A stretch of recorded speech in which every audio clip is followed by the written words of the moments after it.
Hello. Hello, Hello. Jenny. Hello, Kari. Hello, Carolyn. Hello, Hello. Naomi. Hello, everybody. Good morning to our second day of activities of the 11 Architect Symposium 3000, 4000, 5000. Welcome, and I leave you with Noemi Paimal and Professor Neil Pinder. Welcome. Welcome, everybody. Hello, Neil. Hello, everybody. What a fantastic day, afternoon we had yesterday. It's afternoon here in sunny London. Yes, sunny London. See? Wow. And it's morning where you are. And we're going to have another absolutely amazing day with architects from around the world. And first of all, we're just going to begin with a tribute to one of England's, I would say England's, because she gave so much to everybody, Mary Vaughan Johnson. You got a picture up there of her now? Yeah. Yes, we do. Yeah. Excellent. Right, Mary was head of landscape department, architecture and landscape department at Kingston University, London. And unfortunately, this month she sadly passed away unexpectedly. Mary, she gave her life to engaging with young people and helping them to become architects, landscape designers, and basically bringing out the best in creativity that she could possibly do. She has spawned a whole generation of architects and landscapers and creatives, and sympathy goes out to her family. Mary was described as basically incredibly generous, kind, thoughtful, and never stopped having a sense of curiosity and joy about the world. She was a strong ally and supporter of real action on inclusivity. And it was said we will rarely miss her. She joined Kingston University in 2018 with the Architecture and Landscape School, quickly seeing beneath the collaborations and supportive approaches. The university described how she campaigns inclusions and equality on a campus and introduced regular drop-in sessions called the Open Conversation as a brave space for students and staff to talk openly and share thoughts and ideas with one another. Professor of Architecture Andrew Clancy, one of the Kingston University Art College, of whom Mary made a lasting impression, said Mary was incredibly student focused. Many remember her greetings that she did. I am strong if you are also. And this is how she taught. She had high expectations of her students and was extremely supportive if anything got in the way of meeting those expectations, whether it was having to commute across London to get to the lecture or challenges of being the first person in their family to go to university. So as you can see, these were some of the attributes of the fantastic, incredible person who I personally worked with on my Glam Goes Global. And we're in the process of cutting a little video of her interaction with students, and you'll see every word that I've said comes out in this video. Mary, we salute you. You're one in a million. Thank you very much. Namaste. Namaste. Namaste. It was very important for us to honor Mary Vaughan Johnson, and I know her heart and her soul is with us in this symposium, and her work and all the beautiful work she does is forever with us. Thank you, Mary. Thank you. Thank you. Thank you. We dedicate this symposium to the great architect Mary. Right, and yes. Moving on today, Naomi, you're going to tell us of the lineup we have, and Carolina? Yeah, we have so much material today, so I apologize because it's going to take the whole afternoon, but we couldn't skip anybody. It was very important to have this series of videos and interviews. And remind you, this symposium is the 11th one, but this time is online, so we can connect more countries. Thanks to Neil. It's organized by Architects 3000 Research Network, which I start with a great friend in Portugal, with a group of architects, and with Neil. And I want to read here. Homegrown Plus, and the phenomenal network with Neil. I have here, with more than 10 international architectural and fashion university departments. But we have much more in your network. Would you want to talk a little bit about your network, and then we start with our first video? Yes, our network is spreads in England and across the world, and it's gaining momentum. Basically, it's to empower young people from creative backgrounds, non-traditional backgrounds, and traditional backgrounds. So we encompass, we engage, we celebrate people of all colours, diversity, religions, ethnicity. The network in England and across the world spreads to about 40 different universities that I'm connected to through students-led connections, not necessarily the lecturers, because the lecturers tend to jump on board after the students have joined. And you'll see that this is a common trait where students really do lead the education, but it's the sort of lecturers who take the glory sometimes. And we're also connected to over 40 different architectural practices in England, and it's growing all the time worldwide through the fantastic work of Naomi and Carolyn, and also of over 20 different architectural bodies in England, Europe, and around the world. We are truly global, we're truly international, we're truly world focused, and we focus on equity. And that is the operative word, equity of mind, of body, and of soul. So that's just a brief insight into the network of Homegrown Plus. Thank you, Naomi. And we're going to go into the first architecture practice. We are going to our first video. We want to remind you to put your comments, and we have our first greeting from Jessica. Hello, Jessica Munoz Mazuela. And please, everybody, put your comment, what you think, where you are from, what you do. We really want to have this new society with equity, as Neil say, with this beautiful vision of one planet and a lot of local actions.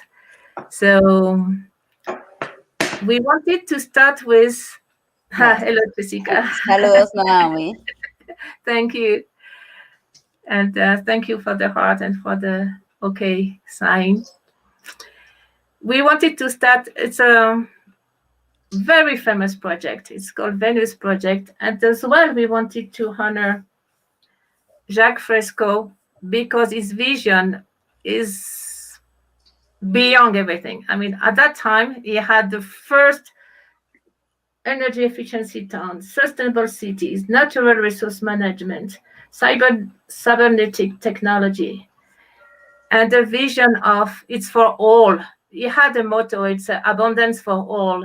And that is a very nice way to introduce this symposium to recognize the genius that represent Jacques Fresco. So we will start with a short video of his work, and then we go on with many, many, many, many guests. Thank you so much.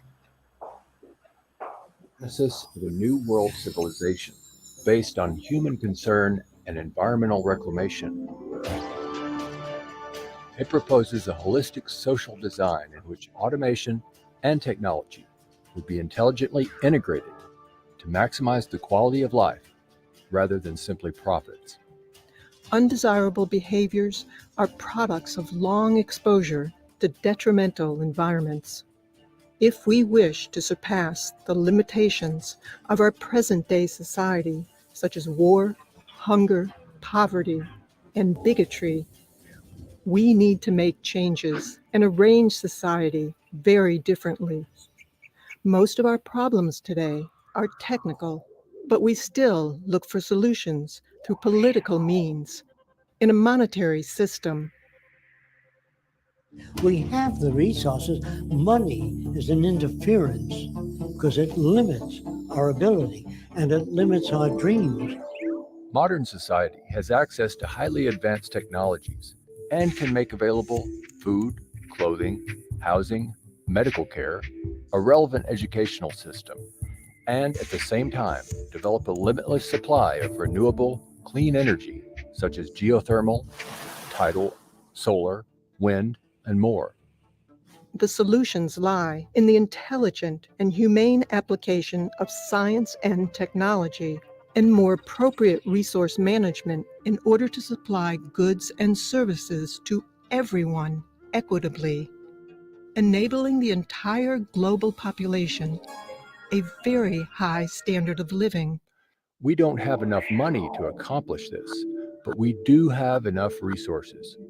If we initiate what Jacques Fresco calls a resource-based economy, this is where all goods and services are available to everyone without money, credit, barter, or servitude of any kind. For this to be attained, all resources must be declared as the common heritage of all the Earth's people. Imagine the possibilities of an unprecedented mobilization of scientific and technical alliances toward problem solving without the interference of money or politics to initiate global unification and restoration. The Venus Project would start with a systems approach to city design using highly effective construction methods, emphasizing the conservation of resources. The first city would be a huge research center, making automated systems for the next city. It would be a place where we would disseminate information as to what sustainability really means for the future. The aim of the city is to constantly maximize existing and future technologies with the sole purpose of enhancing all human life and protecting the environment. The society I'm talking about is global cooperation, where all the nations work toward improving the lot of humankind. Now, why do that? Because the smarter people are, the richer and more secure everybody is. We have the tools at hand to design and build a future that is worthy of the human potential. It is imperative that we continue the process of social experimentation in order to transcend our present limitations and truly create the beginning of a civilized age.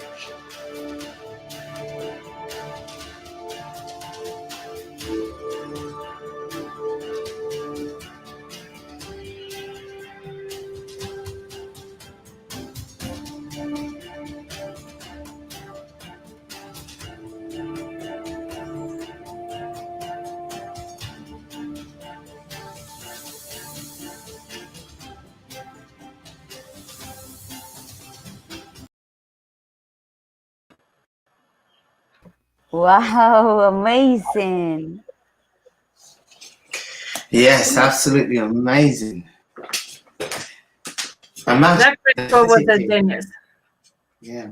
Imagine a world where we had, and I'm writing it down, resource-based economy, where we had collaboration of all the countries in the world, global collaborations, and where money wasn't the actual trading post, but we use the basics of what we produce and give and trade to people around the world. And that, and just in that sheer sort of thought process, we could eradicate poverty, deprivation, and everything else. Yes, he said we have the resources, and I'm convinced too. We have the resources and we have the human resources. If we work in team with all the countries together, of course we can do it. But he saw it far in advance, and now we are starting to build that. So he was like the father, let's say, or the grandfather, one who threw the ideas in the quantum field, and now we have the one who are following his path. I think that we have to. I think that we have to start to think along these lines, because the last year has made us actually galvanize and think more as a world community than world individuals. So I think that this process can only gain momentum as we go along. Yes, yes. Yes, a project for a very close future today. Yeah, the Yes. young generation, they want it right now, and they are right. That's the way we have to do it. Yeah. Yes. Yeah. Please share this symposium, comment on where Yeah. they connect from, and if you have any project like this or have any question, right there, please. Thank you. We will go on with a great video. It's from two friends of mine, actually. It's from Urban Future Organization. And it's nice because urban is U, future is F, and organization is O. So we have UFO, which is great. And it's a huge network. They start in London in 96, actually. And now they have like 50 architects from all over the world. And I love their view as well. So we gather three of the architects of this huge network. It's Claudio Lucchesi, my friend from Italy. 2 years ago, we had the symposium in Italy. It was a physical symposium in his office, actually, in Messina, Sicilia, Italy, a beautiful place. So we invite Claudio. Is an architect from the Faculty of Architecture of Reggio Calabria, Italy. We ask Jonas Lundberg, Sweden, to be with us in this interview too. He is from Sweden, as I told you, and he studied in the University of Kansas. And the third person is the architect Andrew Y. Tat Yo from UK and originally from Hong Kong. So the three of us, we asked them for their views and as well a little bit about parametric approach in architecture, because they worked as well along, at the beginning with Patrick as well, Patrick Schumacher. So it was a very nice interview, and we have the three of them at the same time, and I want to thank them a lot. So let's watch them, and we go on with all the questions we had for them. Thank you. So it's about Claudio, Jonas, and the third architect is Andrew Whitehead.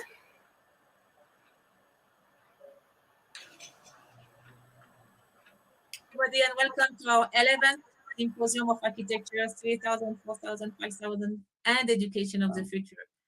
And I'm so happy now because you have three, I will say, worldwide experts, not only architecture, but parametric architecture. We have with architect Claudio Lucchesi, Italy, and we know each other from the workshop in Italy, and with architect Jonas Lundberg from Sweden, and architect Andrew Yo from Hong Kong, but from London right now. So welcome so much. Thank you for your time. And maybe Claudio, do you want to give us a little introduction? And thank you for your time. I do appreciate. Yes, thank you. Thank you to you. Now, this year, so we celebrate 25 years from when we started our network architecture office between London and Messina in Sicily. So I studied in London at the AA with Jonas and Andrew. Nowadays, they both teach at the AA. And Jonas teaches as well at Chalmers University in Gothenburg, and Andrew teach even in the Westminster in London. So when you said you were interested in parametric architecture, so I thought about them. So we did some research, some study. So we can start. I can pass the word. I'm very pleasure to pass the word to Andrew and then to Jonas to say something about this. Well, thank you for all the contact, dear Claudio. Who would like to start? Andrew, would you like to present yourself? Well, yes, it's honored Welcome. to be invited. It's kind of interesting opportunity to talk a little bit about what we do. Perhaps I'm not 100% sure it's about what we do or about the subject of parametricism as such. But yes, I kind of have the opportunity to study at the AA, and at the time was sort of like supervised by Jeff Kipnis and Patrick and Brett Steele at the time. Wow. And yes, and since then we kind of suck into the world of doing architectural design in a very in a kind of pretty prescriptive way, if you like. And been here in London for since 1995, so it has been a long time. And it's a privilege to work with so many kind of talents in London, and obviously including Jonas somehow. He come down to London, and we've been sort of like talking about some of those subjects. Maybe not whether we would call it parametric design today or simply just computational design. Those are kind of conversations that we have in the last, say, 15, 20 years, if you like. Perhaps I would say a little bit sort of like in a way that the way I see it. Dear Andrew, I want to remind you, we are not only architects in the symposium, we are as well teachers and parents and people who wants to rebuild the world, education and schools. Definitely. I mean, please, could you tell us basic, we don't even know what is exactly the definition of parametric architecture. Do you want to help us with that? In terms of definition, that's interesting. Well, I think that's easier to understand as a, say, computational design in that sense. To say we are looking at design through computation tools, working with one would say driven by design parameters. And perhaps some of this is also relates to recently working with artificial intelligence, and maybe it's also have a little bit more focus towards about, say, production, particular construction production, using with robotics, relates to, say, performative, sort of like a driven design approach. When I say performative, perhaps something has to do with some kind of data-driven design approach, with from visualization to sort of like a design process. I think those are kind of some of those, say, underlining principles for such a design work. And then perhaps from that kind of point of view, it also going into lately into, one would say, two other directions. One is looking into behavioral science to see how do we start to, from mapping out our behavior, meaning human behavior, how do we work and how do we live, and start to inform our, say, built environment. And the others, it's become more obvious coming from more computational aesthetics to another new kind of aesthetics in the last, say, 3-4 years. You know, that is not only driven by production in terms of the new kind of production that we have from say, the emerging industry of robotics and laboratories that, or even maker movements. All those are the new trends of production aesthetics. But at the same time, I think right now we are also approached to the point that we might able to, one would say, reversively inform how production should be reconsidered. And that is kind of forming a new kind of, say, culture of let's say, of beauty, and how the new generation would be. I think the excitement is very much about exactly on the education side, that this sort of like the whole thing in the last, say, 15 or 18 year of development, become much more, say, popular. When I say popular, it means more accessible, more easy for the new generation to learn. And the resource is, you know, kind of really everywhere. Everybody can tap into that conversation, from YouTube, TikTok, forum, you know, a lot of things that is available to the younger generation. And this kind of almost like changing the way how education works, particularly in architecture, that we are no longer so like relies on, say, a top-down mechanism of teaching. In fact, the students have a lot of work is actually self-learned, and that kind of changed the whole conversation. You know, you mentioned Patrick, and so as Claudio mentioned Patrick.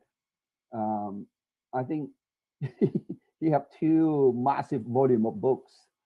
It's called the Autopoiesis. And that book fundamentally lay out the conversation about from single authorship to multiple authorship, design work, or maybe even education work, and eventually towards, I would say, no authorship required, because it just keep evolving through different input, if you like. So that is kind of the ultimate goal. I think in terms of the design is not driven by a top-down process. I think that's kind of pretty much the one would say the theoretical framework as an approach. Beautiful. So for building schools and university, we have the perfect pattern, don't we? I think for that, and we're going back to the conversation, that there's a few things that we can look into, right? The pattern is one thing, but the pattern is also learning from, one would argue, education behaviors. How does education operation works, from organization to interaction? Those are behavioral learning that we normally can map it out. Yeah. And some of this, of course, we still might, you know, occasionally deploy known geometry in order to work with, one would say presume engagement, if you like. So I think that is a kind of some of those things that set out what some of these things, the current practice and the future sort of the generation would approach.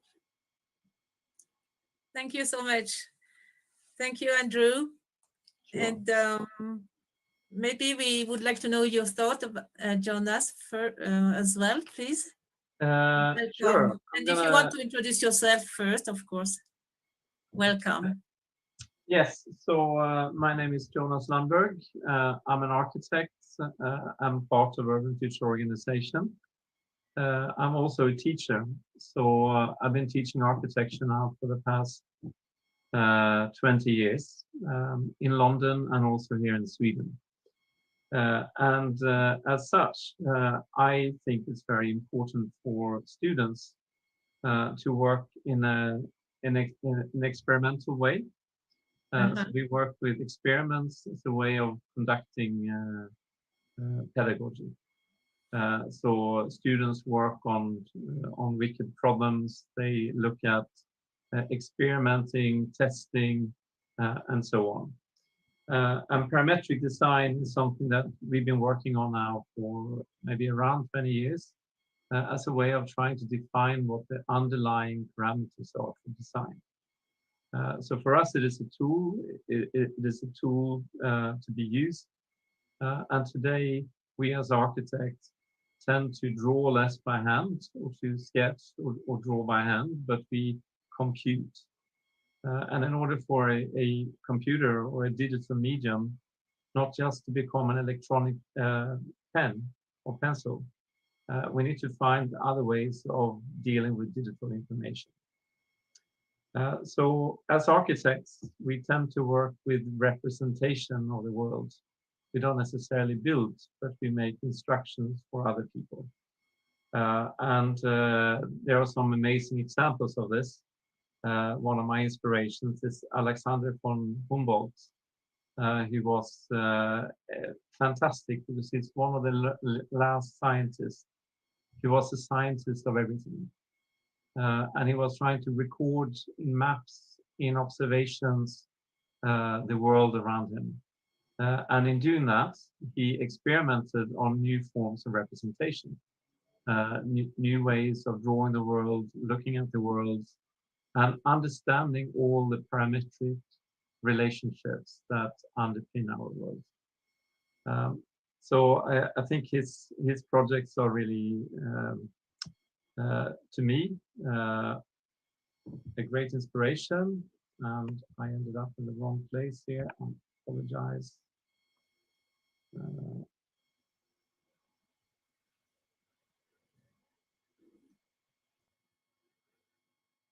Try again. No, not the right slide. I'm sure that's the one.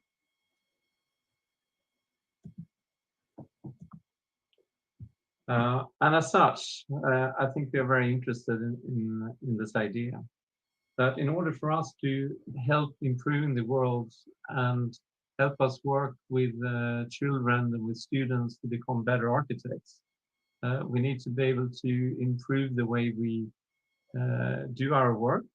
And in doing that, we want to experiment on, can you see the screen now or not?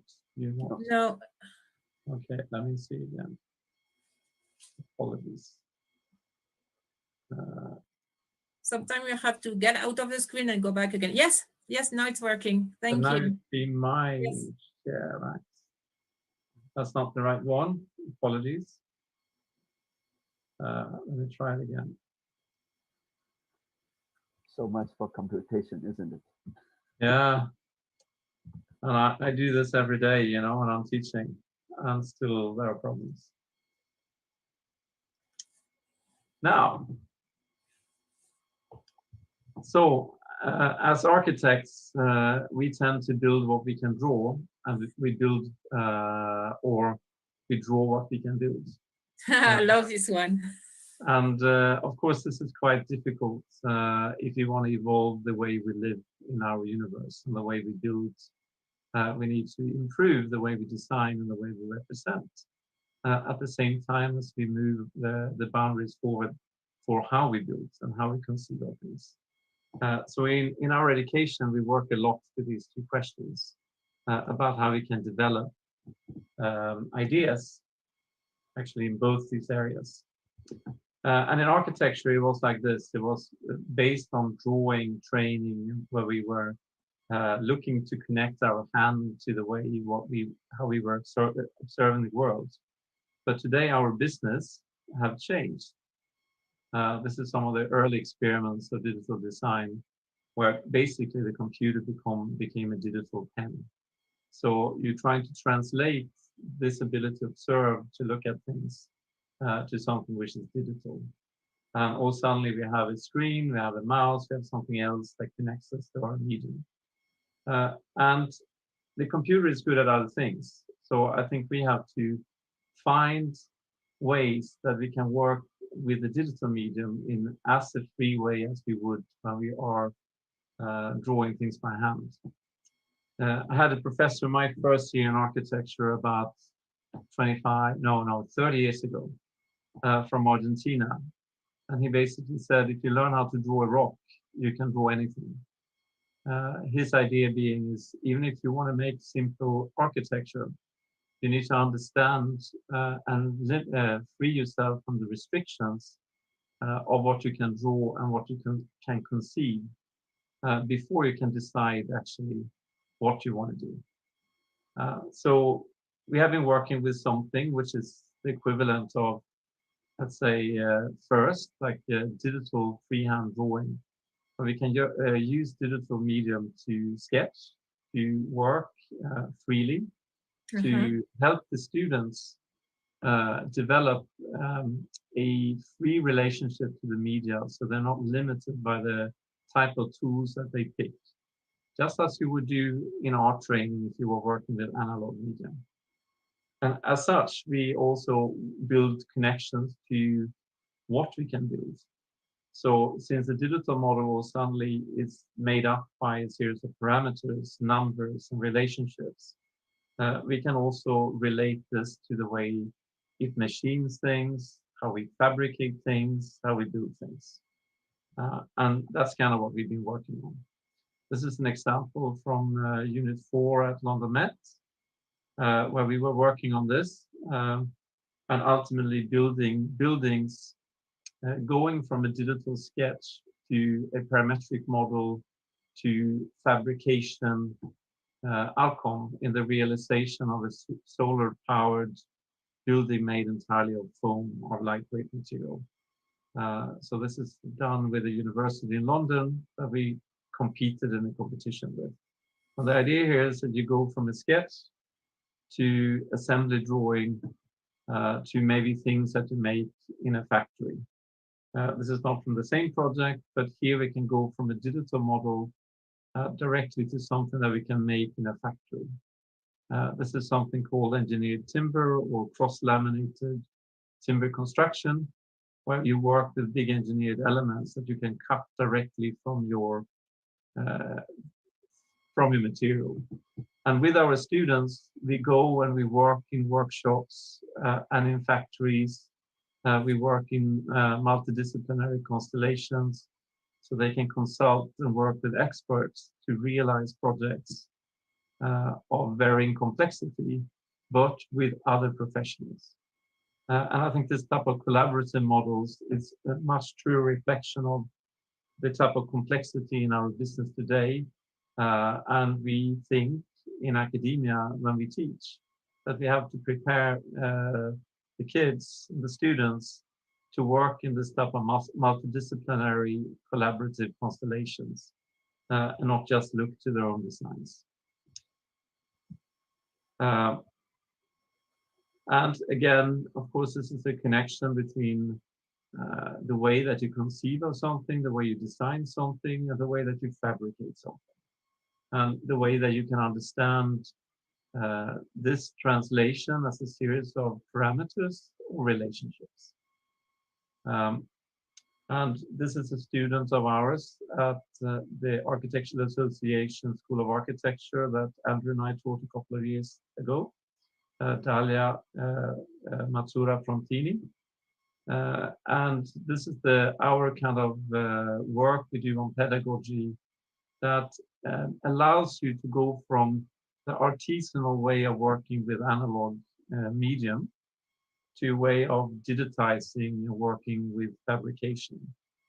So in her case, she was working with new digital media called 3D painting. And she had a little 3D printing pen that she could connect to this. And in this very haptic process, she could also control and work on the workflow to, in this case, a robot arm that could also extrude material. And then all of this work is done in first person in virtual reality. So she is actually inside her paintings or in her creations. That makes it experiential, and she connects her body to it. It's very similar to the light paintings down in the 1940s. There was many experiments done on that by light painting. And then we try to understand the new media, in this case, VR, in the way that they can be translated into drawings and representation. Then it, in its own turn, is a form of experimentation. So it's a lot of playfulness, and this is Dalia at her final review at the Architectural Association School of Architecture, when she can see the kind of outcome of her year. She was working in Tibet, and she was looking at this type of tree root systems that you find that she was working to explore using this medium. Digital of virtual reality, 3D painting with an actual physical outcome. So we think this type of playful experimental work, it's really important in helping students fulfill their own ambitions, to free themselves of limitations, take responsibility for their own projects, and to allow them to work in a speculative, creative way on the kind of worldly problem that we face, that allow them to attack and look at situations and context in different ways. So we think this is incredibly important in developing the agency of the students moving into the professional life. Okay, I think maybe I can stop there. Beautiful.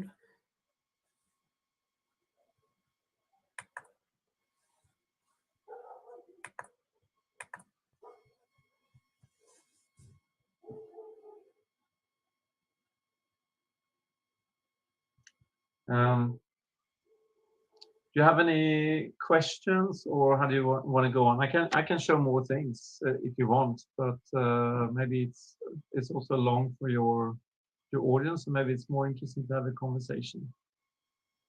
Time is flying, actually. Do you want to? Oh, that's so beautiful. Another just a couple of slides just to enjoy the beauty. Yeah, so this is a student of ours at the Architecture Association.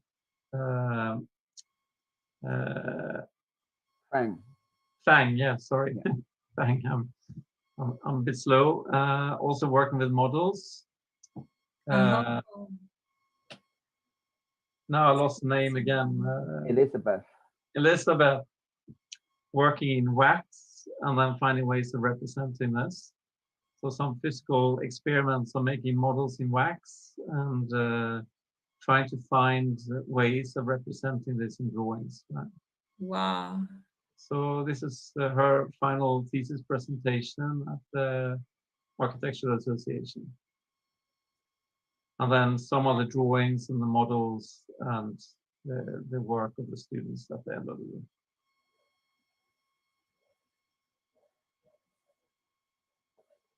Beautiful. You can enjoy in a workshop like this, Noemi. Beautiful. Maybe we should do a special, do another interview. This is so beautiful. Would you like to stop with the screen, the sharing? Yes, I can. So and we can, maybe we can close up. Time is really flying. We can close up with each of you with maybe a little message for all the viewers, if they are architects or not, some recommendation or something you want to say in general to us. And we will close the interview with that. Do you want to start, maybe, Jonas? In general, about parametric.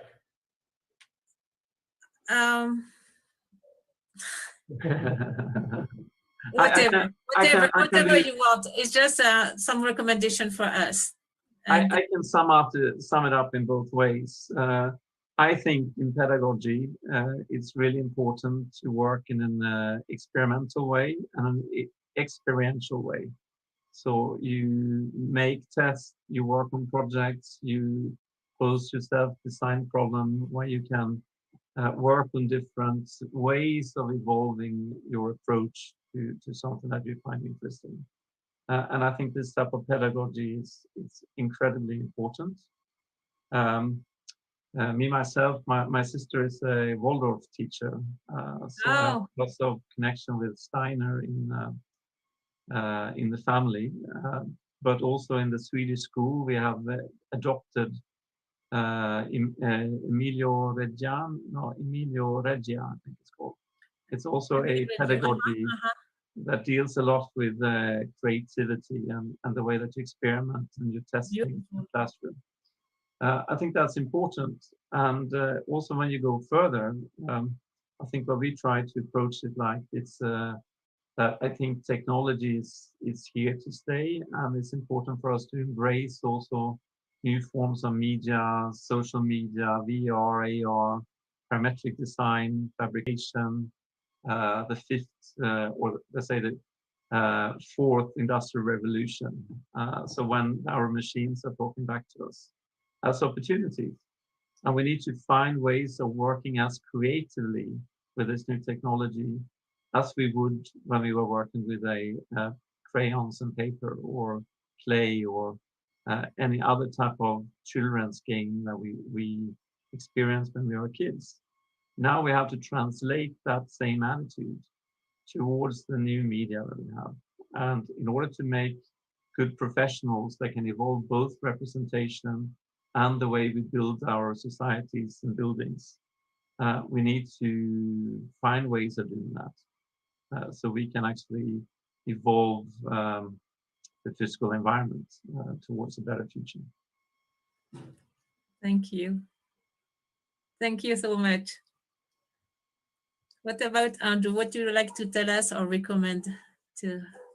Well, I guess perhaps for me, just like the advice I would like to give students or even myself, never fear to try. Never fear to try. Because we can only learn by trying. And trying it doesn't work, it doesn't matter. Try it again. Perfect. And, beautiful. You know, for us, it's like we can only really learn from exploration. The more we explore, the more we actually can get something out of it. If you just like fear failure or fear, one would say the lack of success, it's very difficult because I think every time we do something, there's a very small incremental intelligence we are gaining. And that small incremental intelligence is kind of important. We have done a workshop in Australia about 2 years ago. Students are working in groups with HoloLens, Microsoft HoloLens, is to actually to work between the physical and the digital as a complete like a multiple reality environment to make installations and models. And you know, for half of the workshop, we actually couldn't do anything. And in fact, that we can actually learn a lot just by hitting the first little bit. And then at the end, after the workshop, we have an installation about 3 of them flying inside the workshop. Wow. It was kind of like beautiful to just try. Yeah. Now that's Really? what I would like to encourage people to do all the time, including myself. I'm learning too every day. So never fear the try. Thank you. What about Claudio? Do you want to close up with your own recommendation?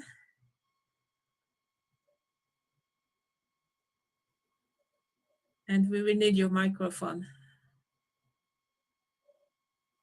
As Jonah's sister, I'm lucky that Maria Rosa, my wife, she teaches through the Steiner education in a way. So I can see, I've seen many times. I've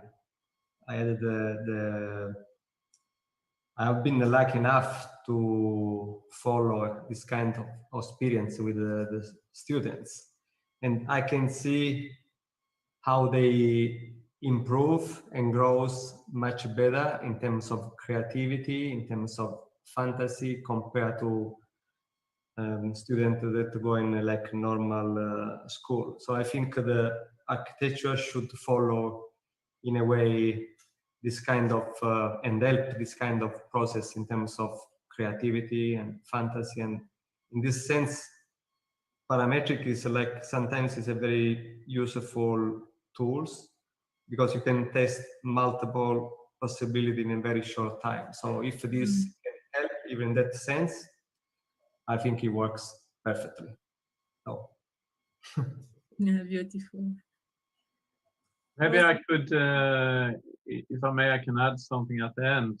I think what Andrew said, this of not being feared, of not having fear to making mistakes. I think this becomes kind of interesting in today's world when the kids, and I think we have now a new millennial generation who grew up with so many games and so much social media that there is a general sense of being afraid of making mistakes, because in games and so on, you always learn to find a way out in a very simple way. So with gamification and so on, the reward is always close. So what we have to work with today quite a lot is to get the students to take risks and to have the will and the courage to make mistakes, because it seems like they don't want to invest time on things that they don't know the value of yet. And for us as teachers and educators, I think that's one of the biggest challenges out there, is to be able to learn by doing and learn by also making mistakes. And I think there's a culture today which is kind of adverse to that. And I think it's not good for learning. Thank you. Well, thank you so much, Claudio, Jonas, Thank and you. Drew, Thank for you. your input, pictures, and the good strength and good vibe you are giving us. Not only for the symposium, but for the life of everybody. Because you know what I realize? You are helping the humanity to get out of a box, physically and mentally and with the heart. So it's such an incredible job. It's like take the humanity to the next level with the creativity, with the human part, with all possibilities being possible. Thank you so much. And definitely we will be in touch and do some more. Wish you all the best Great. to your symposium. Yes. Thank you, Claudio, for the contact as well. And see you soon. Okay. Take care. Thank you Bye-bye. very much. Bye-bye.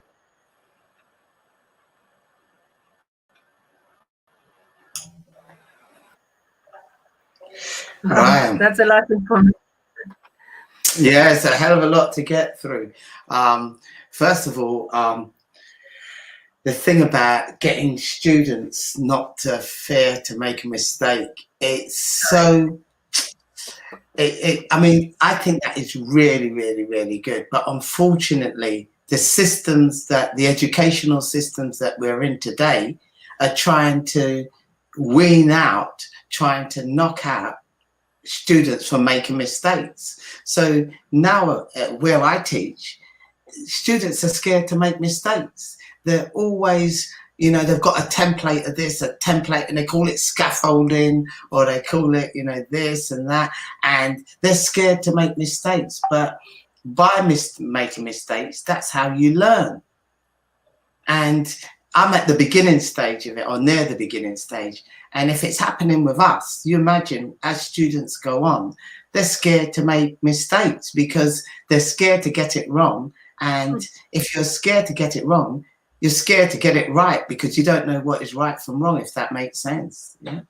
But I love the fact that, so I teach all my kids, build what you can draw and draw what you can build. That's a lovely statement, you know.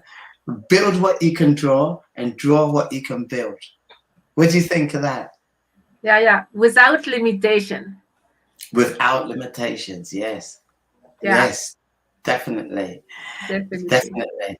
And I teach my kids, parametric architecture is fantastic. The digital form is fantastic, but also I think you have to start off by drawing parametric architecture, the shapes, the forms, because let's not forget, there is digital poverty. There is people who can't afford to have the screens that we're looking at now. There are people who can't afford to have the packages that parametric architecture demands. And the tools, the machinery, the digital tools and machines. So if we get everybody to draw like I think Jonas did in the beginning, get everybody drawing and then let them experiment. And if you have access to the digital form, then you can move on. And if you can get access, or if you have access, or if you can create access, let's do it. Yeah. Learning from mistakes is, wow, very interesting and great project that Architect Parametric. And Noe and Professor Neil, we have comments. Oh, let's see. Thank you. Jessica Muñoz Macela, saludos a Noemí. Hello. Hello. Giovanna Specht. Hello. Hello from Houston. A Hello, dear Giovanna. friend. And Jason Boyle, my architecture mentor. Hello from the UK. Yes, we'll be and sitting. see your video today, actually. Yeah, he's to come about 5 o'clock. Jason is, yeah. Perfect. And Giovanna, this is amazing. Thanks for this program. Yes, thank you. Good. Right, just keep your comments coming, and we'll flash them up in front of you. And the feedback is always worthwhile. Remember, learning from our mistakes all the time.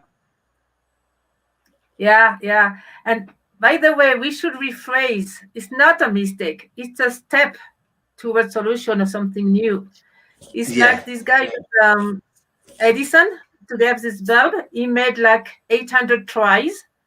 And he didn't say it's a mistake. He said it's a try. So let's see as a step forward, because you don't know what's right or wrong unless you do it. So no problem. We should erase this word mistake for try and thrive and don't give up. Yeah. I love it. Yeah. And yes, go ahead. Don't forget, share this symposium, comment on where they connect from and whether they on any project like this or have any question. Yes, please. And share to your friends. We are going for 4 or 5 more hours, so we have time to have some tea, some coffee, and tell everybody, because this is co-building, co-creating the new world. Architecture is a pretext. You see, it's like education for us. Education is a pretext to open new portals, and it's beautiful. And subscribe. Yeah. We have much more on our way. Now we have more videos because we wanted to dig out or dig in a little bit more into the parametric world, because this is huge. So we decided we select 3 small videos, one on parametrism and Patrick Schumacher. Neil, I don't know how to pronounce the word. Patrick Schumacher. Hopefully I've got it right. He's from Germany, right? And of course, he worked all his life with Zaha Hadid. So we have 2 videos on her because she's a woman I really admire. She's from Iraq, and she's a woman, and she really took architecture and all our geometry, design, architectural parameters to the next level. So we wanted to have 2 little videos on her and have a tribute to her too, because she passed away, but she was such an incredible woman that we couldn't have the symposium without at least 1 or 2 videos on her. So let's watch that and enjoy, because we will see the beautiful forms as well. It's really amazing. No more square, no more 90 degrees angle, no more boxes. She blew up the boxes. She did it, not only physically, but in consciousness, in vision. So that's why I was so excited, and I really want to share that. And there's a lot of biomimicry within inside of that, because you look at the shapes, they take on organic shapes, and I simply love them. From geometric shapes to organic shapes, and how they move and how they turn and what they do to make people feel is truly amazing. It's a quantum leap. It's a jump of consciousness through beauty, because beauty will activate the frontal lobe, this part of the brain, and this is a new step for humanity. I will say that as an anthropologist, we are getting to the next Homo. Getting out of the Homo sapiens and go to something incredible. Okay, thank you. Karina is all yours. Karina is a DJ. She's so wonderful. She's a digital DJ. Actually, what is parametricism? Stay with us. We want to talk about parametricism from the look of Patrick Schumacher, company director and senior designer at Zaha Hadid Architects. I'm Patrick Schumacher. Thanks for watching. In the past years, So many projects created under the label of parametric style, but others really developed in a parametric way.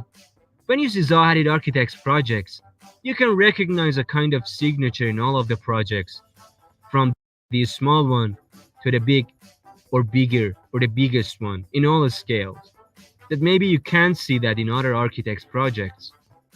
In fact, it's a new style, applies to urbanism, architecture on all scales, interiors, fashion design, furniture or product design, that lies on a rule-based system instead of collaging different elements.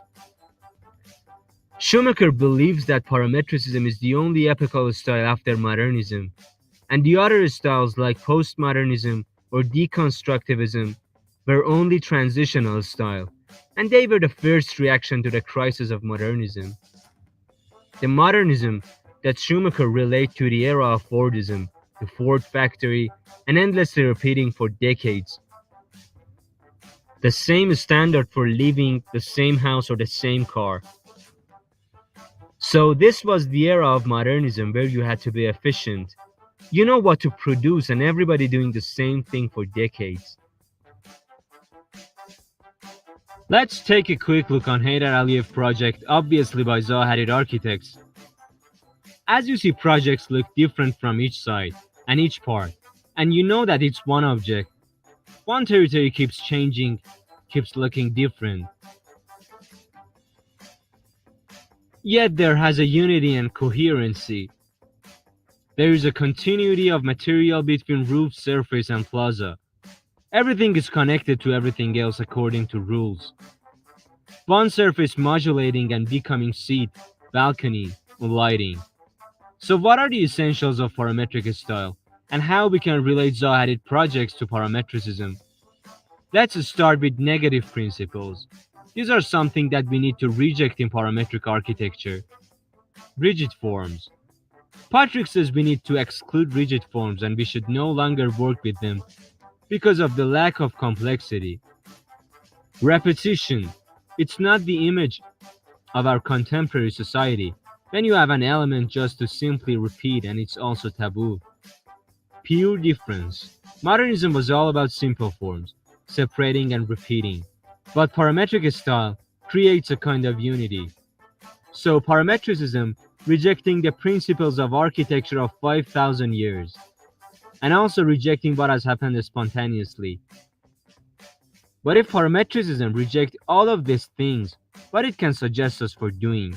Actually, we find that what is not acceptable in parametric style. But what elements are acceptable? What are the positive principles? According to Schumacher view site about parametric style, these are three positive principles: soft forms, differentiation, and correlation. Schumacher compares modernism with parametricism and also adds if modernism as an epochal style had some subsidiary style like functionalism, brutalism, or high-tech, we can also see some subsidiary style in parametricism. The first subsidiary style of parametricism is foldism, which is about create a variety of complexity with one surface, like what we can see in Heydar Aliyev project, which has both coherence and differentiation. Next one is blobism, the fusion of blobs into volumes. You can see the zones partially articulated. The next subsidiary style is swarmism that applies to urbanism, and it's about particles, which associated in different ways, and you have swarms of elements that deliver variation and differentiation. The last one, tectonism, is not only different from the others in morphology, it has grains of textures and colors. So tectonism heightens the structural and fabrication logics. It's the architect's stylistic expression to the engineering solution, where the joints and material limitation of fabrications are considered as natural ornaments to the work of an architect. At the end, we want to know what is your opinion about parametric style. Do you think it's the main style of our time? Do we need any style or ism to explain the way that we look in architecture? Or can we use a formula for defining architecture? And the main question that we want you to think about it, is architecture a cultural knowledge or a scientific one?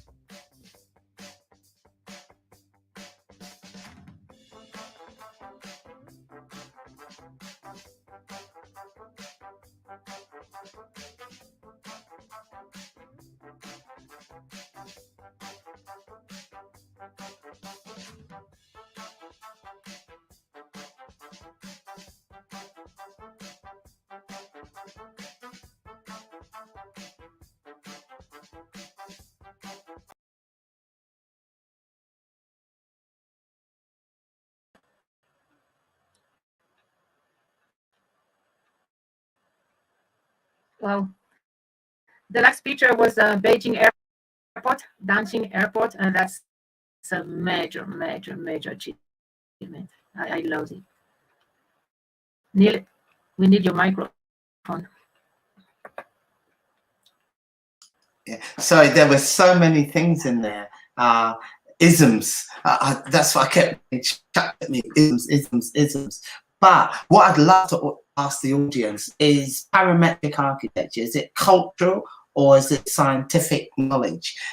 We'd love your responses on that. If you can ping them up, what do you think? Do you think it's cultural or scientific? I love the fact that of the curves, the bends, the nice shiny surfaces, the reflections, the organic shapes that have come out with the interlocking geometric shapes that it gives you. And I could see so much of biomimicry involved in creating this, whether the architects are looking at biomimicry or not. I love the actual shapes that come out, and I try and enthuse my young people to look at our parametric architecture as the new form. Me personally, I love brutalism because I love those sharp, square, geometric shapes that are constantly seen, and I love the idea of smooth concrete. But as the new, smarter materials have emerged, they look absolutely outstanding on the different way they reflect the sun, etc. So yeah, I'm fully immersed into parametric architecture. But please answer my question: cultural or scientific, please. So I will put.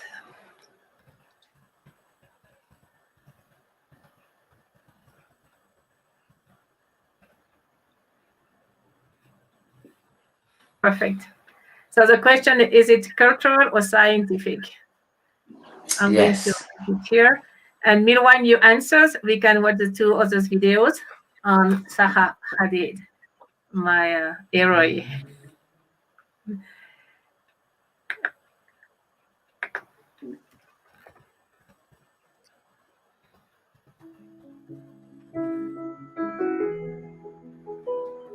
Zaha was a genius. She was doing work that nobody else conceived of, never mind figured out how to build. Zaha was a pioneer, and she was a star in the firmament of ideas and of poetry. And once a star goes out, there is really no one to replace it. She was unique. There are very few people in the world who are known by one name. And, you know, anywhere in the world you can talk about Zaha. Zaha's historical significance, I think, is, if anything, has been underestimated. She's been a monumental innovator, radically expanding the degrees of freedom one has as a composer in space.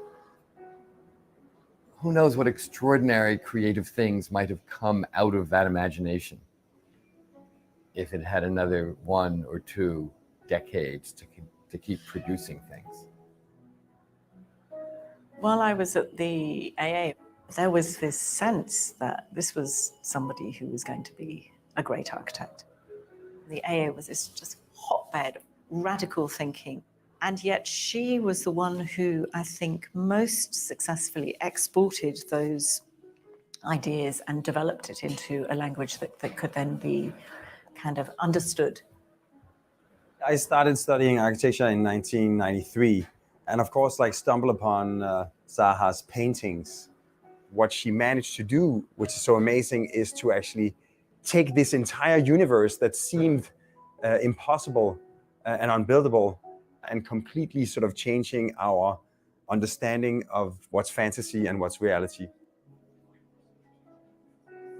When you're an artist or an architect, you need immense courage, you know, and Zaha had this immense courage and radiating immense courage. And I think that was infectious to many, many young people.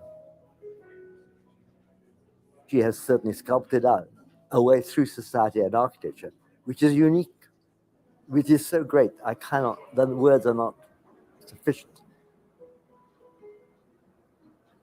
What you hear about Zaha and what she was actually like are two very different things. She was very tender about the people that mattered to her. She also had a temper sometimes in work, but it came out of an intense will to excellence and a certain degree of insecurity whether what we had at any time was good enough, which kind of fueled this drive to do more. She was so full of energy. She was so full of ideas. How do you sum Zaha up? A great architect and a great person, a very special person. The very essence of Zaha was a real romantic, very sensitive, but a warrior too. And that's how I like to remember her.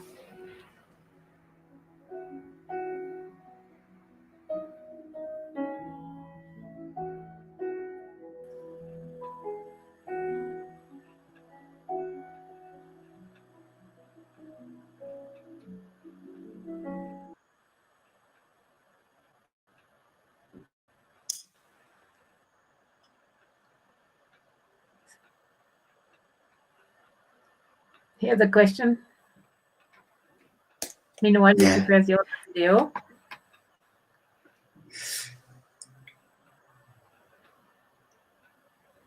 It was built from that side of 5 people, and after 25 till more recently, we have 400 people.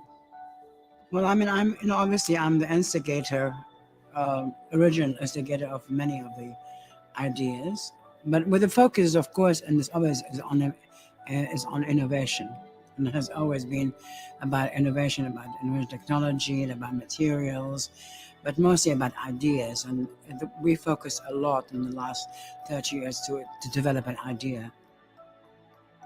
I think that all the odds were against me, in the sense that it was very difficult for women to make it in architecture. It was very difficult for that kind of work to make it in architecture. So it's not just being a woman or a foreigner. It was also the work itself was quite, people could not imagine it would ever be happening. So I think that to achieve maybe a fragment of what we would try to achieve was quite a feat, it was quite a something. So I'm very proud that we managed to do that. What drives me, I know from my experience that if I had not pushed, I would not discover many things I discovered. And I still think there's more to be discovered. Well, of course, I never thought of myself as a role model. At the beginning, I always thought of myself, I did not want to be, let's say, pigeonholed as a woman architect.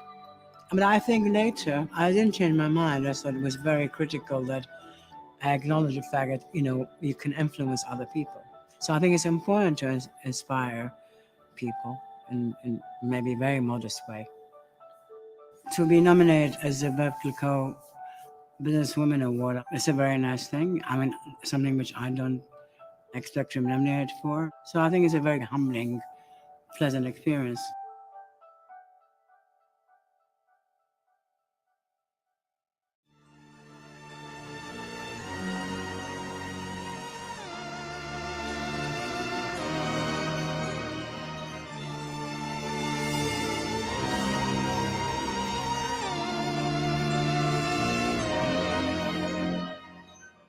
In the last 30 years, Zaha Hadid has gone from paper architect to global megastar.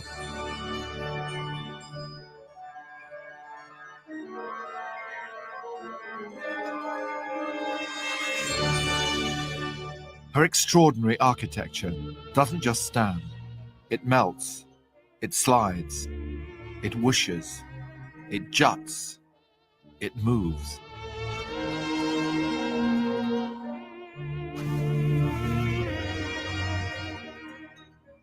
Her buildings make us feel like we're in another place, another world even. A Zaha-shaped world. Zaha Hadid has won all the top architecture awards, the Pritzker Prize for Architecture and the Sterling Prize, twice.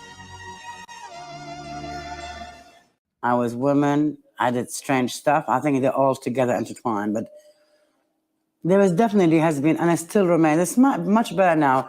There's a definite stigma too about the women thing.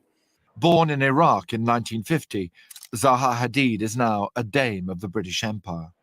This year, she's even been named Businesswoman of the Year by Verve Clicquot. The winner is a great architect who happens to be a woman, Zaha Hadid.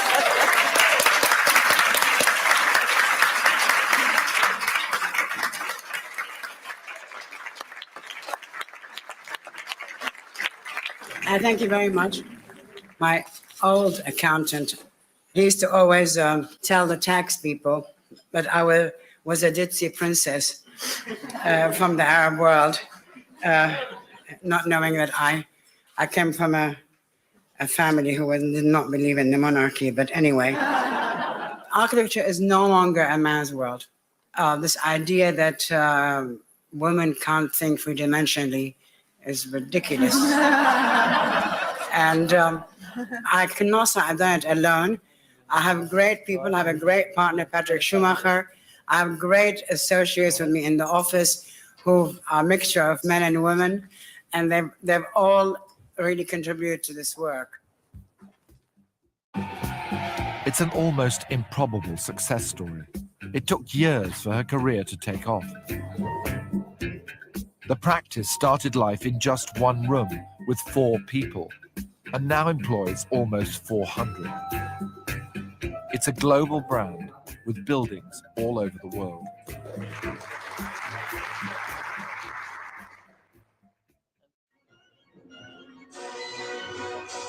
In 1983, when she was 33, Zaha won her first prestigious international competition. It was to design a clubhouse to be located on the mountainside above Hong Kong. Her design was radical, but potentially it was buildable. Despite the brilliance and ambition of the project, Zaha's client lost the site and it was never built. Did you expect it to happen, or what did you feel when it didn't, and how did you Well, I thought it was sad because it was like in our grasp, and it could happen. But it didn't.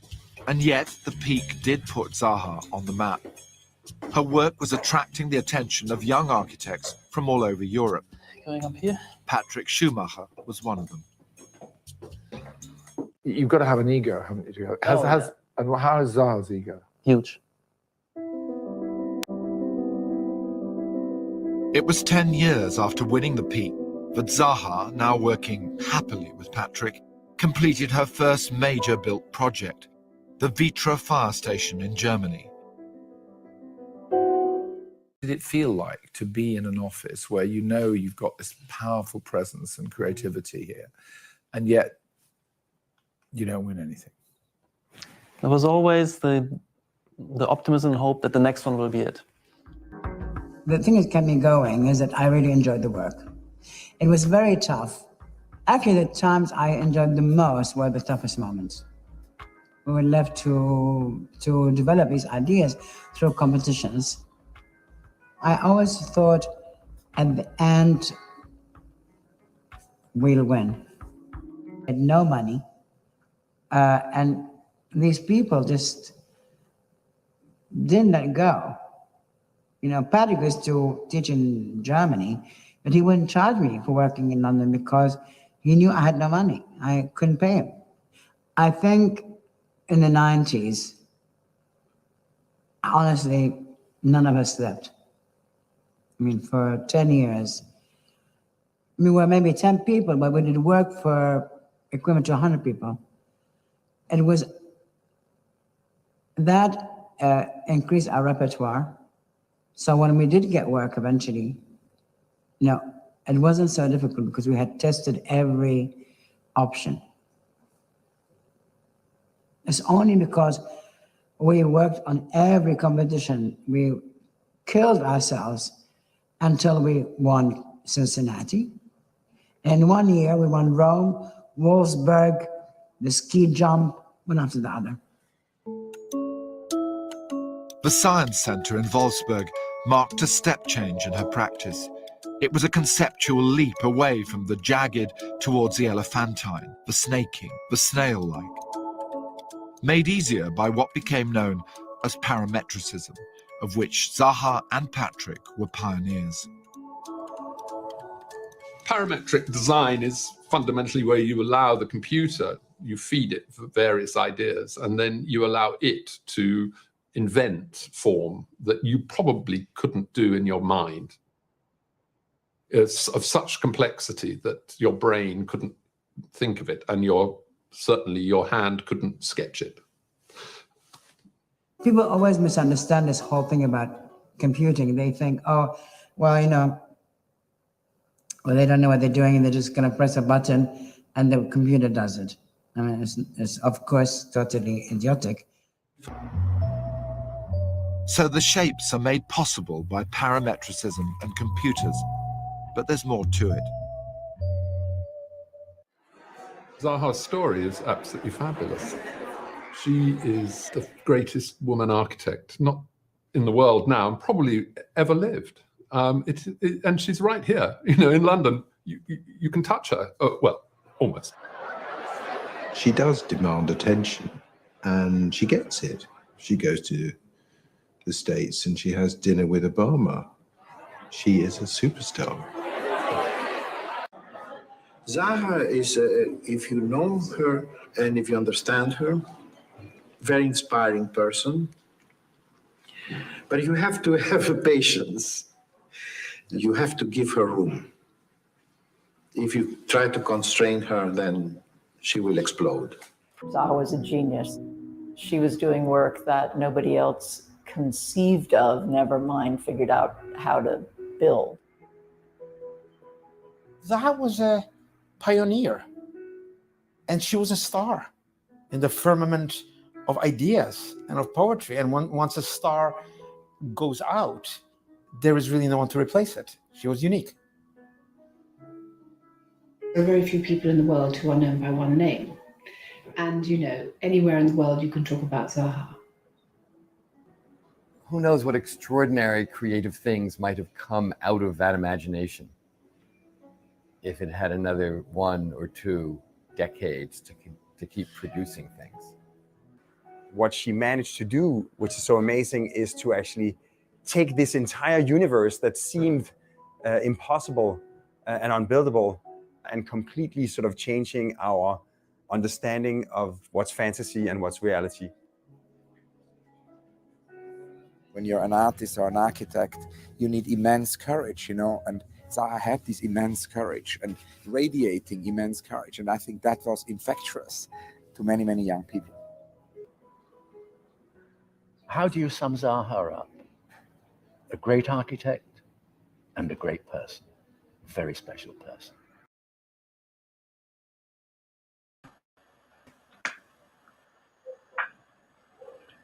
A very special person.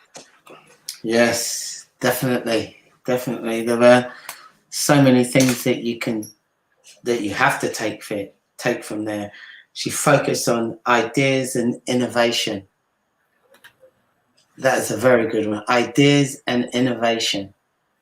And couple that with the sort of theme that we're going through is giving people self-expression, giving them the freedom to be creative, which seems to be the main thing that we're hitting on now.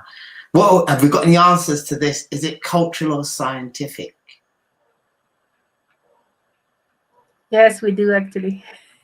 or Right, let's go, let's go. From Metita Alejandra from London.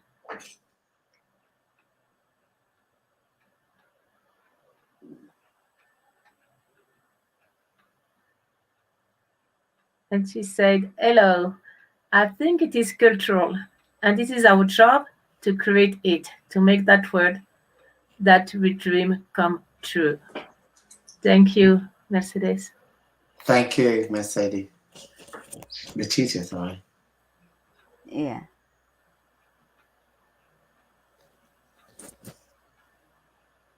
And more than that, it's up to us. This is what I like. Thank you.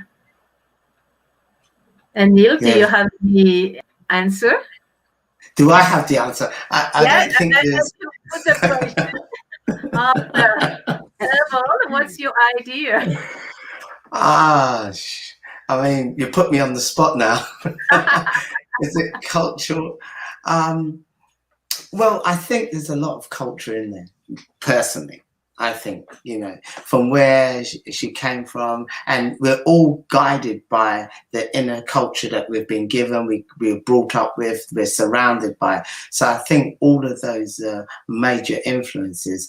And on the other hand, the way that Zaha said that, you know, you can't just put it into the computer and it comes up with a, you know, with the idea, which is totally preposterous. But I do think that we have to feed the computer. Well, they feed the computer the digital information, and don't forget our algorithms are feeding the computer our thoughts, our feelings, our passions, and then it relates to that and it comes off of that. So what I may feel and input into the computer may be different than what you feel and you put into the computer, and then the computer does its magic, and we end up with maybe two different designs, but they're still based off of our culture and the way we are. I mean, is that sitting on the fence? Am I trying to get the best of both worlds? Wow, please go on commenting whatever ideas pops out. Those 3 days, actually, because we will go on tomorrow too, will be like feed, inputs, feelings too. And I promise you, by Sunday, we have all a quantum leap of understanding and feelings and consciousness, I will say. Neil, what if we go to Peru and Italy now? Yes, why not? Why not? Who are we looking at now? We have a proposal for a school in Peru and another school in Italy. The one in Italy is the 7 Petal School, which we started with a great friend and architect, Claudio Lucchesi. We already saw Claudio in the first video from the UFO organization. It's Urban Future Organization. It's not a UFO, kind of. And watch the video with Peru is very interesting because the whole roof is used. It's called a useful roof. And we can get some ideas from this beautiful proposal of Claudio. So let's watch him. And I want to thank Claudio. Thanks to him, we had many events in Italy. Thank you, Claudio. Everybody, welcome to our 11th Symposium of Architecture, 3,000, 4,000, 5,000, and Education of the Future. Welcome to the architect Claudio Lucchesi. Hello, Claudio. How are you? All okay? I'm fine, thank you. And Claudio is from Italy. Buongiorno. He's one of the co-founder of UFO, Urban Founder Organization. Along with now they have 60 architects around the world. It's amazing. And he's a pioneer with parametric architecture, which I really love, and expert in education and architecture. So today, what are we going to talk about, Claudio? And do you want to present yourself a little bit more? And thank you for your time. And thank you for being with our team since a long time now. Thank you so much. It's a long time. I'm very happy. So we met each other because of the school, no? I still remember. So, and we knew each other about what you're doing and some experience we had in school architecture. So I'm going to present very quickly 3 projects regarding schools we have done. And of course, one of the school, the last one I'm going to present will be the 7 Petal Schools that you know very well. So this is a presentation we did in a very special place here close where I live and where I met Noemi. So I think it's really a good pleasure even to think about that meeting for me. Would you like to remind her, Claudio, where are you located? Yeah, I'm located in Milazzo. It's a very beautiful small town in front of the Aeolian Islands and Sicily. It's northeast of Sicily. So I love this place, and I think it's really special. Milazzo is like a peninsula, so in a kind of part of land of 1 kilometer. So you have 2 coasts, so west and east. So I love to swim. So if it is windy one day to the west, I go to the east. So You go to the other side. It's the ideal condition to go and enjoy the swimming.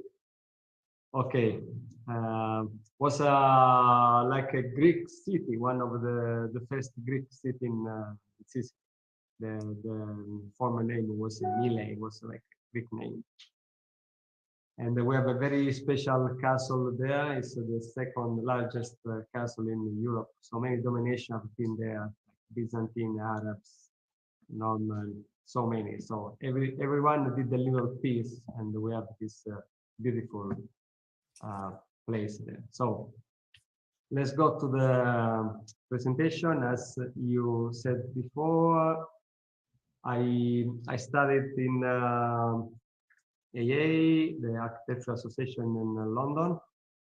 After that experience there, with some couple of schoolmates, we decided to found the UFO. At the beginning, you know, at the time it was 1996.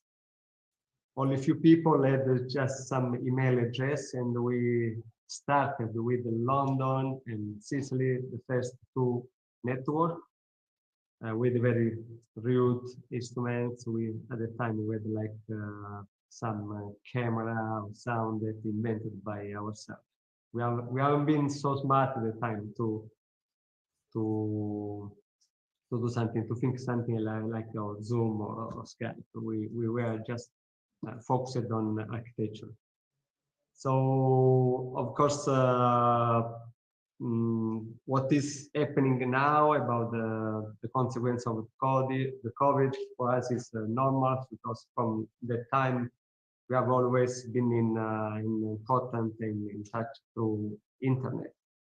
And let's say physically, we try to meet at least once a year. We try to find some good place to meet. For instance, this picture you see when we were in the Biennale of Architecture in Venice, was 2012. So every year we try to combine our physical meeting with some big event, and we find there all together. So we work as a network group from the first 2 offices. Many people, they joined to our philosophy. So now we are 15. We share the same acronym of the name, that is UFO. So, and then we get the name of the city where we belong. So now we have offices in Italy, in the UK, in Australia, Sydney, in China, Beijing, Shanghai, in South Korea, many places. We are nowadays 15. Every office is like, every studio is independent, but when we have to work together, of course, we join together, and we share the same portfolio. This is, I think, very good for everybody. This diagram shows us we meet each other in terms of work, how we share the work and the place and office work together. So there are a lot of connection between us. And here we show some of our office around the world with some people, Andrew, Jonas, Pierre, Daniel, so many. So the first project that is very important for us, because we make a kind of like donation with this project, is the University of Life and Peace in Arequipa in Peru. This is the guy, Mamani is a writer, and he's one, I think, he was, because he passed away a couple of years ago, one of the really true shaman. And he has written many books. They are like bestseller in Italy. And he found a school for poor kids in Arequipa. Arequipa is the second largest city in Peru. You know very well this.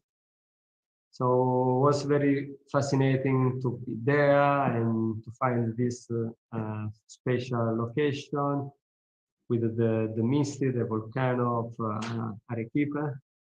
And before we arrived, this is the school that is already active from Mamani. I think at the moment they have like a nursery, they have primary and secondary school. And they teach there following the Steiner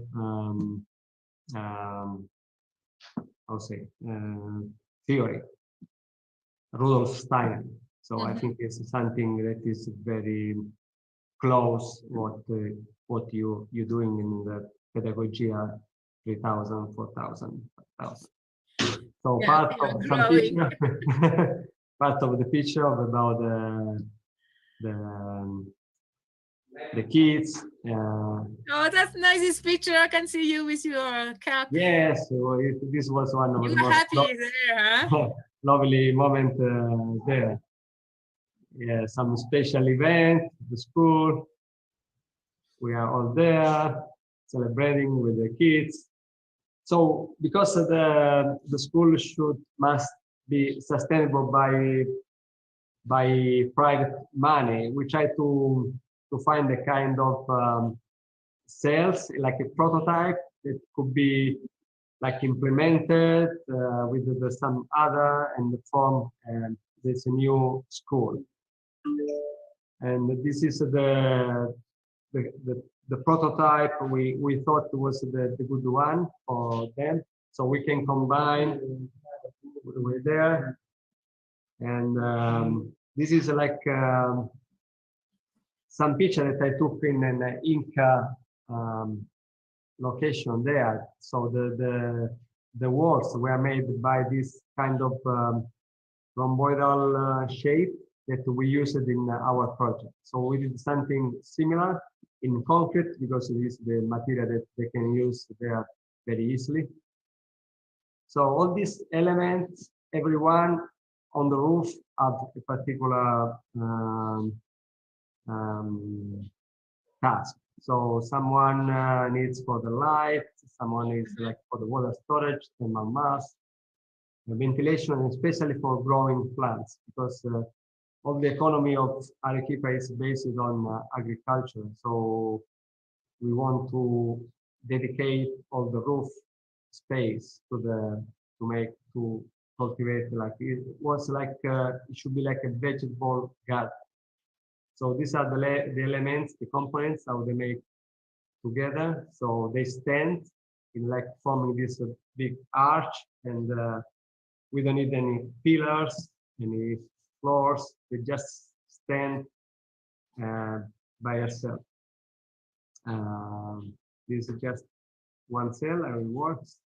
Wow, that's so beautiful. Yes, and then you can see there is like a ramp. You can go on top, and you will have this big vegetable garden, and go there and cultivate fruit, vegetables. You can see from this section, because then everything would be even helped in terms of energy by the windmill. And yeah, it's important even for the storage, because it doesn't rain a lot. So just once, maybe a couple of days, twice a week, a year in Peru. So this is a diagram. You have to collect the water for the whole year. Yeah, Is that right? We can collect the water there. So I'm trying to save water as much as possible. This is a diagram how all the functions, the programs, they related to the school, and how the plants, the function, they can stay together. This is all the plan when it will be completed. This is a view from the top, from the roof, and some images about the school. I hope he can start soon, especially with the first cell. And this is again Mamani. This of course all the tribute to him, because in a way, for some part of my experience in my life, I consider him like I still consider him like a master. It was really good to talk to him. I have been very lucky to share his friendship for at least 10 years. And sometimes I was really, how do I say, I can't believe like just one person can know everything. And I asked so many things. He always had, I think, a good answer. And I realized in time that sometimes he answered conscious of what I could understand at that moment, because some question that I did in a different time, he answered me in a different way. So I was sure about this, that he could really understand what I can understand in that moment. It was really brilliant. Okay. Dear Claudio, let me translate for our viewers the slide in Spanish, in English, because it's so beautiful. Ah, okay, sorry. But, or do you want to translate, or do I do Oh, it? yeah, you can translate. Pachamama is the mother of all living beings. She is our mother. We are our children. We have to love her. I love her, respect her. And for that, we have to know her. Wow. Many good phrases I still keep about Mamani. And this is a quote from Hernand Huarache Mamani, the founder of the foundation. And the foundation is De la Vida y de la Paz, right? It's in the foundation is the Universidad de la Vida y de la Paz. This University of De la Vida de la Paz is it's located in Arequipa. Arequipa, Peru. Peru, yeah. Thank you. So then we did what's called the innovative school. This is a school competition we did. So when we have to start the competition, really, we went to some primary and secondary school to ask the students, the kids, what was the shape they would love to have for a future school, for their school. And most of them, especially the boys, they said that the idea was like the shape of the car tracks where they can play the people. So we got the idea from so they can run on the roof, right? Yeah, you can walk on the roof in a way. So this is the site, and because the school should have three kind of school together, but in a way they should maintain its independence. So we have the nursery school even here, the primary school, and the secondary school. The three circle with different color you see is like an open courtyard that it belongs to a particular school. Okay, this is like the structure, the pillars, the framing inside, the roof, the garden, and the landscape, trees, some sports facilities, and this is in a way all the diagram with all the program. In the middle, you can find like common space, like the gym, the canteen, the auditorium, the library, all the services. And then with the three circle around, you have the three kind of different school. It's interesting because all the class have two direct access to the open courtyard, the inner courtyard, and the outdoor courtyard. So there is this constantly relationship with the green and the landscape. Of course, everything is made by save energy with the eco.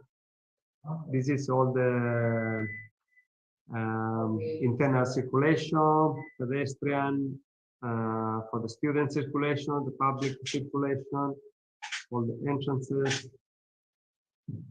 So these are kind of like public event when they happens, where the people can stand more. This is the biggest inner courtyard is even like an amphitheater, so you can have like cinema, theater, you can play different events there. And this is a kind of like called the sports facility. One of these is like a track and field running track that goes even inside the building. These are the open workshop or the laboratory outside or the playground. And this is an image is how this looks like, of course, in the context of it's in Syracuse, it's the south of Sicily. This is the biggest inner courtyard. Some other images. This structure where the kids they can play easily with the existing tree. And of course, you left all the trees. Of course. Of course. We have to plant some other because I don't know if I have talked to you, but we collaborate with a special guy that, of course, he in Italy is one of the most the biggest expert. I think one of the most expert in the world is able to measure the energy of the trees. Wow! And it does a kind of therapeutic gardens. So many trees are in relationship. There is a kind of a special vibration with some part of our body. I don't know, chest or stomach or leg. So when, of course, he decide with some, of course, instrument, something that he has, he can measure the energy of the ground, and he knows exactly where to plant exactly what kind of tree. And then, of course, he has to study about the current of the wind, just to locate there like a bench. You sit there like 15 minutes, you create a kind of path in a garden, and you have an amazing benefit from your body. It's called, what it does is called the bioenergetic landscape. Bioenergetic landscape. So even Marco will be a very good one to talk to him and maybe have like a video chat with him, because it's really amazing. I think it's quite unique what it does. Because at the moment there is something similar that is starting to be very well knowing in Japan. That is called the forest bathing. But you know, you go to the forest, but it's something really wild. You just go to the forest and just enjoy the vibration of the forest without nothing is really studied scientifically there. So what Marco does is something very scientific. So it's really interesting. He does most of his work for all the kids' school, about the school, hospital. So it does not only just outside the landscape, but even inside. It creates this kind of a green filter to clean and try to change all the air filter and to make all the space more comfortable and livable for everybody. So then I will talk to, I give you the contact with Marco as well. So this is like elevation, some rendering about the new school. All is made by slat of timber. So it depends, they are wider, depends on more open. Okay, when they are exposed to the north and they are very, very, very close, of course, when they are exposed to the south for the orientation. Another image from above. And now we are the third and last project that is the one who you know very well, and is the project that Let Meet Us. So we tried to put in architecture what was your theory, your vision, your dreams, I think, at that time. Of course, everything can be updated. Now this is, I don't know, I don't remember what was the year we did this, but I don't know, maybe it was like 5-6 years ago. Yeah. I don't remember the time. So I got, of course, some info about you, and we start with this that we consider the mother, say, of all the sacred geometry, and there is the flowers of life that Jumbalo, of course, explained very well in his books. So we have 7 colors. Every colors have a special program. Now I go very quickly, and then now we will see like a video that explains much better what I'm saying. The image are much better. So this is this kind of like circle with another not regular circle shape in the center, where there is like a park. There is these flowers of life. So even in this, like the project I showed you before, so all the class, they have like 2 direct connection with the landscape, the inner one and outdoor. So, and they are all in relationship between them, maintaining their own privacy and program and function.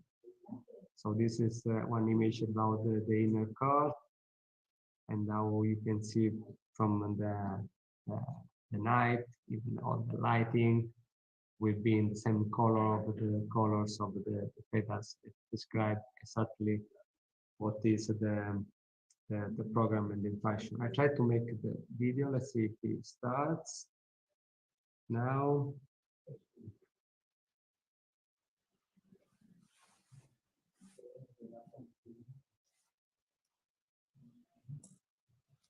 The music should start soon.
very long. Beautiful. So, as you know very well, this is very flexible project. Of course, it can be flexible because it can be located and placed in different kind of landscape. So it can be above ground, a little bit on lower ground. So in this sense, it's it's very flexible. So I want to remind the workshop we did here, and of course organized by Noemi. So this was September 2018. In your office. Yeah. So, okay, And this in Milazzo, in Gigliopoli. This is Gigliopoli. Okay, good time. Wow. Yeah. I remember, at that time it was in situ, it was not online. Yeah, so some study of sacred geometry you made. This is in with all the participants, or part of the participants office during our work. So very good to share that moment. I still remember that. Oh, thank you for the pictures. Yes, I think this is very nice. Okay.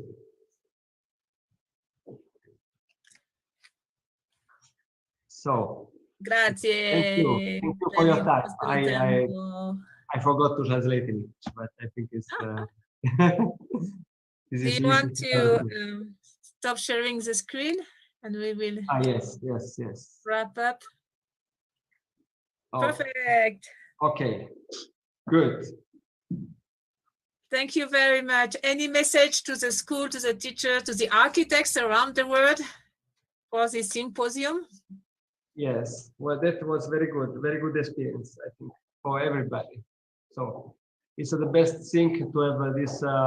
This is even a part of our philosophy, the contamination, to share information. And what we are doing, I think is parallel, respect the same philosophy of what we do. So I think it's really important to share this with other people and share experience and share knowledge, share consciousness about us. All this can make our world a little bit better. That's it. Let's share. It's a time of sharing. Yes. The critical time, actually. Thank you so much, Claudio. You know, I know you are busy, even though. Don't worry. We are still very busy. Good. Please take care. Say hi to everybody in Sicily, Italy, and we keep in touch. We keep in touch. Thank you very much. Ciao.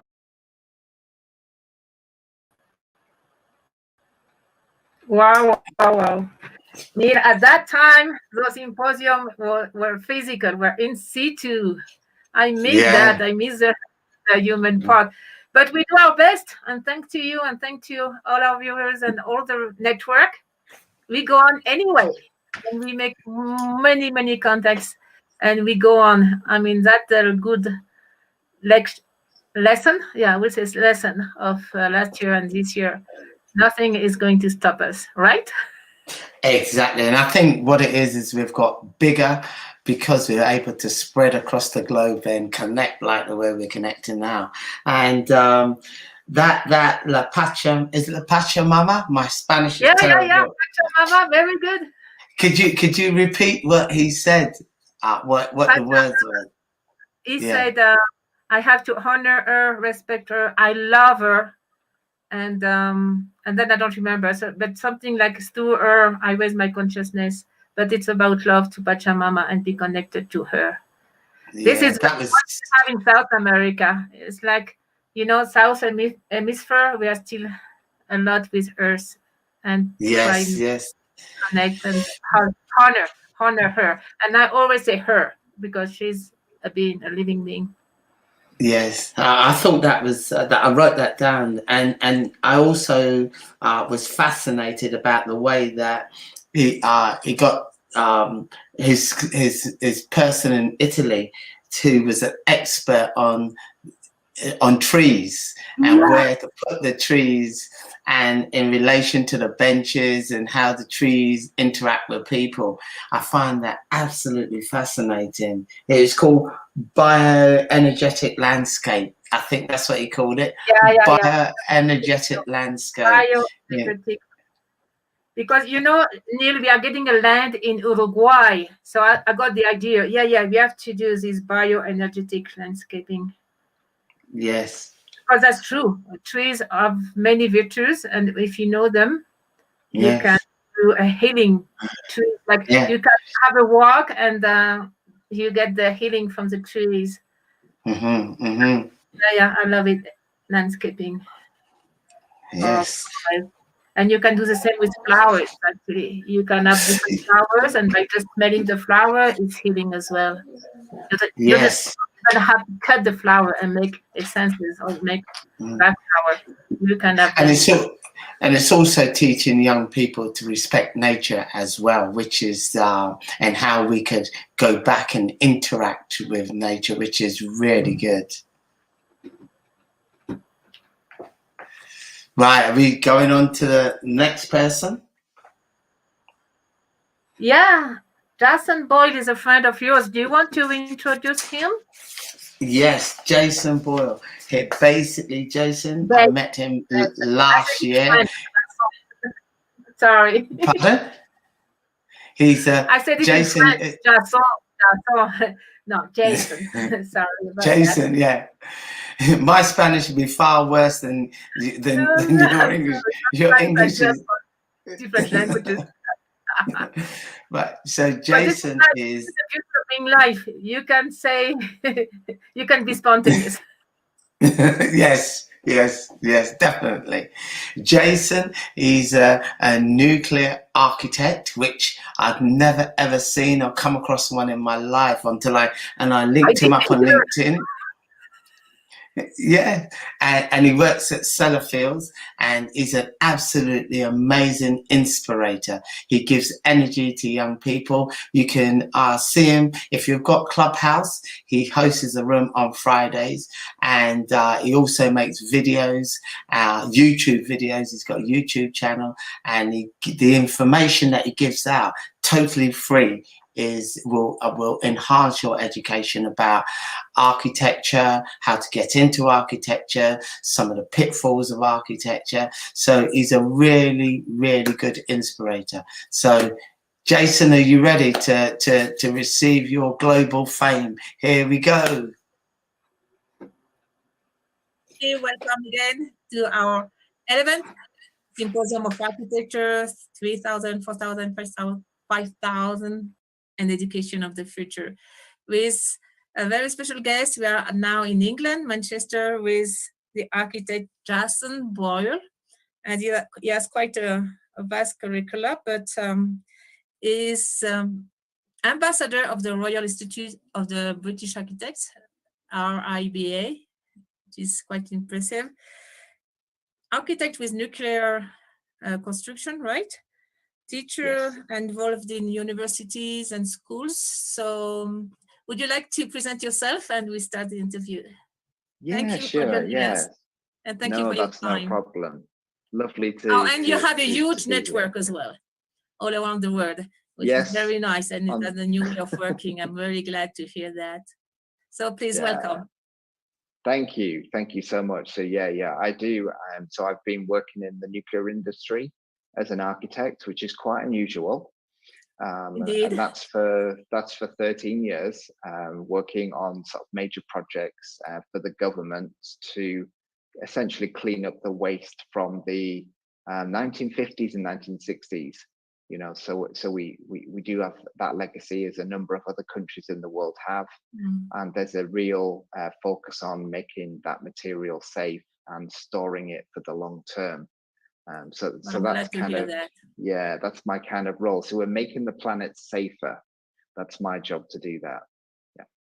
Congratulations. Thank you. Thank you. And what will be your main view about architecture and all this we have many changes right now, especially after 2020. Would you like to give us your ideas on where are we going? Where are we going in the future? Yeah, it's definitely, for me, it seems to be architecture is moving towards building off-site and design for manufacture and assembly. So what I mean by that is construction used to be very much focused on, an architect would design something and then site people would build everything and bring the materials to site. It seems to be moving in the fact that now we can use computers to actually build these buildings so accurately that we can use that digital model and push that out to manufacturing sector. So a lot of these buildings can be designed within a factory to high quality and then can be delivered to site in kits of parts and then assembled on site. So it's more like an IKEA, if you imagine. So I think definitely the future of architecture is moving in that direction, and it already has. But I also think robots as well. I think robots will be on site building and assembling the buildings together. So we might see sites by 2050 with very few people on the construction sites. I don't know what you think about that. It's always double side of the coin. Yeah, it because is. in my country, many people earn their money by building because they are builders or bricklayers. So they won't be happy to hear that. Yeah, but I think on the other hand, it's so dangerous when you are on the top of the building and you have to be in. I mean, I see from my window, actually, they are on the 10th floor with no security, with nothing. So that's scary as well. So yeah, it is, but maybe they'll do different jobs, sort of maybe they'll be more looking at the performance or looking at health and safety, improving health and safety skills, or just different jobs, because I think a lot of the future is now different roles are being created, in the construction and architecture field. So you might think that your job might disappear, but you might do something completely different and it might be more rewarding. And yes, more interesting and something you really wanted to do and you never had the chance. Yes. Yeah. Exactly. And that's why the education is changing as well right now at all levels. Yes, it is. Any relationship? Yeah, I know you have experience with university and schools.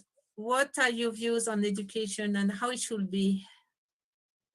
Yeah, so I do have an opinion on this. So I mean, my sort of experience generally is at university level, and what I do see, and talking to the lecturers at the universities and talking to, more importantly, the students, because they give you the best feedback, is I think that the university and practice or business have to be closer together. They have to come together. So when you do leave university, you are a lot more employable and a lot more useful in that sort of environment. So I'd like to see universities look at the business side of things, whatever discipline you're studying, whatever subject. So when you do come out, you're aware of the commercial world, you're aware of money and clients and what people need, and you're adaptable. And if universities can think about that and produce students which are more aligned to the work life, I think it's going to be a win-win for everyone, really. Yeah, sometimes I heard some young people, I have my diploma in my hand, but I feel I don't know how to do it. Yes, exactly. 4, 5, 6 years. So yes, we have to adjust, definitely. I agree with you. Yeah, and if it maybe can be done by if you having a mix of blended work, so you actually study at university for so many days and then you go into the office for so many days, and so you have that mixture. I think that's a good way. And I think in architecture in the UK, we're going back to the apprenticeships. So having apprenticeships, I think that's a really positive sign, and we need more of that sort of study and work, I think. And as well, nowadays, it's so important to work with big networks and all interconnected. Would you like to share about your network? Yes. So yeah. So yeah, I've nearly 30,000 followers on LinkedIn from across the world. So it mainly consists of architects, students, but project managers, quantity surveyors, anyone involved in the construction industry. I've been heavily building up a really powerful network on LinkedIn, and now I'm moving that network onto a platform called Clubhouse, because Clubhouse gives you a voice to your interaction in your network. So whereas on most platforms that are available now, people are just typing or sharing some content or pictures. But this Clubhouse, this new platform, which I can see, coming out in every planet, every country in the world. Maybe every planet. Maybe every planet. Why not? Yeah, absolutely. We can. I think so, actually. Yeah, I think speaking and hearing someone's voice, you're more likely to get to know someone quicker and have much more value, valuable conversations that are meaningful. And that's so I've started my my network building on Clubhouse. So I'm slowly transitioning from that platform to Clubhouse, because I see so much growth and sharing of minds and sharing of values and sharing content with each other. It's really powerful. Yes, and this is a new way of working, actually. And the same with young people. Yes. Everything is a network now. Even the Symposium, we are networking all around the world. Now we have the 5 continents, and it's so rich. It is, and I've got this new space where architects from around the world and creatives and designers and construction professionals can share ideas. So I have rooms most evenings where we can debate different subject topics. We discuss culture. We're discussing culture on Wednesday about it within architecture. We've discussed salaries all in different countries around the world, mental health, all of these issues are great issues. And what it seems to me is no matter what country you're in, the issues and the problems are still the same. That's true. Yeah. So if we find a solution somewhere, it's bang, bang, bang, bang. It's like a domino effect as well. It is. Yeah. And you don't feel alone. You don't feel alone, and I think I really think it's it's a very powerful platform, and I think any platform whereby you can get people who you could be in Australia, you could be in somewhere maybe in Zambia or something in Africa, and you can have that conversation and that debate and get to know people and learn from each other. That's what it's all about. And so it's I'm really enjoying that networking and that sort of creativity with speaking to people and learning from others as well. And this is what's so amazing. We can't travel for 1.5 years now. I can't travel, but we made more contact and more platform than ever. So we have an acceleration of contacting and making the world small, and have the notion we are all together at the end of the story. Absolutely, yeah. That's the beauty of the internet. The internet is bringing people together, and it's developing in such a way that you can have video calls. I think we've all been doing Zoom calls and video calls for a year now. It might seem like a step backwards, but with audio, you can have hundreds of people in a room and speak and go, and I think that's really powerful. And with audio, you don't need the bandwidth that you need with the video. So you can interact with more people. So I really like it. That's a good idea. Yeah. I will have to switch to Clubhouse too, I think. You should. Yeah, you convinced me now. What would you say to our viewers now? We have architects, we have fathers and mothers, teachers, students, designer, young people. What would you recommend us? Or what would be your piece of advice? Yeah, so my piece of advice with networking is not something you do. It's not something you do every now and then. I think networking is something you do every day, and you should devote a small part of your day to network with other people and build a network, because a network is really powerful. It really is today. And social media and the internet allows you to create powerful networks which can enrich your life. And that's what I would suggest. Perfect. So let's network and let's be in touch. Let's keep in touch. Yes. And everybody seeing us, enjoy the networking. If you can't travel, but enjoy connecting all around the world. That's what I put behind all these little connections. And this is definitely, how do you say, like synergy or fractal. It will grow up. Yes. Quite fast. And that's the beauty of it too. So we are not alone. We are in a network, and we can co-create a lot of things together. Absolutely. I agree. Thank you so much. Thank and you. Please take care, and we keep in touch. Thank you. Thank you so to much. You. Thank you for your time. Thank you. Bye-bye. Bye-bye. Hi. So that was Jason Boyle. Hello, we're back again. That was Jason Boyle, the nuclear architect, and he came up with some quite good pointers there. Can I just put the caveat in?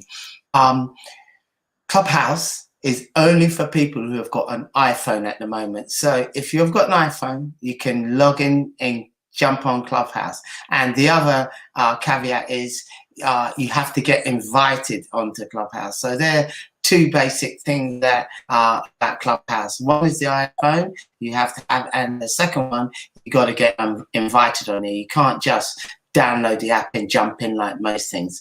But once you're in there, the world is your oyster. So as Jason said, it's networking. So I'm on Clubhouse about 3-4 times a week, and even this morning, my morning, I was on Clubhouse listening to architects talk about which is better,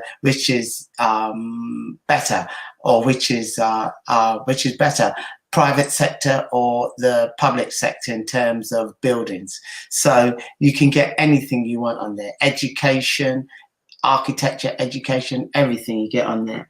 Right, and he came out with a couple of really good points. Blended work. So the idea of students now studying part of the week and then actually going into the workplace for the other part of the week, I think is crucial to the development of most young people today. Blended working, not just learning the academic side of things, but integrating it with the practical side, because as all of us know, we've got some fantastic academics, but they can't do anything, they can't make anything. I'm not saying them all, so don't get me wrong, but that is what we find is there are quite a lot of people who are, the theory comes to it, they're absolutely phenomenal. They're better than I will ever be. But when it comes to the practical side of things, they tend to see that as somebody else's tool. So blended learning is really good. Apprenticeships. Do you have apprenticeship in Bolivia, Naomi? No. No. Well, Germany and Europe tend to be more hot on the apprenticeships than we are in England. And I personally think some people and some students, they would benefit more than actually by doing an apprenticeship, which means they're learning on the job, as opposed to going to a university and then coming out and then having to learn on the job. So blended learning, apprenticeships, I think it's a multifaceted approach to education. And and we had this debate recently on LinkedIn, on Jason's LinkedIn, where he showed a machine actually bricklaying, and a couple of people agreed with the bricklaying machine, and I agreed with the bricklaying machine because I said it's. But if you've ever done any sort of labor work, it is so hard working 5 days a week, lifting up bricks, laying bricks, etc., etc. And it burns your body out. So maybe we can have a combination of the two. Yeah, I think this would be the best way. So, because bricklaying is such a beautiful art, and it's from stonemason to bricklaying have gone on for generations. So I think it's an absolute beautiful art which needs preserving. But I do think we can, as Jason say, blend the two together, and where it's the more laborious bricklaying, get the machine to do it, the beautiful stuff. And a bit more complicated, get the humans to do it. What do you think of that idea? Sure. And one word on apprenticeship. How do you say that? Apprenticeships, yes. Apprenticeship. Yes. Is that apprentice, right? Yeah. Because there is that's the way it was before. Some very school and even esoteric school, and they have a beautiful bond with the teacher, and this is what we really need too, this bond. Yes, and definitely. Here we have a good surprise. Guess what? What? The next video is not only our friend, but we have with Maria Faraone. And Maria, you are from UK, Canada, and you are an architect, OAA, and social urbanist, and senior lecturer, and you are as well with the RIBA. Is it correct now? Yes, RIBA studio. You are a great teacher as well. You teach master program, and you are into environmental science and social architecture. I mean, it's such an honor you just pop out or pop in on the Saturday. Thank you, Maria, and welcome. Pleasure. It's my pleasure. Thank you both. You guys are both leaders in really expanding who gets to be involved in the field of architecture. This is so important. I think when I was thinking about what you were doing today and what I might say, I really, all I want to say is exactly what you said to me, which is welcome. The profession needs to include and needs to be very welcoming and open to a big range of citizens of the world, everybody who wants to do something good for society. And it's not just about buildings. Architects solve many different problems in the world. And I think it takes leaders like you to look at why people are not being included and create those bridges. So I'm really happy to be part of this. Can I say, Marie, I'm absolutely blown away that you've come on live onto the show. You know, surprise. Can I just say, Maria is what I'm surrounded by absolutely beautiful people inside and outside. And Maria is one of the prettiest people inside and outside. And she gives her life to engaging with students from non-traditional backgrounds, encouraging them, inspiring them, helping them to go the extra mile, helping them to see their full potential.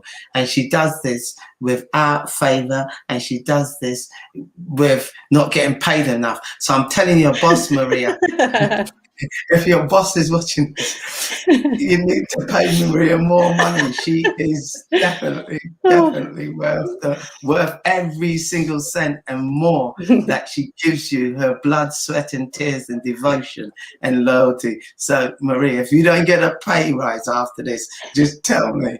You know, it's not about the money, Neil. It's not about the money for any of us. I know. You can't even buy this kind of love for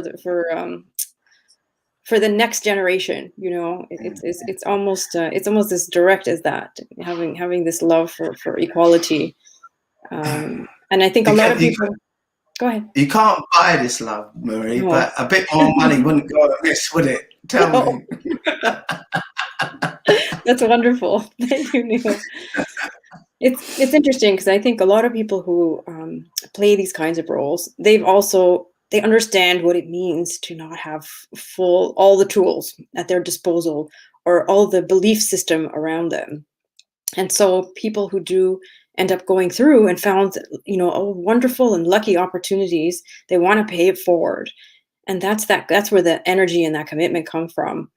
I spent 20 years in practice, and I would say that it's really clear, even in practice, what those imbalances are.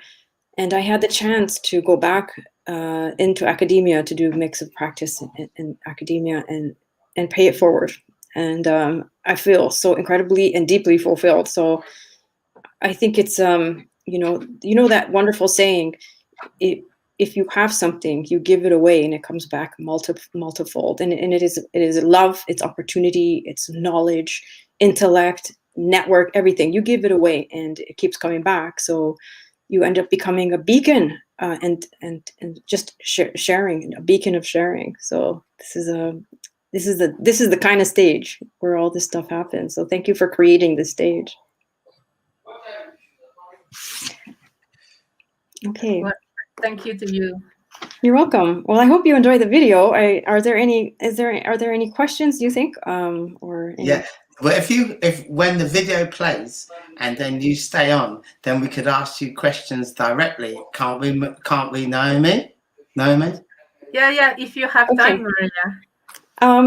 Sure. I mean, I could stay a little bit for sure.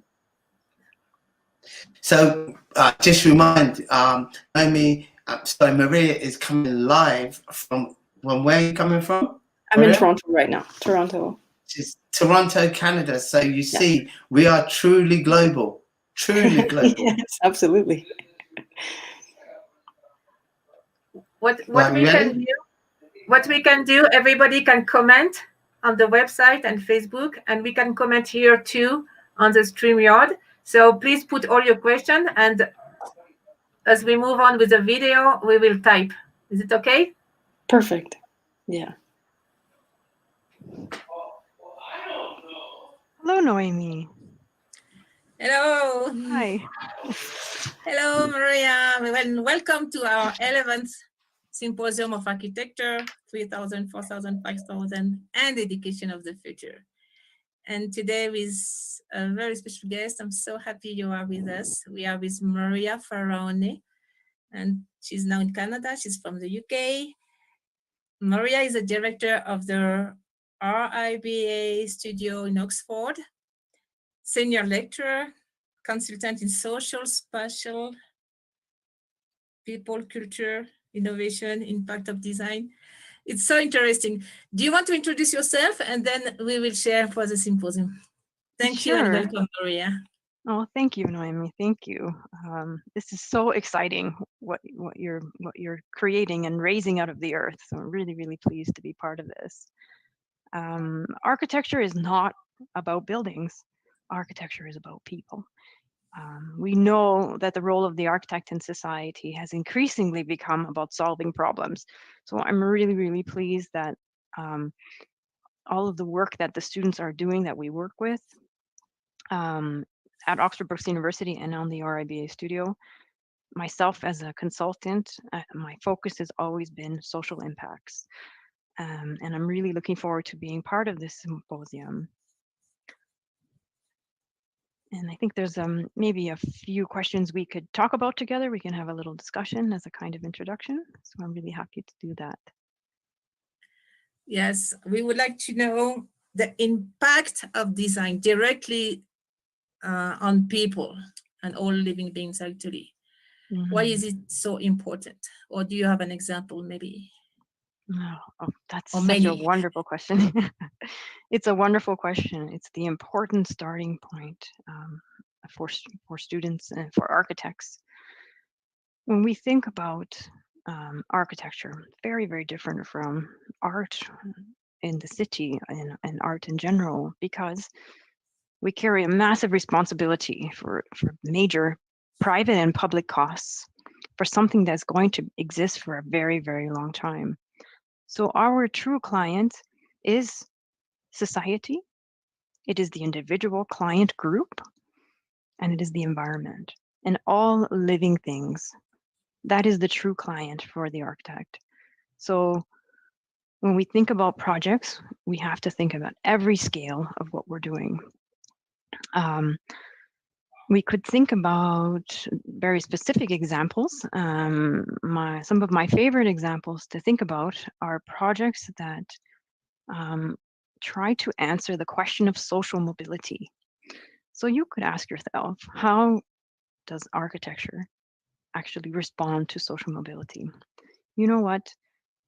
If you look at the faces of all the architects in society, that's where you begin. If the faces don't represent who society is, we don't even need to go to the architecture. Everyone in society who feels they would like to contribute to that field should feel very welcome to join. And our society needs to be represented by everyone in society.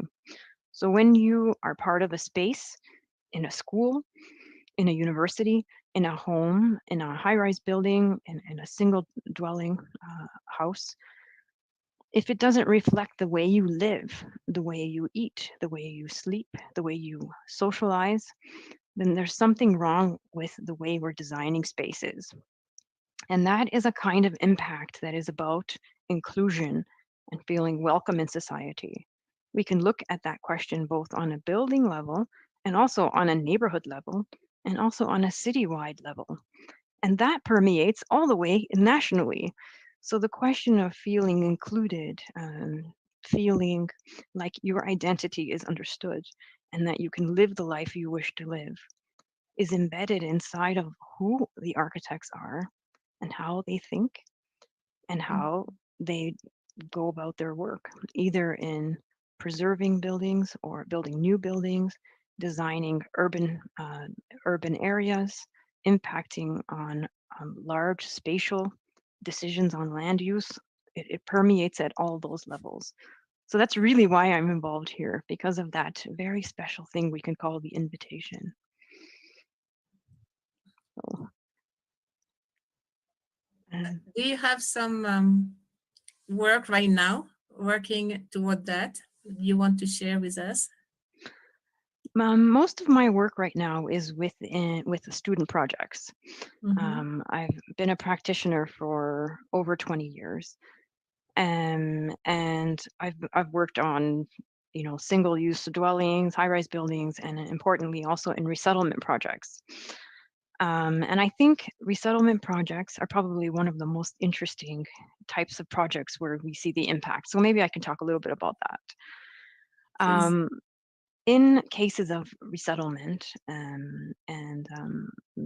this is when we talk about resettlement, what we mean is that where something is happening, there could be something happening, let's say, because an area has been deemed a flood zone, or something is happening because, let's say, there's a mining project, or there's a transport planning project, or there's an Olympic site. And communities need to be moved. Maybe they don't want to move, but normally the rules of a country will require that they move, even if they don't want to. The trick is that people must be accommodated properly.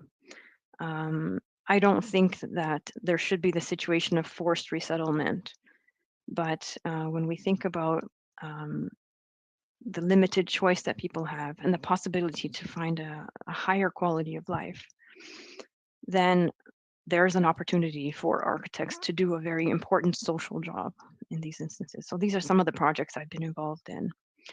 Now, what's important is studying the lifestyle of people, how they live their day-to-day life, how they work, how they go to school, how the children prepare for school in the morning, what kind of movement they have, how they get to work, what kind of work they do. So if they're farmers, for example, what kind of land they use, the quality of the soil.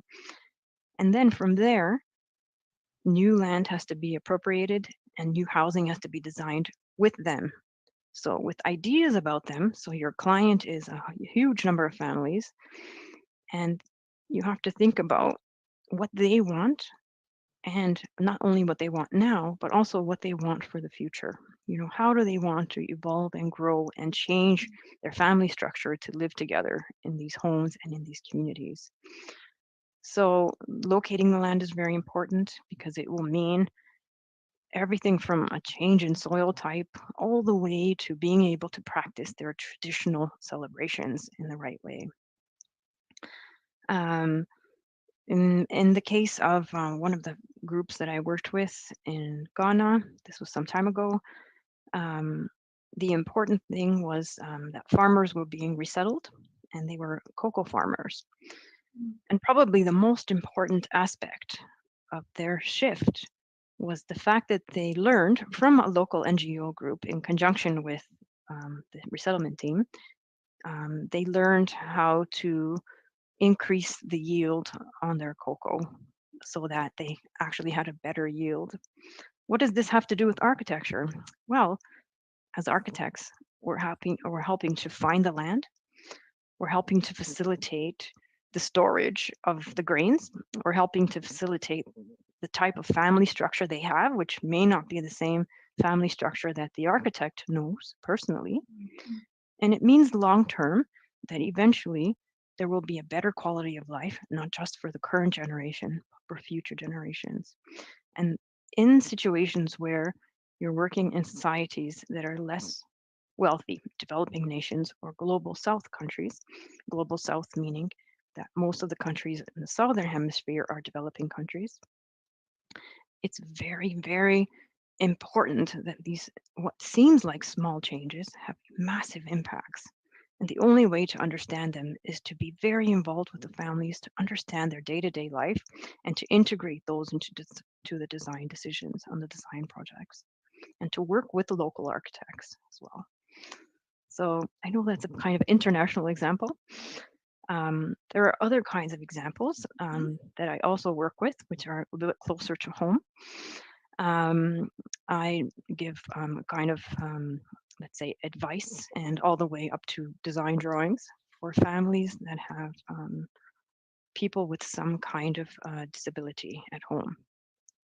And disability could be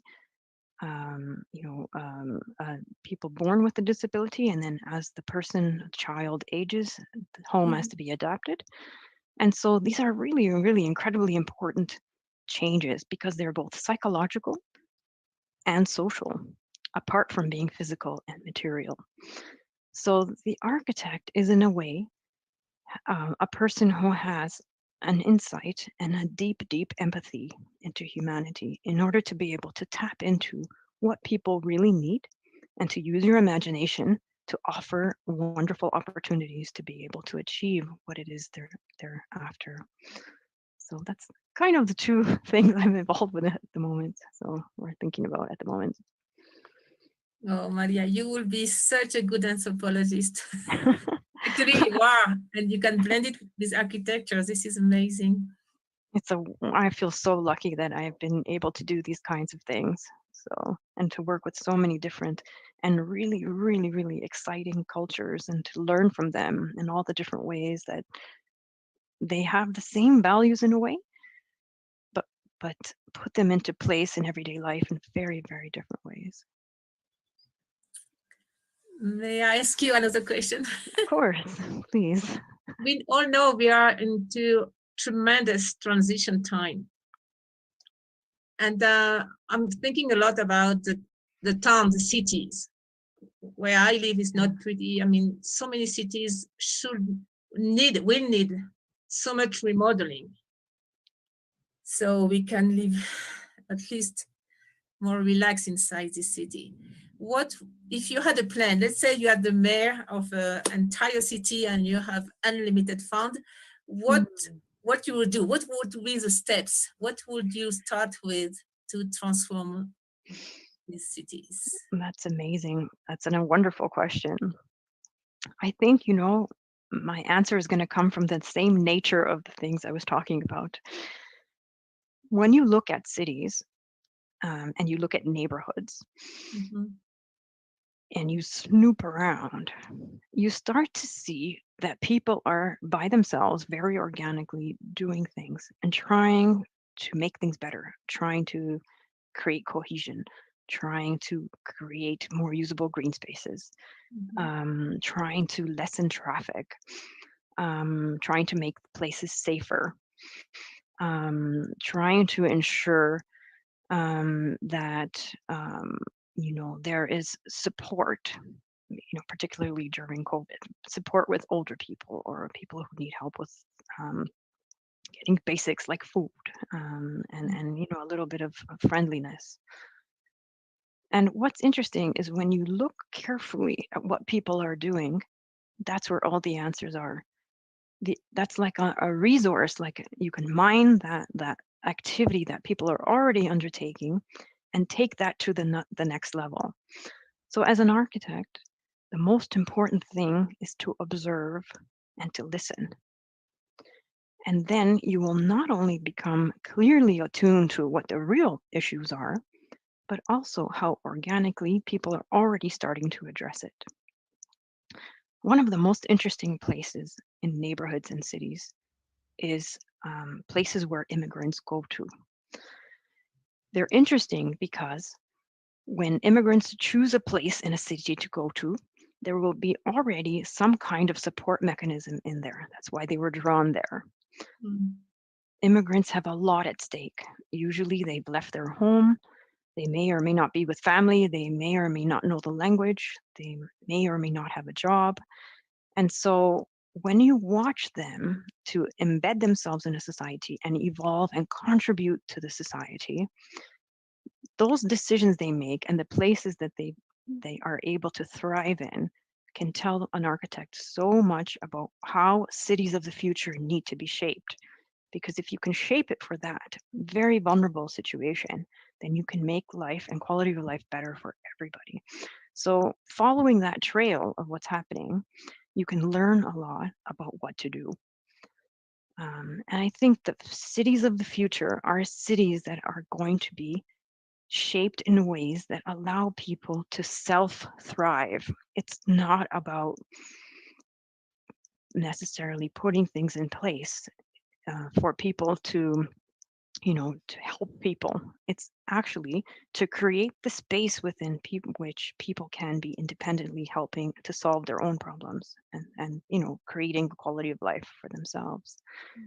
And the immigrant situation, and I mean, this was also my PhD research for many years and also my personal life, and many of the resettlement projects I've been involved in has been this kind of inspiration, which it's that inspiration that just keeps on giving.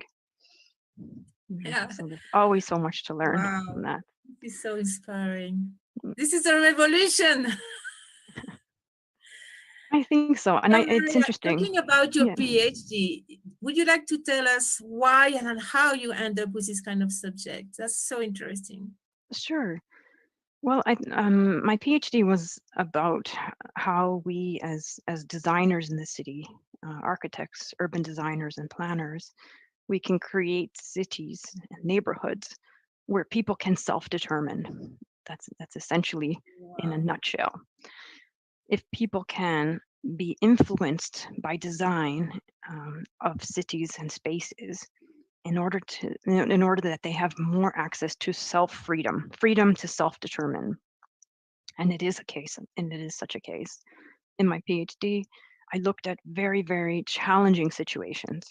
I looked at situations where people were not necessarily welcome, or in situations where people were not themselves embedded in society or not really committed to embedded in society and still needing to thrive within those communities. So those were the two most challenging types of communities.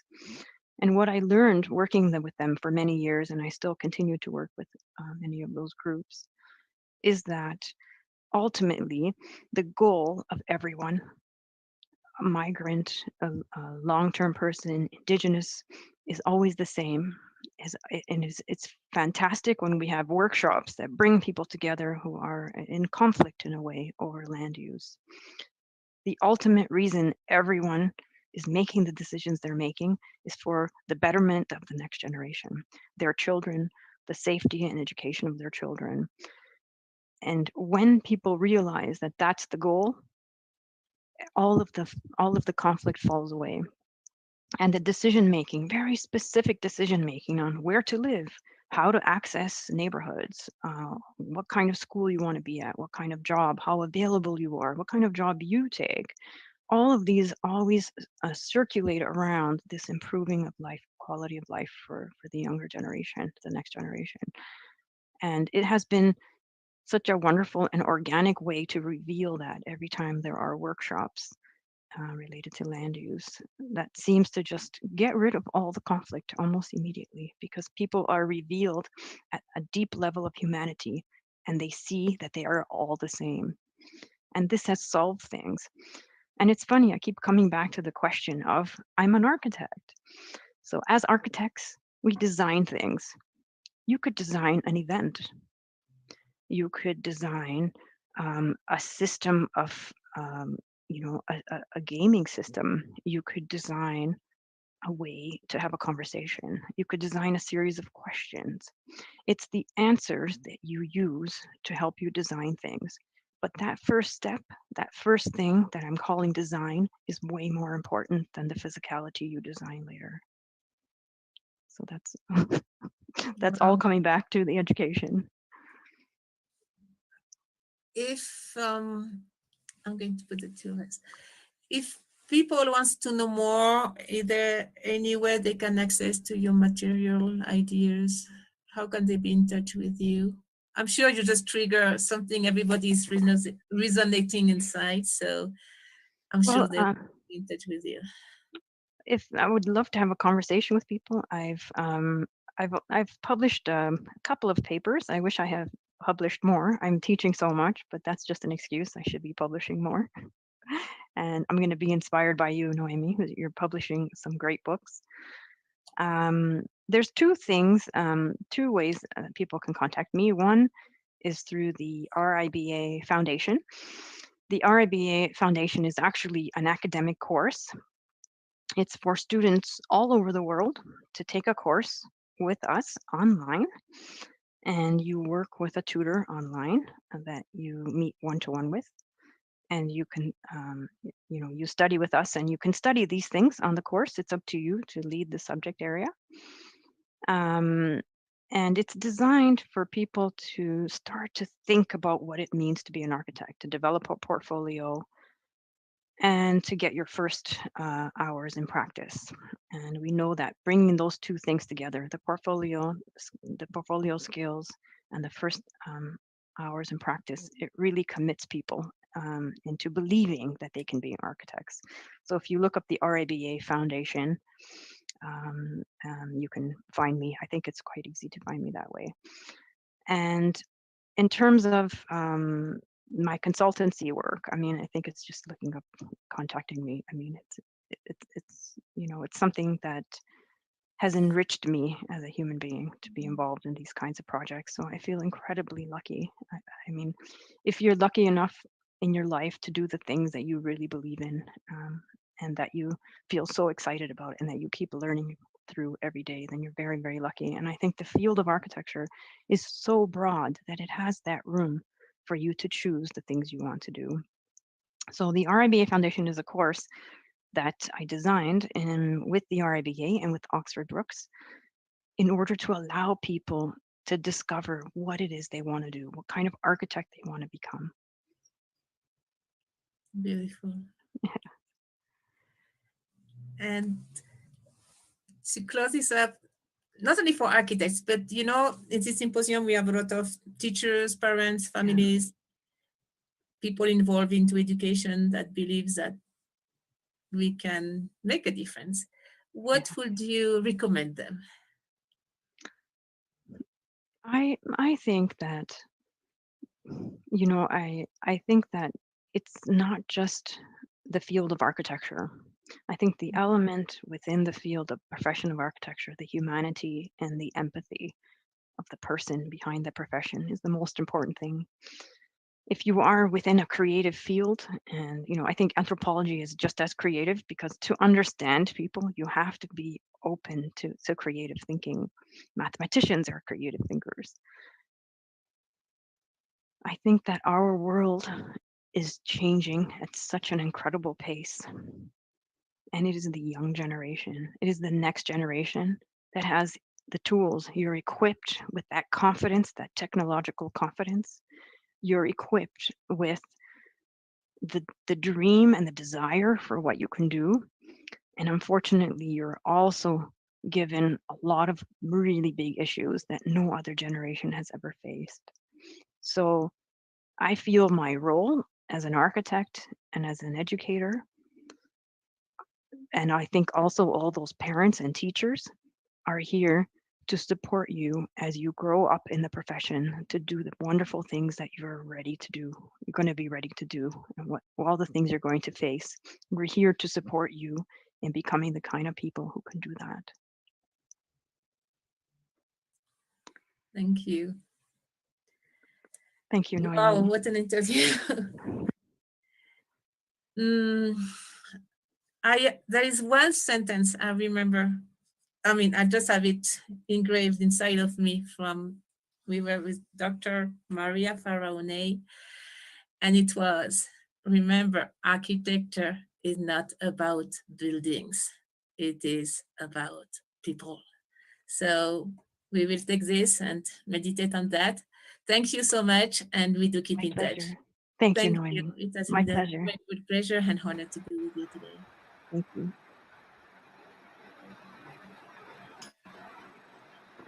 Wow. Whoa, Maria. I've had so many people just texting me and saying that you should be the voice of the architectural world, because it was so soothing to listen to you. And it was absolutely phenomenal what you were saying and the things you were saying and the way you were putting it.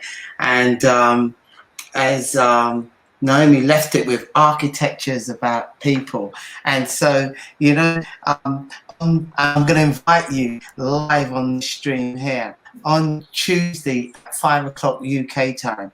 I'm launching a trust with Victoria Thornton. It's called the Thornton Educational Trust, and it's inspiring the next generation, which you do naturally. And it's a 5 o'clock, and Naomi has got the link, so we'll send the link out, or we'll keep posting the link. And you're going to be there, because I think that you need to be there, because you inspire more than generations. You actually inspire people, individuals like myself, and to go that extra mile. As I said, every point that you was making, social mobility, working as an architect with local architects, not going into communities thinking that you're the big architect who's going to change their world and change their community. You work with architects, you work with indigenous populations.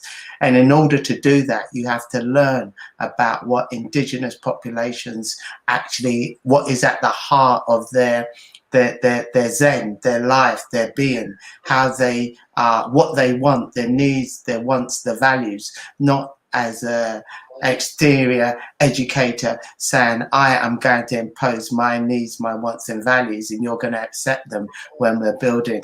But yeah, tell us a bit more about the communities that you work with, because I'm just loving this. Naomi, do you want to add to me? Because I know I'm talking a lot, but please add to me. Let me give you a clap first of all. Yeah, I've got to do that first of all.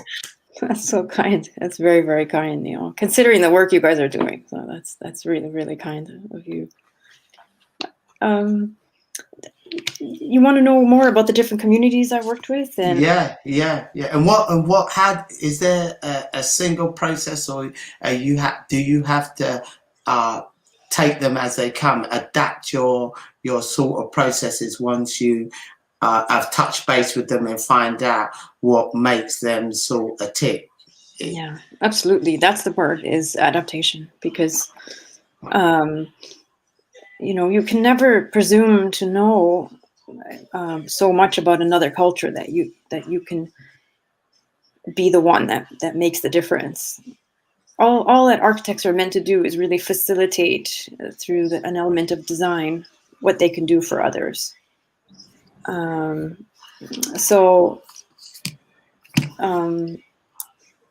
Sorry, can I put you on pause a second, because there's some noise here that I need to. Yeah, sure. Can you sure. ask me a question? So Naomi, you can ask her a question because you're smiling.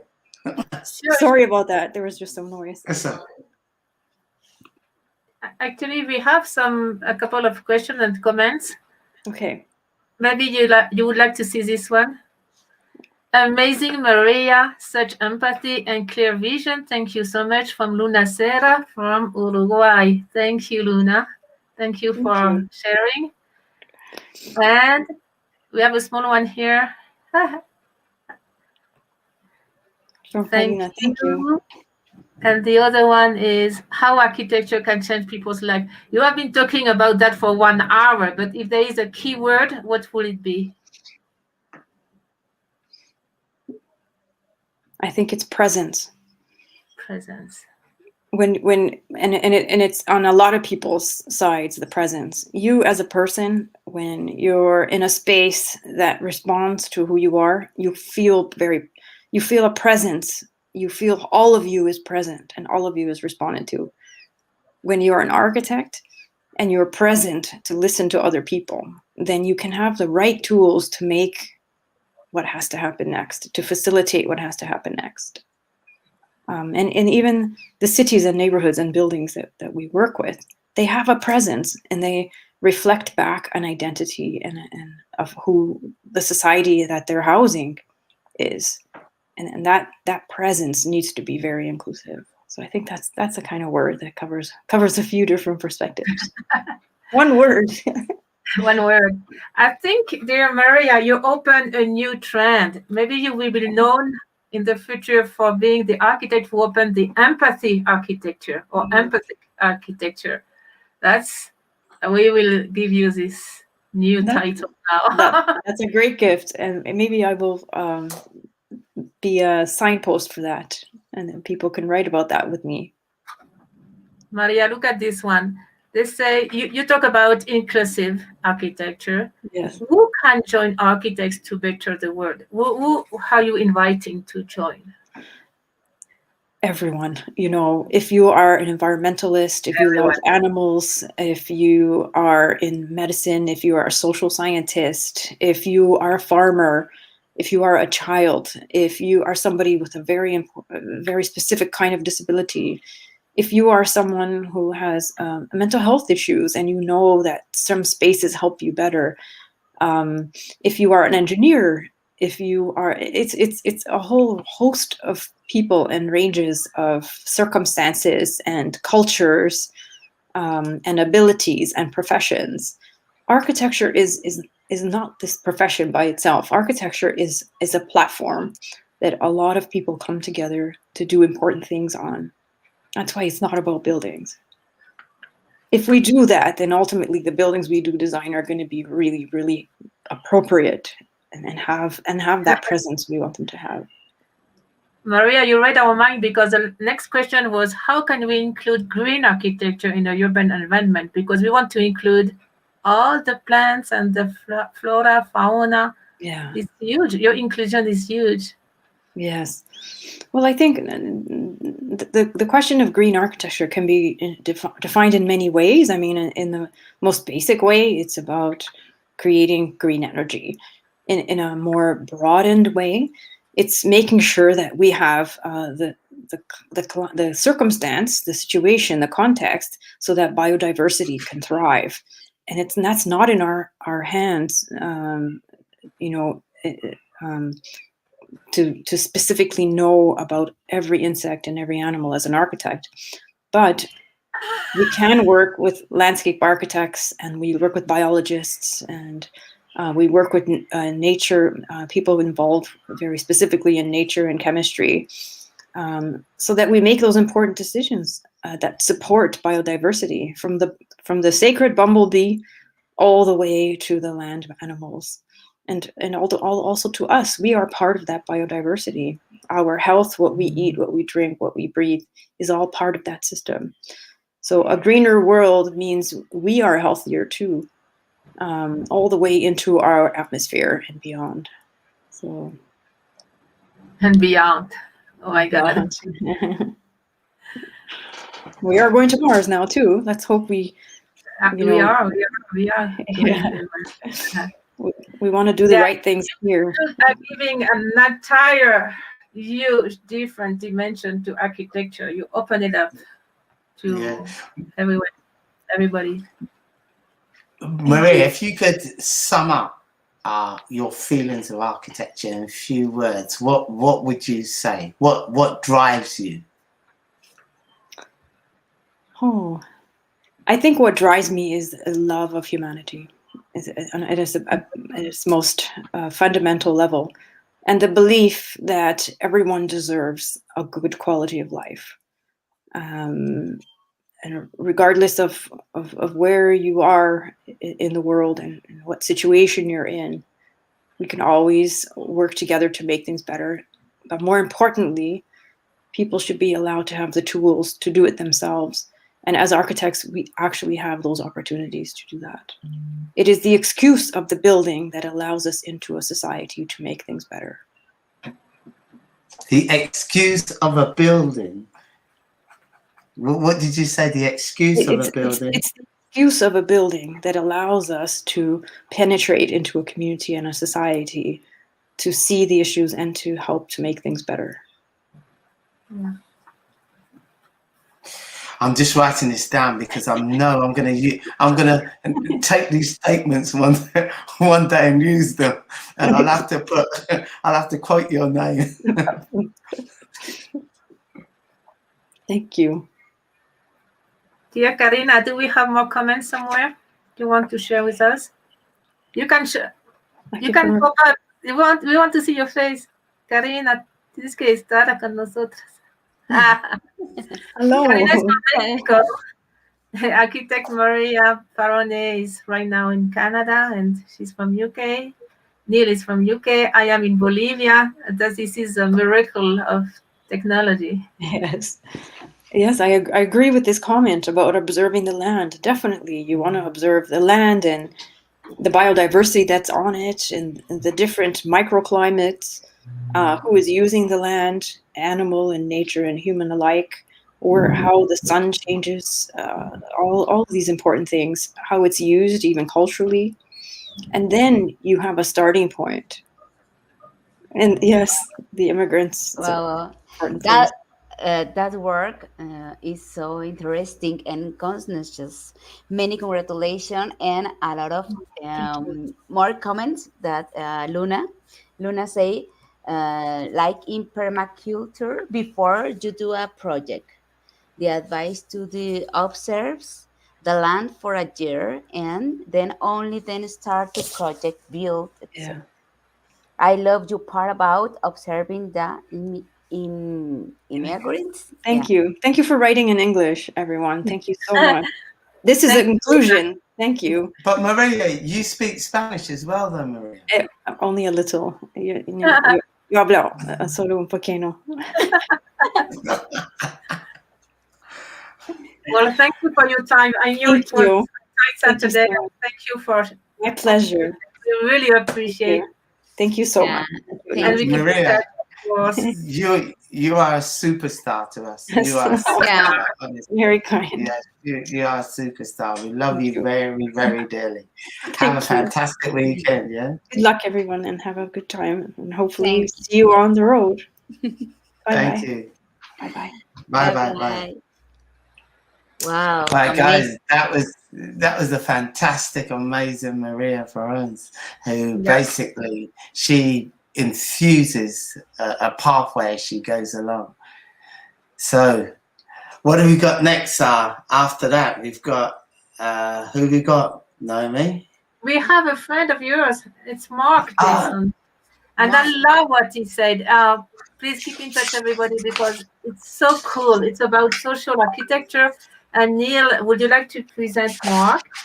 It's an student of yours, actually. Yes, right. Mm. Right, Mark Jason Warren, absolutely fantastic young man. He has karma to the hilt. I first taught him when he was about 16 years old, and he said to me, I came in his technology class, and I was his new design and technology teacher, and he said to me, and this was the first lesson that I had with him, teaching him A-level product design. And he said, "Sir, what can I make?" I said, "You can make anything. If I don't know, somebody will help me. And if they don't know, we can get somebody else." And he looked at me with these big eyes and he said, "Anything?" I said, "Yes, anything." And I said, "You're going to be an architect." And from then on, he's never looked back. He's an amazing person. And Mark absolutely personifies the word circular economy of education, because I helped him.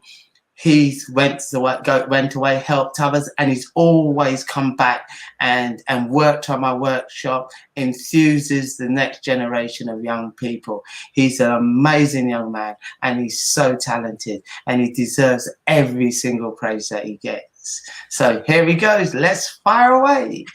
Okay. Let's go to the video.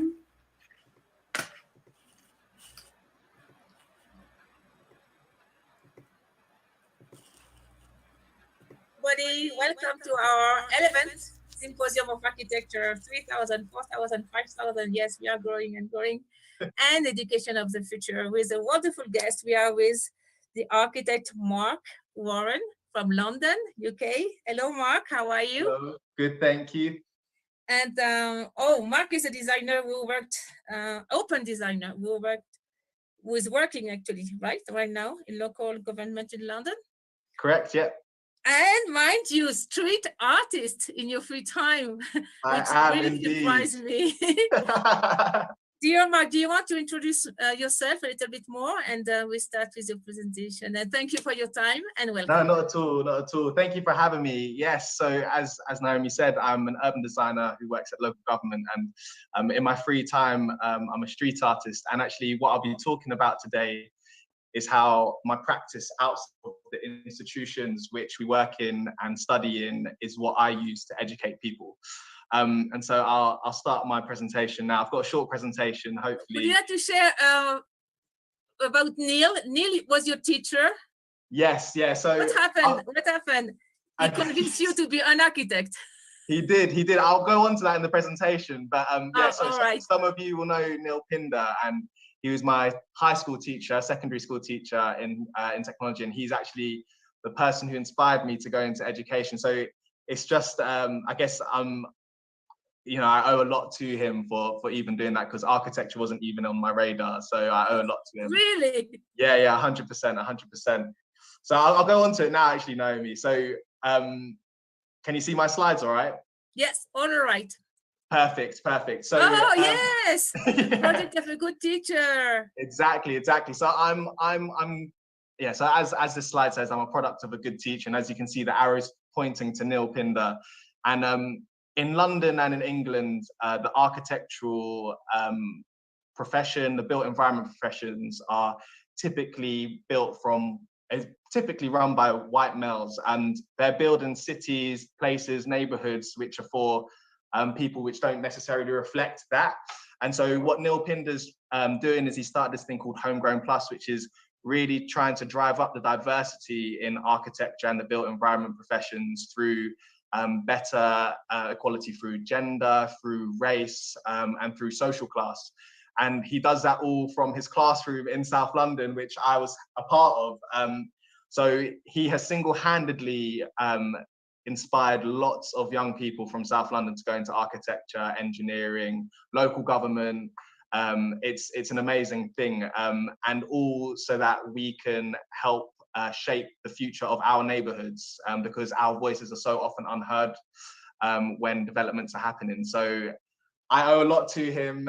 He's the reason I'm here, and he started this thing called Homegrown Plus, which is a method of improving skills of young people to go and enter university.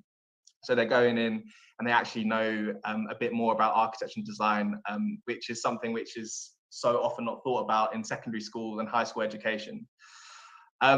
So what I wanted to start with is talking about formal education. And I've had the opportunity to tutor university students. The image to the left is one of my students sending me a late night image of her Photoshop collage, stressing, saying, is this right? Do you think this is cool?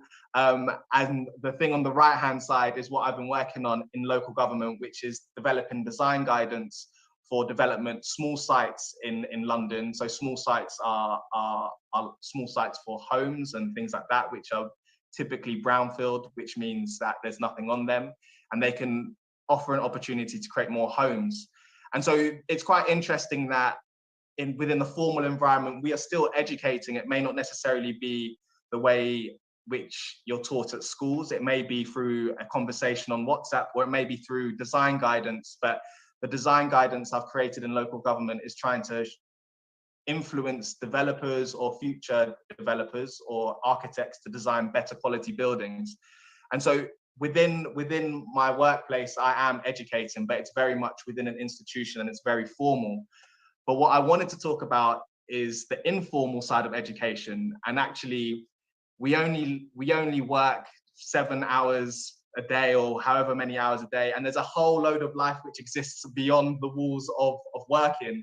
And how can we grab that and teach people as well, so it's more of a conversation and it's not one-sided? So this was a workshop I did with some children. I think they were 8 years old in a primary school. 8 years old, all right. Yeah, and purely maybe 30 minutes of talking, and I asked them all to draw a house, or I didn't say a house, I said draw a home. And they all drew these really cute images. And what's really lovely is, you could see, they've got their TV antenna. These are very typical for like a London home. You've got your TV antenna on the pitched roof. You've got your chimney. You might have a tree, you have some flowers, and it's really sweet. I then spoke to them about architecture and showed them, what architecture could be. And then at the end of the workshop, I asked them all to draw another home. And this is what they came up with. Wow. And you can see, yeah, it's amazing. And you can see the same 8-year-old who drew this, and that's what they consider a home. Yeah, the same 8-year-old drew this, and you can see, what's really sweet about this is you can see the aerial stays, because that's what they believe is a part of a home. But there's these little bits. I think there's one over here with the same door number, but they're very different things. This girl here really wanted a heart-shaped swimming pool. Yes. Yeah, and you put two hearts at the end. Exactly. It was definitely an upgrade. But what's really interesting is from half an hour's conversation, you've already unlocked so much. Half an hour? Half an hour, yeah. After half an hour. Exactly. Amazing. So you've already unlocked a whole load of thought in their minds. And actually, it proves to me that everybody is curious. And so how do you start to plug into that curiosity to teach people that what design is? Design isn't necessarily a house which looks like this, because design could be a house which looks like this. And how do we start to make everyone in society think that way? I think it's really, really interesting. And so I've structured this presentation into kind of different chapters. It's quite short, but the first thing I think is really interesting or really needed is how can we start to challenge perception? And so, as Naomi said, I'm a street artist during the evenings when I've got a bit of spare time, and a lot of my street art is around using public space and improving the access to art, and really allowing the public to question what places are. And so this is an alleyway which is in my neighborhood, and it's quite a horrible alleyway. It's actually nicknamed Shit Creek Alley, sorry for the language. But it's not a pleasant place to be, and people quite often run through it because it's quite a gloomy place. And so with £10 and a load of ribbon, I made it into a rainbow.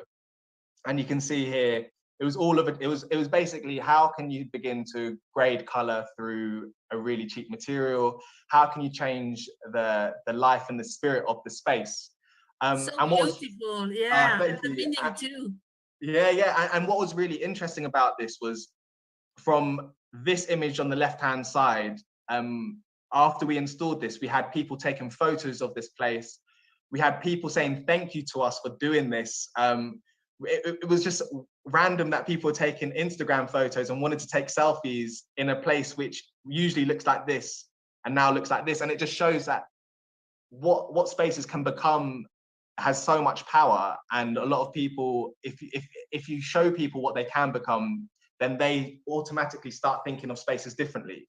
And I think it's really important that we do that. And this all falls within the everyday. So as I'm walking to my grandma's house, I may go through this alleyway and it's completely changed. And that itself would click and make a person think differently about that space.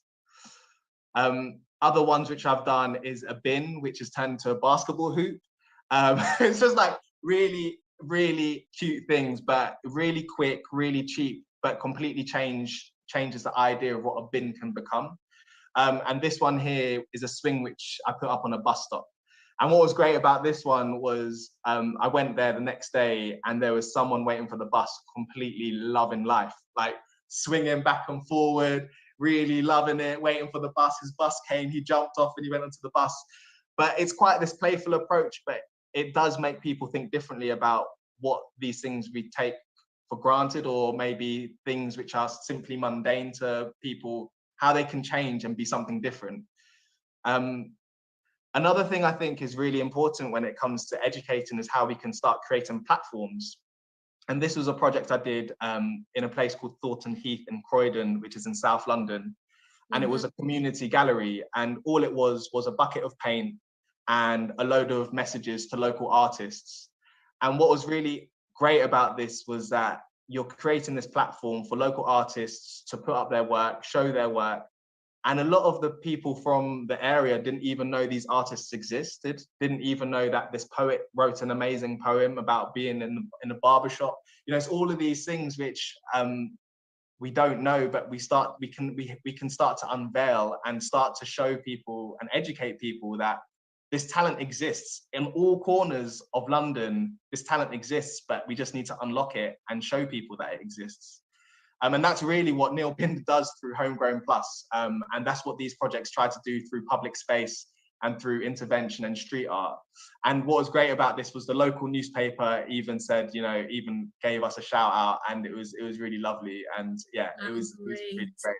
And again, like I said, it's just a bucket of paint and a load of people who wanted to do something together. The final thing I wanted to talk about is how we can start to bridge gaps. And obviously the last year has been absolutely crazy for everyone in the world. And so it's been even more difficult to bridge gaps. And so this project is for a council estate in Camberwell. And they've got an old basketball court, which they want to get redesigned. And I was approached as an artist to look at it. And I said, actually, we should design it with the kids from the estate themselves. But obviously we can't actually connect with them because we're in lockdown. So we developed a thing called the Playbook, which is an exercise book, which has things like, can you draw symbols of your estate? Can you tell us a story through drawing? And it starts to make the children, the young people on the estate, think differently about how they see things, where a fence they may walk past every day actually becomes something which they represent through a symbol, or the roofs of the buildings is something which they relate to, and they start drawing that down. And so this is very much a live project, and we're getting entries back like this, which is great, which is, you know, pow, bang, and he's using words to really display what he thinks happens on this basketball court. And the idea is that through this, even though we're very distant because of the situation we're in, because of COVID, we still are able to reach out to young people and teach them about how they can draw stories, how they can think differently about spaces. And we're going to collect all of these different designs together and collage them to create the final design. So it really feels like the young people of the estate actually designed the new basketball court, and it's going to be painted this summer. Hopefully, we'll see. Wow. And then they share on Instagram or any social where? How does it work? So the plan is that we use Instagram as a method of reaching out as well. But this is very much like a young project. So it's gaining traction now. I'll keep you updated on it. Hopefully in summer you'll see a new basketball court painted. We'll see.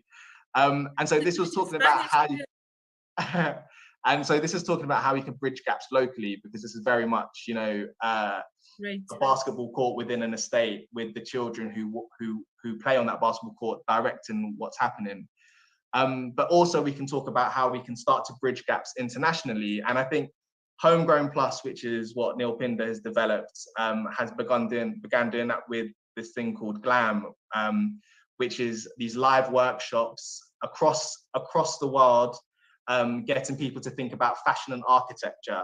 And that's all been done through, you know, Zoom and through these internet connections, which have managed to reach out and talk to different people, which we can learn from. And just like I'm talking to you today, Naomi, and I've learned a load from, you know, your ambitions and what you stand for. I mean, that's an amazing thing. And in a weird way, this is the silver lining of COVID, that it's actually forced us to go beyond the local and really reach out internationally and learn even more from different places. And so that's it. That's what I wanted to talk about. It's about informal education. It's about the conversations and the mundane situations and how they can actually influence how we learn. And I just want to say thank you very much for having me. Hopefully that was okay. Thank you so much. Yes. Definitely. Perfect. What would you work in the local government in London, right? Yeah, I do, You yeah. have a lot of people like, how do you say that in English? Decision makers. Yeah. Politicians, mayor of the town, the responsible of a district too. What would you recommend? Because it's not even architecture, it's your art, your approach is so human and so social. Yeah. I don't know if there is a name for that, like social architecture. Or, do you have a name? No, we can think of one now. Yeah. Human and fun architecture, and to make us live and smile. What would you recommend to the decision makers? Because now it's crucial. I mean, the town are too sad. Yeah. I think, do you know what? It's actually been really interesting working in local government. Before that, I used to work in private practice for a leading London studio, and it's just interesting to see it from both sides. I think that I don't know. I actually think my street art approach is obviously my practice, which I do outside of work. It's what I do, but I think it is a good way to bring it in. I think disruption is actually really positive. And if we can start using small interventions to test ideas, to prove that they do work, that's actually quite a good thing. That local governments are doing that. Some are successful, some less successful, but each time it's an iterative process. So they learn from it, and it should inform the next prototype almost. I think in London, because there's a lot of development happening, and in the UK, and I'm sure it happens across the world, we have a thing called meanwhile uses, which is temporary spaces, temporary projects before a larger regeneration or development happens. And quite often they are used to kind of kickstart a site to gain traction, to get people there, to kind of start to build character. And again, they can be successful and they can be less successful. But a successful example of that, I'd say, is King's Cross, I think, is a really good one, which is one of the largest regeneration schemes in London. And they had like a natural swimming pond, which was really, really great. And lots of people used it, and it was just like completely random, but really successful. And that really did bring some buzz around there. But I think it is happening. I think, it's always going to be political. So it's quite a difficult one to answer because you don't know what the political will of the decision makers are. But I can't really answer it directly. But that's a very good question. Well, what would you tell the young people? I think the young people, I just say, do you know what? Young people they are the future, and I think they have the best ideas. They're the most willing to to test ideas, to think of new things, and they're not fearful, you know. And I think that's a beautiful thing. I mean, I hope I'm still young. I hope me too. Exactly. But yeah, young people, I think, just need to get out there and get heard. Because you know what, actually, what is interesting is that when you're working in local government, or even when I was working in practice, young people are quite often the group of people you hear the least from in terms of what do you want to happen in your neighborhood. And it's typically, you know, older people who have time on their hands, who are a bit more savvy when it comes to planning decisions and stuff like that, who make, you know, who actually respond to things. And so all I can say is I think young people need to shout, they need to be heard, and they need to just, you know, be seen as much as they can. And I think, do you know what? I think it's about switching.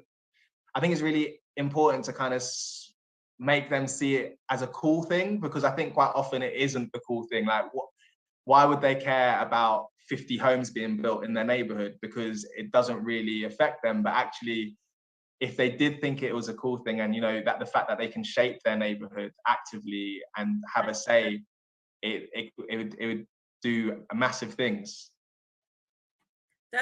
Mark, that's a beautiful message. I would remind everybody watching the symposium, it's not only a symposium for architects, it's a symposium for everybody. And listening to you, it's nice to remind everybody we can do something wherever we are, wherever we are, whatever age we have. It's we are responsible. We are the co-creators. So it's a beautiful message. Thank you to remind us. That's all right. And everybody watching the symposium. It's not only to watch or listen, is to act. Whatever Definitely. you feel now, or maybe you had an idea and you always wanted to do something in your neighborhood or somewhere, it's time. That's it. You know, it's a nice way to start and make groups and believe in ourselves. Definitely so. So thank you so much. We definitely keep in touch. Yes, definitely. Thank you for having me. All the best for all your work. You. And I really like your street art and everything you do. It's beautiful. Thank you. Well, hopefully I'll be coming to Bolivia soon. I'll do a few pieces. Sorry, Mark? Hopefully I'll come to Bolivia soon and I'll do some pieces on the streets there. You're welcome. It's beautiful here. See you soon. Thank you so much. Thank you. No worries. Bye-bye. Bye-bye. Right, now we're back live. Oh, what a fantastic young man. Yes, absolutely amazing. As you can see, he offers energy, drive, determination, artistic ability. He's an architect, and he basically encapsulates the circular economy of education. He just hasn't been through the system, but he's given back to the system. And one of the things which I think was really, really good, what he said is small interventions. So these little projects that could be done by local communities, I think they need to be listened to. And he exemplifies a person who believes in his community. That's why he does so much to make his community look better. And I am so proud of him. From the first time, as I said, I taught him to where he is now. I absolutely love the fact of what he's doing. It's your turn, Naomi. Over to you. And how does it feel to know it was your student and now he's doing all that? How do you feel, Neil? I feel absolutely over the moon. Over the moon. I mean, he will go far. He will go far because, as I said, you know, he thinks outside the box and he's got a loving heart, which is the most important thing. He's got a caring heart, and he's intelligent, articulate, and he wins people. Well, he just smiles, and he's a really, really nice, soulful individual. Beautiful. Thank you, Mark. Thank you, Neil. Thank you. What are we doing now? Listen to Bryony again. Yeah. She was yesterday at the opening of the symposium. I'm talking about a great friend, Bryony Vanden Buscher. She's an expert in business. Actually, she's into high finance. You know what she said to me? She said, I spent 5 years studying economy and finance, but it's not very useful. I want to do something different. And she's an expert now in innovation and economy. Education innovation. She was a director of a school in Belgium, a very holistic and beautiful school. She trains entrepreneur in business expansion and quantum physics and quantum thinking.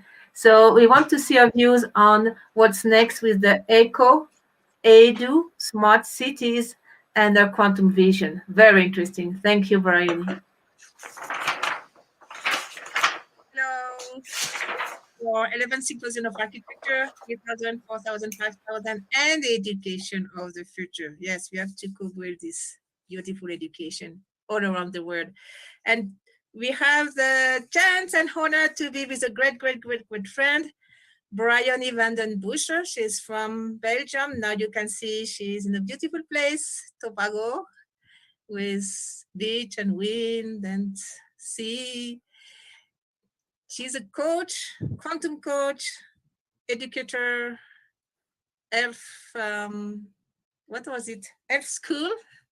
The School of Elves, yeah. And a lot of more. Do you want to present yourself? And we go on with a special subject, Eco-Edu-Smart Cities, which is a beautiful concept, and I really wanted this to be inside the symposium. Thank you for your time, Bryony. Thank you, Noemi, for inviting me, and I'm so happy always to contribute to your beautiful initiatives. I think it's so important that new ideas pop up in this world, because it's now a world of redesigning. We have to redesign our dreams, redesign our society, redesign our life, because all structures are dying, and it's really now, yeah, you could say we have to learn to surf on the waves of the new frequencies, the waves of the quantum fields, and that's full of potential. And the beauty is we don't know, and the challenge is we don't know yet. But of course, it's good to then reflect and see what is really important if you build a new society. And I think a city is really something, a community is really something about living together, because often we have tried to do it on a very rational way, like we have some buildings, we put them there, and people have to live and need food, and yeah, it's all like quite cognitive thinking. But of course, living together is about sharing, about relating, and I want to share with you a story about Finland, because we know Finland very well from all the from what they did, and their quite advanced way how to look at education. And when I went there, what I noticed was that there's something special in their history. Their society, they were always conquered by other countries. And what then happened is that a certain educational philosopher has created an educational philosophy. And because they were looking for an identity, they don't really have their own cultural identity. And what that happened was that everything was built around this educational philosophy, which was very holistic too, and very emphasizing on arts and on a very holistic view how to look at educating people. And he created educational centers, and this had led to actually then to redesign and rebuild the living communities, the cities around it. And I think that's so important for the future, that we first start from the heart.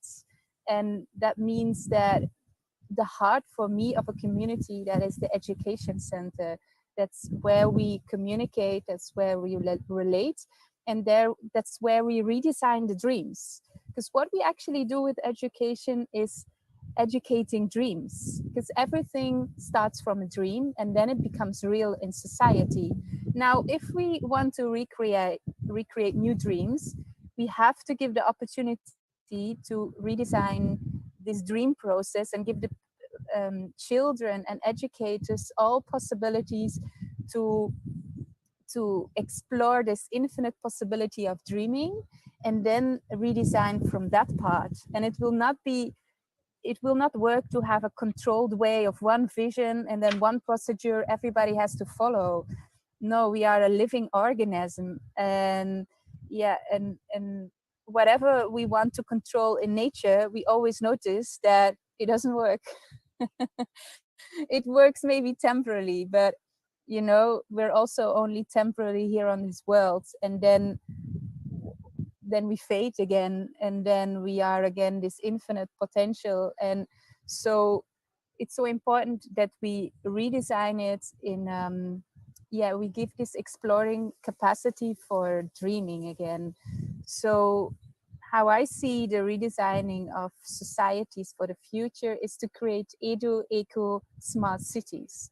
You hear a lot about smart cities and everybody wants to put the newest technology in it. Well, that's great, of course. It's good that we use this newer technology, but it doesn't have a heart. So where is the heart? It's with the people. So, and where is the mindset of the people created? That's an education. Where is the potential created and the open ideas? That's an education. So that should be always the heart of the cities which are created, where you then of course do it in an eco-sustainable way, because we know that a win-lose scenario is not a long-term solution. You can try it. We tried it for so many times already in history, and it's always, it doesn't bring us what we really want in life. So it will have to be built on a win-win. So this has to be also a win-win with the planet, with our ecological environment, with everybody. So, and that's this education environment is not only for children, it's also for people, because everybody is in himself an entrepreneur. He has dreams, or he or she has dreams and wants to create these dreams into reality. If you now have a job, if you now have a business, if you're now a mother, everybody has these dreams in life. And so it's so important that on every age you have this supportive learning environment to whatever dream you have the ability to create this in society. And I feel that's real freedom, because freedom, I know a lot of people are now fighting for their freedom, but that freedom was never there. It was an illusion. And I always told that to people, and now people are very like, oh, we're so controlled and we don't have freedom anymore, especially in Europe. It's very tough.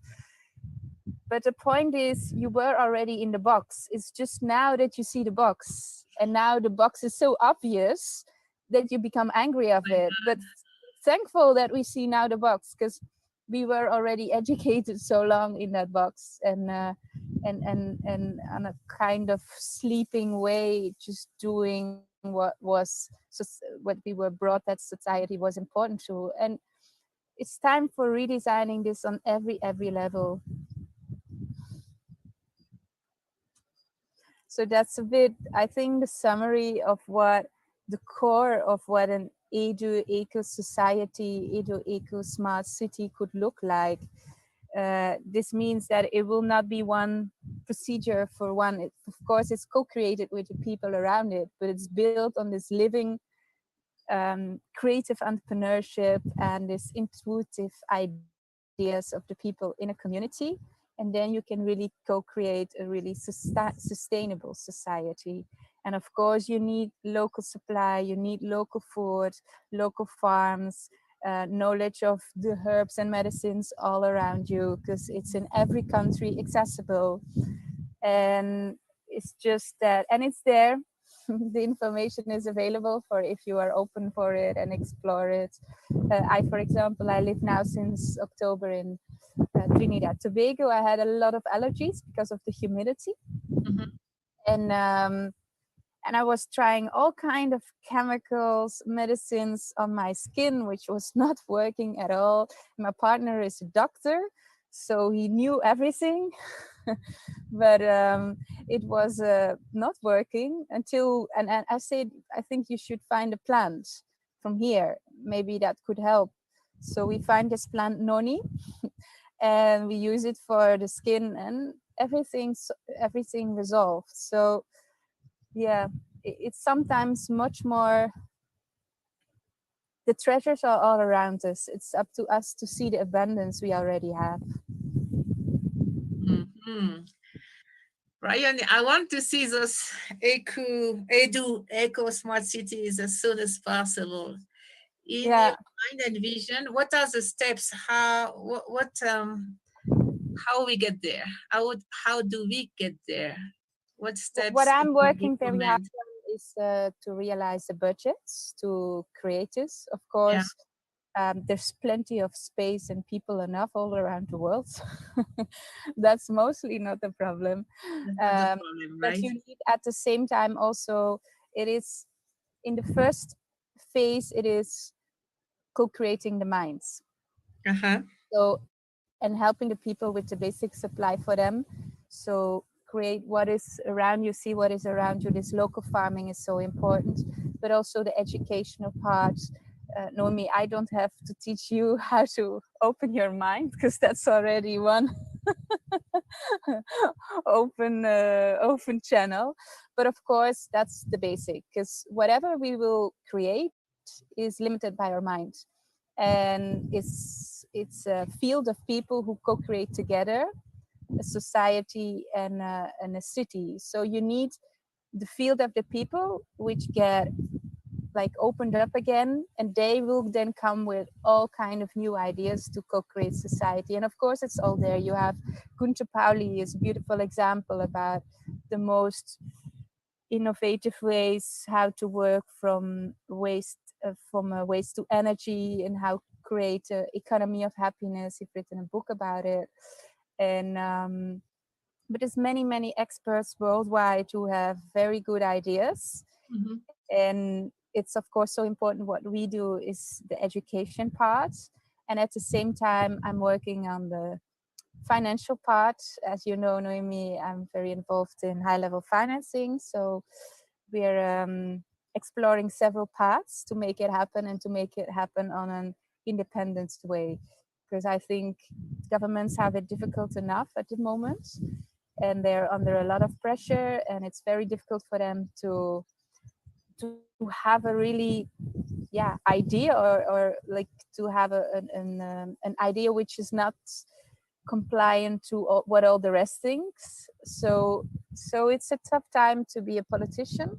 I wouldn't want to be it at the moment, but it's the time for the people to stand up and to co-create a new society. And it's all there. Anyway, in the quantum field, it's all already finished. Everything is already like in potential. Everything is in potential already there.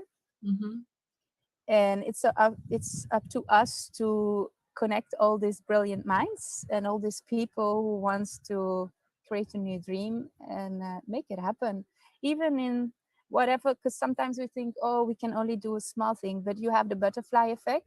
That means that one stroke of a butterfly, the wing of a butterfly, can create a hurricane on another continent. So every seed is important. There's no, sometimes we think it should be huge and big, but every little sparkle can create a huge wave.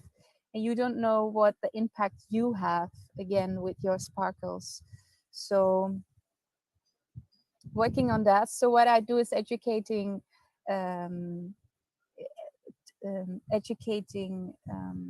entrepreneurs in the quantum business framework. So I've set up a framework where you learn all the levels which are important for your business. So redesign your dream, your life, the dream of your life, the dream of your business, to set up a business which creates fulfillment, happiness, and also freedom. So also create a scalable business, so you can always have the freedom to scale up. And at the same time, an online training for teachers, where you also do that, Noemi, where you create this unlimited potential, awaken this unlimited potential in people, in teachers, so they see the unlimited potential in the children. Because it's always there, it's just up to us to see it and be aware of it. And and that will define where you then go towards to. And there's now, for example, a student of mine, and she just went to Costa Rica, and she wants she's now working there to set up a kind of business community together, and co-creating with a lot of people there to really build a new Eco-Smart Edu community. So not only we know the community feeling of people who are very like in the ecosphere or in the spiritual sphere, but it can also combine with high technology, all kind of architectural integrations. So I think it's the win-win-win for all. Yes, beautiful. And I think two things. I will invite people to listen again this video, because you mentioned very, very important subject topics, and you went to the essence of it. And ask everybody, that's a call for everybody to unite, because we have all around the world the ideas and people, and I mean, it's a beautiful time right now. Get united and make it happen. It's not an utopia. It's not only feasible. It's like how do you say? It's a must. I mean, the years can go on like that in the societies. So now we are realizing that, and we have the solutions. So this is what I like. I repeat, we have the solutions. Yeah, and everything what you can imagine is possible. Because if it wouldn't possible, you cannot imagine it. Because you can only imagine it. Bravo. You are genius. You can only imagine it because it is a potential in the quantum fields. If it wouldn't be a potential in the quantum field, you would not imagine it. So it's the dream of the dreamer. That's beautiful. So we keep in touch. We have a lot on the list of things to manifest, thanks to the big dream. That's true. Everybody will build up a little thing, and it's big. That's very true. And do you have, what would you say to everybody watching at this symposium, the architects and the family and the educators? What would you recommend us? Yeah, everybody at the same time. Up to you. Yeah, what I would suggest is that before you go to sleep every evening, you imagine your dream fulfilled. You imagine your vision accomplished, and just go to sleep with that feeling inside, this accomplishment inside. And what your unconsciousness does is make it happen. So you can surrender to that whatever you feel asleep with, that's what you create and manifest. And timing is relative, of course, but that's the way how you can manifest much quicker. Beautiful. Please, you take care. We keep in touch. Yeah, and if they want to find my what I do, you can find it on educatethefuturenow.com.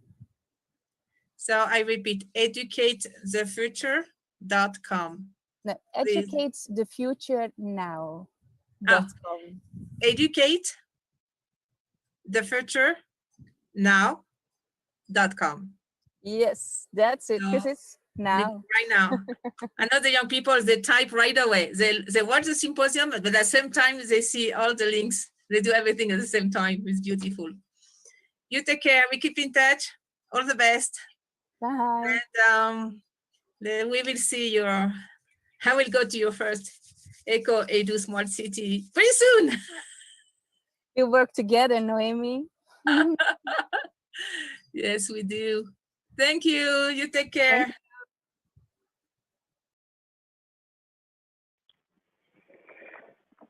Wow, smart cities. I love the part where she says, if it's not possible, we could not imagine it. So everything's possible.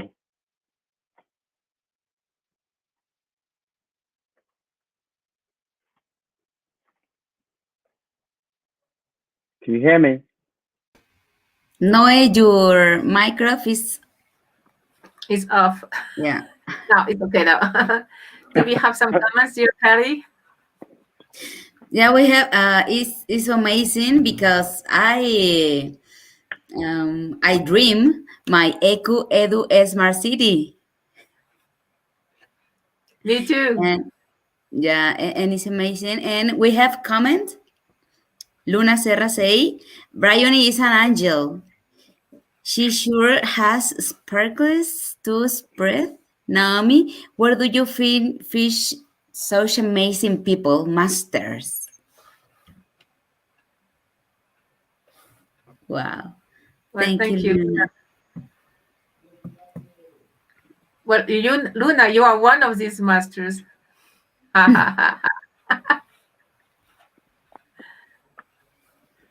So, Naomi and Karina, what would your smart cities look like then? Sorry? What would Karina, I want you first. What would your smart city look like? Okay. I say in my English, okay? Yeah. In my dreams, I think is community of consciousness, conciencia? Consciousness, yes. Conscious, and everybody work to dreams. Lovely. Yeah, and to help us. Yeah. Yes, beautiful, beautiful. Don't ask me to do it in Spanish though. Do it in Spanish. Okay, with a school and a pool and river, with theater, with clinical holistic clinic. Holistic clinic, yes. Yeah. Yes. Zen garden, horses, and many things more. And dinosaurs. Okay, why not? Why not? Yeah, actually we have a program. It's called the 13 Pillar Society.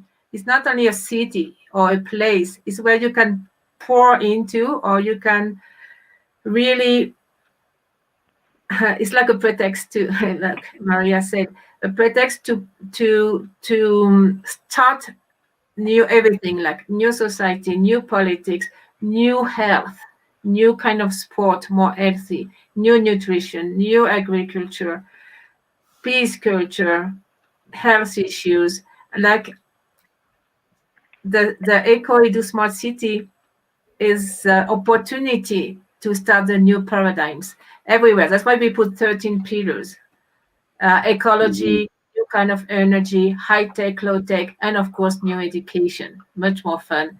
So that's the idea of Education 3000, is to open the door to this kind of society. So that's why we have the 7 Petal School going towards what? The 13 Pillar Society. So we dreamt, we thought, we are together for 20 years. So how do you say? Hold on your dreams. Yeah. Because it will happen. Hold on, definitely. This is what I like in life, to be patient and to hold on my dreams, and to do it in teams, of course. By the way, the next video is mine, so I don't want to introduce myself. Shall I introduce you, Naomi? I know. I saw that you're the next video. So you want me? I'll introduce you, Naomi. Right, ladies and gentlemen, we have an international superstar. Straight from Bolivia, we have the one and only Naomi Paymal. Drum roll. Yes. Take it And by the away. way, this video, I'm not an architect, so I put together what I was thinking is cool and I really like. So I did it from an anthropology point of view, and because I like it. I apologize if I didn't put everybody, all the school, all the architects, but I tried my best to have a little tour of the world and to check it out what's happening right now. So I had a lot of fun to do it, and I want to thank all the collaborators. It was a trip for me. It blew my mind to see all those beautiful things around the world. Okay, I'll not talk anymore. Okay, let's start it. What I really like, I am an anthropologist, I'm not an architect, so I wanted to go around the world and put together the proposal I like best, basically, and try to blend with what is my formation, which is anthropology and schools. As Education 3000, we want a radical change in education. We want a completely different kind of education around the world, with peace culture, with solidarity, with fun, and with the blossoming of the human being. So let's go to, I invite you to a little tour around the world. Of course, there are many, many more proposals and beautiful architectural proposal and beautiful project around the world. So I apologize if I don't mention everybody. Of course, I just choose the one that resonates with me, and that the one where I can see we can build a new society with this kind of proposal. And we will see a couple of schools as well. So first we will see the universal laws, sacred geometry as a base very quickly, as it's a base of everything, the base of creation. Some architectural trend I really like. Some words about people. Some school I really like around the world. I went to most of them, so I can tell you it's amazing. One slide of the 7 Petal School, because I have another video just on that, which is the 7 Petal Schools of Education 3000, our proposal. And something I really like about resonant architecture. Exploring that thanks to very good friends, very nice architects. And I wanted to share that with you today. The universal law, it's always the same since Platon, the 5 Platonic solids, the Archimedean solids too, the meaning, universal law, how you can decompose a Platonic solid into Archimedean solid. And then you have the domes or geodesic forms, or zones, which are with a point like that. This is some, on the left is a school in Mexico. I will show you more on that. Here's the dodecahedron in Qatar. I really like it.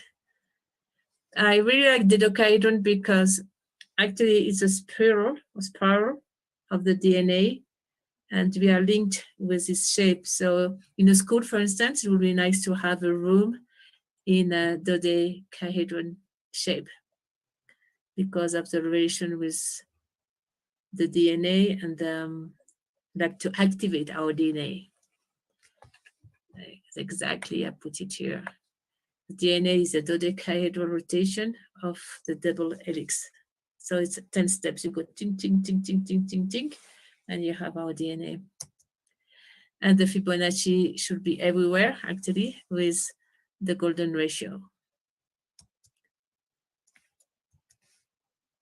And actually, it would be nice to have a Fibonacci in the classroom, or to have the golden ratio everywhere, like the paper we use, everything we do should be in the right proportion, which is 1 to 1.6. And use some good tips from Feng Shui and Vastu Sastra to have more comfortable and energetically more balanced spaces to live in. Here is, it's called the triad. or the triad of neuroaesthetic. So this is very important because actually the brain have three ways to capture an information or to fill a space in our case. So we have the emotion circuit, we have the knowledge, and we have the sensory motor. So we have the body, we have the mind, and we have the emotion. So if you work with, for instance, neuroaesthetic, or all place should be around this concept actually. You have this interaction with emotion, the knowledge, and the body. And this is the core. Like in education, it will be to feel, to think, to do. Or in the universal law, it's always the same triad: love, wisdom, and will. And it has to do, if we go to aesthetic, and more narrow aesthetic, it has to do with the prefrontal cortex. The prefrontal cortex is a conscious aesthetic experience, meaning it can recognize what's beautiful, not beautiful, or decide what's beautiful, not beautiful, and take it to a level of well-being and a leap of consciousness. So I recommend the work of Zeki and Kawabata, that this part of the brain, they discover that this part of the brain, that the frontal lobe actually and prefrontal lobe, are involved in the judgment of beauty. And with that, it's linked to an expansion of consciousness. So that's so important. So where we live, and it's beautiful, it will help to raise consciousness. This is what we want. And actually, as an anthropologist, this is what we are looking at. We want the information, the knowledge, experiment, the experiences to go from the reptilian brain to emotional brain to the neocortex, but to the front lobe. And that's why they say going from the Homo sapiens, we go to the next Homo by developing the lobal front or front lobe. So this is important for education or for creating spaces to take in account the development of the brain and this part of the brain, front lobe. Interesting, huh? So more beautiful the space and more pleasant the space, the more we develop this part and the more we have some evolution. This is linked. Evolution, consciousness, architecture, spaces, and beauty. And this is all proved by now neuroaesthetic. So some pictures of architecture I really like. Of course, I want to mention and honor Jacques Fresco, the Venus Project, because his vision was, and still is, absolutely flabbergasting. It's amazing. The way he wanted to use the resources for everybody and to have sustainability everywhere. That's really beautiful. And I want to honor the life of this amazing, amazing hero. Then all the trends now from biotopographic, it will be like actually it was known from the ancient China, the geomants, I don't know in English, Romancia, bioclimatic biomorphisms, studying the living forms. You can have the shape and the best shape and the strongest shape, like the Nautilus, for instance, and it's all based on sacred geometry, by the way. Bionic, like the structure and material of living beings, for instance, lullaby wing or water lily leaf. Biomimetism, that's the entire ecosystem. smart building and Eco-Edu-Smart Cities, where it's not only a green city with zero CO2, but a city for and by the human being. That's why it's called Eco-Edu-Smart Cities. I want to mention Vincent Cayebo. There is so much pictures of him, but it's all beautiful and very practical. Like this one is floating cities, lily pad. Talking about the water lily, this is a structure. An entire town. This is a picture. It's amazing. This is another project of Vincent Cayebo. This is dragonfly. It's vertical farming. This can feed a city, like at least 150,000 people. This is inside the farm. It's absolutely gorgeous. This is another project. It's called the algae farm. So this is to clean the ocean. This is completely visionary aspect of architecture. Who wants to deal with, which want to deal with ecology, contamination, social issues, food, agriculture, reduce transportation as little as possible. It's called dense city. This is a farm as well. This is Asian crane corns.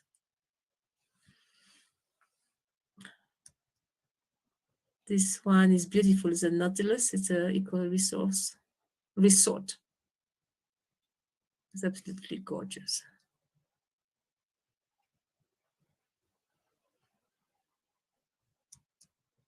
When I made this PowerPoint, I couldn't sleep at night. I was watching a bunch of pictures in my head. This is a beautiful Toyota group shopping center for China. It's called a Wooden Orchid or Orchids. Another green building. It's all by Vincent Cayebo. He's from Belgium and lives in Paris. That's why I knew him. It's because I was in China and I was looking for project in China, and I found this Kunming project south of China, and it's called Flavor Orchard. And it's an all resort. It's huge, and it's all based on sacred geometry, and as well green, and as well zero pollution, contamination. This is a Nautilus shell. Then I want to mention, of course, parametric architecture, Patrick Schumacher and Zaha Hadid. And I think they changed forever architecture. And I have a great admiration for the architect Zaha Hadid. As a woman, born in Iraq, the top of it, and because she completely switched the way we used to see a cube or a square, a room with 90 degrees everywhere.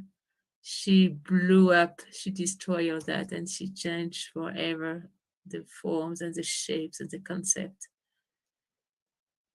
This is in Azerbaijan. This is China. This is absolutely incredible.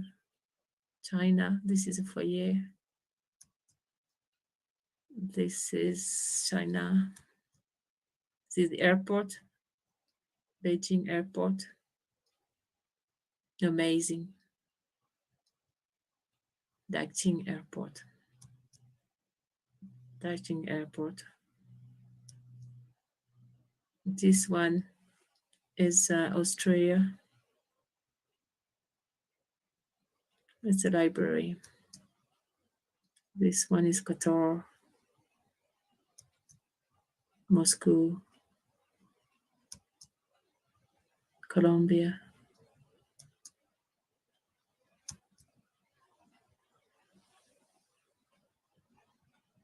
the South Tower. This is Saudi Arabia.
I wanted to mention as well Masdar City. This is between Abu Dhabi and Dubai. And it's a huge complex with zero CO2, zero garbage, and it's an entire city. And it's all no petrol, no gasoline, only electromagnetic vehicle. I went there and it was absolutely amazing. Just the human component was missing, but the rest was amazing. That's why I want to go straight to this slide of people. And I love this quote of Dr. Maria Farone. And she said, architecture is not about buildings. It is about people. And I really liked it. And then as an anthropologist, I will always mention all the culture, all the people of the 5 continents. We are living beings, and we are living beings in evolution with always rays of consciousness. And the way we live and where we live definitely help. What we have outside is inside, what we have inside is outside. I want as well more care for babies, natural birth. We have so much to do. Human hospital, human way of living this plane of existence called death, but it's a transition to have human death with dignity, with your family. And it's part. That's why I like architecture, because it will englobe, it will have the whole view of all the aspects of life. Architecture is intrinsically, combining inside of everyday life of everybody, the way we eat, we sleep, we love. It's amazing. It's amazing. Place where we are all together, place where we can meet, place we can interact, place for the children everywhere, place in nature, place where we can live and laugh and run and have fun, and a lot of sun, all the building with a lot of lighting. This is what I would like. This is what, no, it's not what I would like, sorry. It's what we are working for every day. Now we go straight to school as Education 3000. This is our vision and mission for schools. So I invite you to go around the world and see a couple of schools. Of course, I again apologize if I don't mention all of them. Just the one I personally visit or I really like because I was in touch somehow with them. Architect Cosme Spinoza is very nice. It's a it's called a truly or beehive shapes. And he has a couple of proposals for schools, including the 7 Petal Schools. And it's all bioclimate, bio, everything. Sustainable. proposal. I really like the proposal of Prakash Nair. He has a book, and I visited his school actually, one of them. And No Wall is called No Wall, flexible learning environment. You can transform an ugly place like that to a beautiful, attractive, cozy place.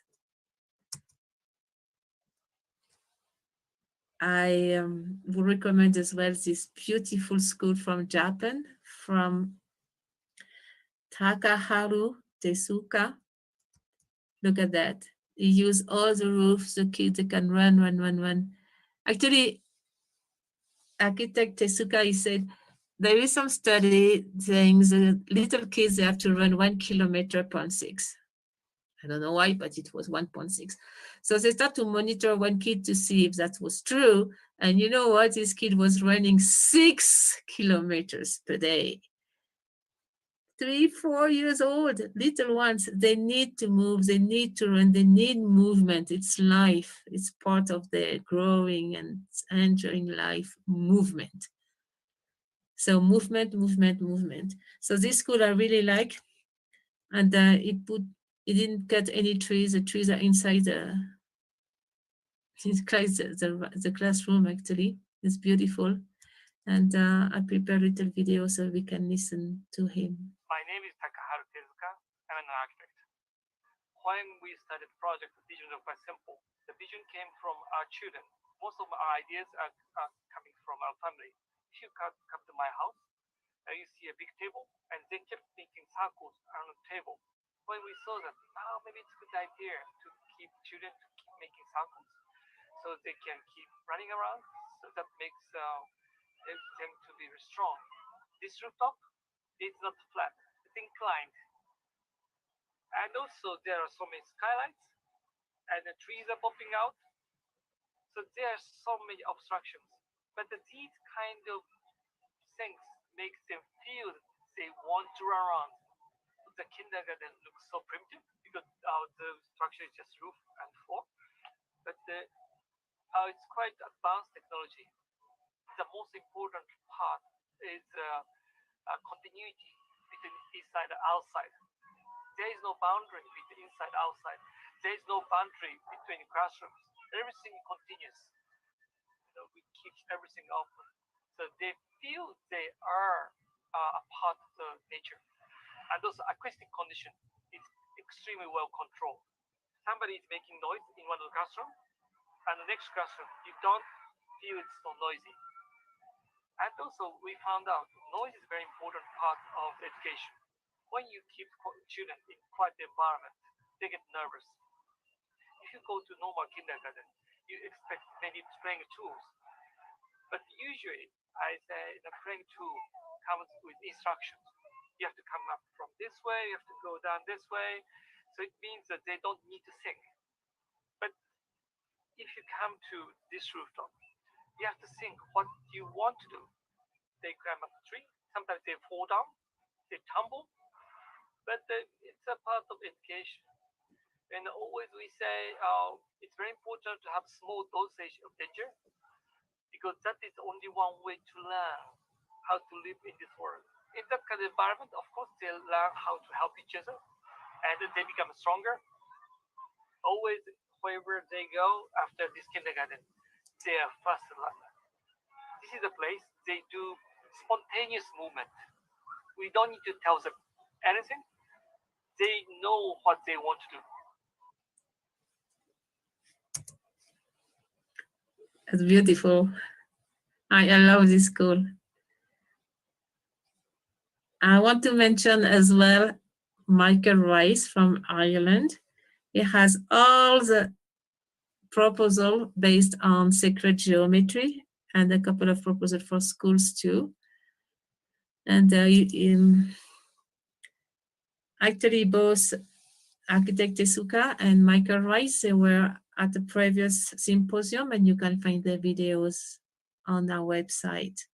This is a proposal of Michael Rice. And everything is based on sacred geometry. The Fibonacci, the golden ratio, Rice caprices, beautiful. And this school I love. It's a Bali Green School, and it's all about bamboo structures. Beautiful school, I recommend. They have a lot of videos on YouTube. Green School Bali, all green and all active, beautiful. This picture is about Finland. This is the most active class in the world. You should see this video. It's movement, movement, movement, and they learn so much and so fast. Because movement, you have endorphina, you have a lot of neurotransmitters when you move. And if it is new, you have as well the serotonin. And if you do it in group and you have a goal, you have dopamine and so on. So you have all those beautiful neurotransmitters that helps for education, and it's pleasant. So you want more and you learn more. And it's called a positive circuit of learning in neuroscience. This school is absolutely amazing. It's working. It's in Mexico. It's called Mandala International Academy. And it's absolutely gorgeous. They have everything based on Feng Shui and Vastu Sastra. They have round shapes. The entrance, they have the obelisk, the pineal. This is the pineal gland. This is a huge crystal in both of the building. Look at that. It's a huge crystal. The energy is very high. And the crystal will go down to this water pool here. And this is the stairs. And on the stairs, you can see there is a lot of, on each steps, there is positive affirmation in all the languages of the world. Not all, but a lot. So it's multicultural, it's based on peace culture. It's and the place is incredible. The flower of life here, the pyramid, the hydroponic agriculture, greenhouse, labyrinth with plant, the domes.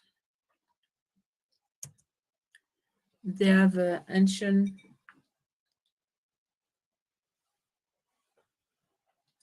culture with building like Fort Temascal, building like this one is an astronomic observatory to observe the stars and the sun based on traditional culture of Mexico. The other school I want to mention is Jauregui, Uruguay. It's a primary school. It's a mixed school from the state and with some private input. And it's built with bioconstruction by architect Michael Reynolds. So I think it's the first school, at least in South America, with bioconstruction and completely sustainable and self-running. Here is Michael Reynolds in the same school. This is some other buildings of this architect. It's known, the website is earthship.com. And amazing, completely self-sustainable, completely. Water, heat, cold, ventilation, all the garbage is taken care of. 7 Petal Schools, this is we have a lot of proposals, but basically they are schools where we contemplate all the levels of development of a human being. It's comprehensive learning completely, with ecology, with doing, with peace culture, with a lot of exercise, sport, action, self-development, art here. So I will do a video only on that. And I want to mention a couple of more ideas. One is an architect I really like too, Carlos de la Moneda. All his work is based on operational geometry. It's like sacred geometry, but with some pattern from the ancient Europe. Very nice. It's called operational geometry. This is a park. It's a game actually with a lot of megalithic structure. It's in Zaragoza, Spain.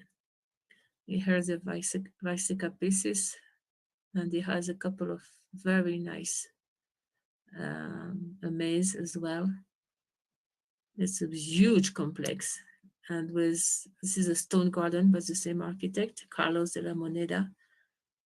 Beautiful structures like portals and very high energy. The other professor I really, really admire is Professor Joseph Davidovich, and he started the whole idea of geopolymer, especially in the ancient civilization. He studied that it was not stone, but like liquid cement of preparation with, a special mixture. And it's like concrete, but natural concrete. And it's called arikat in Egypt. So that's not only Egypt, as well where I live in Bolivia, we have kind of arikat buildings, very old buildings. Anyhow, if you want to study the geopolymer of Professor Joseph Davidovich, it's amazing, amazing, great.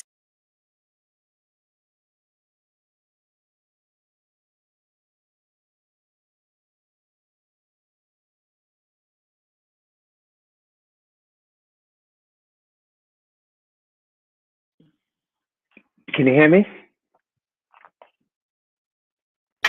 Can you hear me? Yeah, sure. Wow, lovely, lovely. I mean, so many of those green buildings and green cities had featured in some of my lessons. Absolutely fantastic. I love the idea of green. What was your best building, or what was your best development, could we say? Or how would you term it? What terminology would you use? Which one? Yeah, which was your best one? Which was your favorite? My favorite? Yeah. I really like Vincent Cayebo. We can put it down there. Vincent is from Belgium. He lives in France. And each time I see something from him, it's mind-blowing. Vincent Cayebo. Actually, there is a TED talk from him. Yeah. We wanted to show the TED talk live, but then we will have some problem with copyright of TED, and they might stop the streaming. So for now, we just will recommend the TED and give you the link in the comment. It's a TED in French with English subtitle from Vincent Cayebo. Vincent Cayebo, yeah, thank you, Karina. And yeah, I really like it. I like it's extremely practical, and you can think it's science fiction, but I don't think so. I think he's right. He's damn right. Yeah. And you featured the bamboo one. Was that Eleanor Hardy in Bali? Yeah. The bamboo one, we will see a video of them today and tomorrow, because it is absolutely amazing. That's huge structures of bamboo, completely green. The whole school is completely sustainable. They have their own source of energy. And all the children from high school and primary school, they know how to handle the entire environment. So, and they want this school to be a model for the world, because it's so green and so easy to repeat and start all this green architecture and green consciousness from very early. So it's called Green School from Bali, Indonesia. Green School from Bali. Because I showed a video by a woman called Eleanor Hardy. And she did it, and she's got a company called Obuku. I'll put it in your chat, and then how can see if it's the same person. We definitely will see 2 videos of them. One is from the back, because we have the feedback of the parent, and the other one is the architecture and the green approach. So we'll do one today and one tomorrow, I promise. Lovely. Yeah, fantastic. This one won't be with copyright. So we go on with Lebanon. Do you know Leila Meru? No. She's an architect and she's amazing. She's from Lebanon. And I always like women architects. Of course, I have my preference for them because they are very courageous. But of course, I like men architects too, of course. The story of Leila is incredible because being a woman, being an architect, she went to Africa to build schools with a new technique. And I think she's so incredible. So we have a video from her. And the technique she uses is very good too. So if you want to build a school that's not hot in Africa, please contact her, Leila Meroue. We have one video on Arabic and one in English. I don't know. من الإسمنت إلا مدارس بنتها بنت لبنانية بإفريقيا من طين. You can مين هالسبية وشو أخذها على أفريقيا وليش المدارس اللي عم بتعمرها مختلفة؟ هالخبر عن نجاح ليلى مروة كيف عمرت مدارس على أرض السنغال باستخدام تقنية طوب القمر وهي طريقة ابتكرت لبناء ملاجئ على سطح القمر. So I decided that I could use this technique to build my schools. ليلى مهندسة معمارية لبنانية كانت عم بتمارس مهنتها بلندن وفعالة بالعمل الإنساني من لما كان عمرها 18 سنة بس مرة بعد ما قطعت 10 سنين بالشغل بلندن ملت منطقة الشغل وشاشة الكمبيوتر حست إنه لازم ترجع تبادر بعمل إنساني أكبر من كبسة زر لتبرع مالي وإنه المساعدة الحقيقية تروح على مناطق بحاجة للمساعدة وتنزل تشتغل بإيديها لتبني رابط مع الناس يغذي روحها. أول شيء سألت حالها وين ممكن تلاقي منطقة تعرف ثقافتها وبتقدر تتواصل مع شعبها، والجواب إجا من زيارات لأهلها لما كانوا عايشين بالسنغال. تذكرت قرية ما فيها ولا مدرسة أو حتى سقف للأولاد يدرسوا تحته، وهذا كان المكان المناسب تدمج فيه سوا مهاراتها بالهندسة المعمارية وشغفها للعمل الإنساني. التحدي إنها تستخدم طريقة سهلة وما فيها تكلفة مواد بناء. هون ما كان في قدامها إلا الأرض، التراب والماء. أسست صفحة هيا بنا نبني مدرستي أو Let's build my school حتى تقدر تجمع ناس مثلها يساهموا ويعيشوا هالتجربة معها حتى لو ما عندهم خبرة لأنه التقنية بسيطة. The ratio is 4 buckets of local sand that we have under our feet, 4 buckets of clay, and 1 bucket of cement. So at the end of the day, what we put inside the bags is stabilized earth. ألهمتها أفكار العمارة الصوفية وطورت تصميم القباب الطينية لشكل مستطيل، وتبنت فكرة سمعت إنها انعرضت لناسا حتى يبنوا ملاجئ بشرية على القمر، وهي تقنية طوب القمر. يعني بتستخدم مواد طبيعية بنسبة 90%، تخلطهم مع نسبة صغيرة من الإسمنت حتى يثبتوا. بعدين المتطوعين والعاملين من المنطقة بيعبوا المادة بأكياس إسمنت وبيحطوا فيها أسياخ حديد حتى تثبت. أكيد في فتحات بالأعلى للتهوية الطبيعية ودخول أشعة الشمس حتى تتحسن شروط البيئة العلمية للطلاب. وهيك بتكون ليلى علمت أهالي القرية طريقة سهلة للتعمير حتى يتوسعوا ويبنوا بيوت كمان بتكاليف بسيطة. هدف هالبنت اللبنانية تترك أثر بالتلاميذ والمعلمين، إنه ما ننفصل كتير عن الواقع بحدود عازلة وتربطنا بالأرض من خلال العمار الطبيعي. يلي عملته ليلى عظيم، لأنه لما تأمن سقف لإنسان بحاجة إله بتكون عم تهدي كرامة. وهي كانت أخبار تستاهل نشاركها.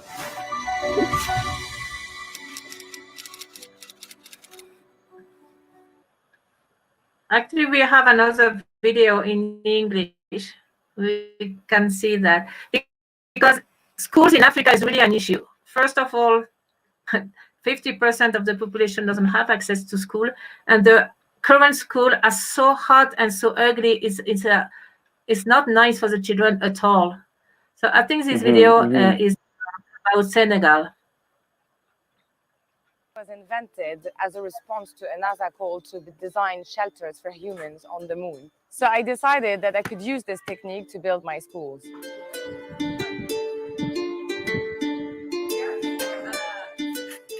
So basically, when we arrive on site, we see first what is the properties of the materials that we have, the local materials that we have. So we test the sand that we have, we understand its composition, and then we will modify it with other elements so it becomes a long-lasting material of construction. So for this school, we added some clay to it, and then we added 11% of cement. The ratio is 4 buckets of local sand that we have under our feet, 4 buckets of clay, and 1 bucket of cement. So at the end of the day, what we put inside the bags is stabilized earth. And then we fill up the bags with the stabilized earth mix, and then we pile them staggered like bricks, and then we compact them, and then we insert through the bag, through 1 bag plus half of the bag that is below, we insert a metal stick to hold them together, and we keep on going all the way to build the walls.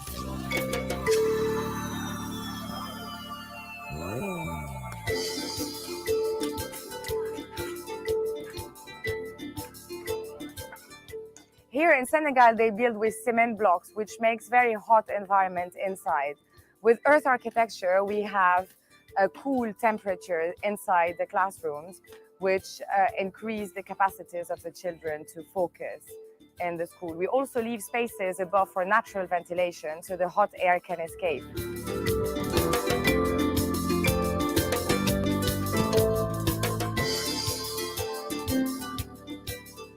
Il y en a beaucoup d'impact même. Les élèves faisaient beaucoup de distance pour aller étudier. Donc, ils alternent les cours parce qu'il y a beaucoup d'élèves là-bas. Maintenant, avec l'arrivée de l'école ici, les élèves sont obligés de venir à l'école et apprendre du lundi au vendredi.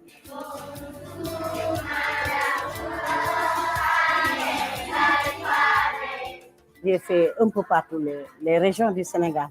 Il faut beaucoup plus d'écoles au Sénégal. Parce qu'il y a des villages qui n'ont jamais été à l'école.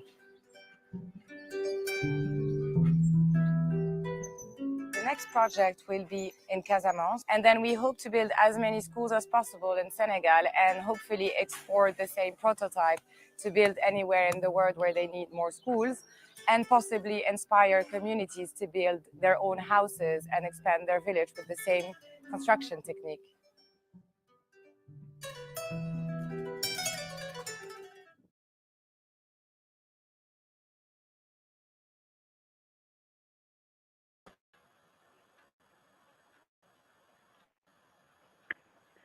Those schools are absolutely amazing.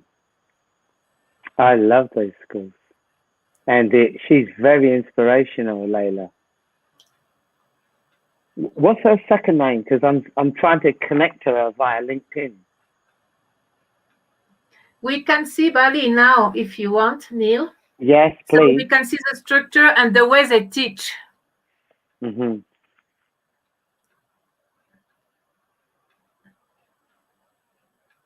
And then we can see a couple of more videos, and that will be the end of the symposium. It must be very late now in Europe. Yeah. Yeah. Yeah. Look at this structure. Is, it's so beautiful. Yeah, it is. Absolutely beautiful. You got it up?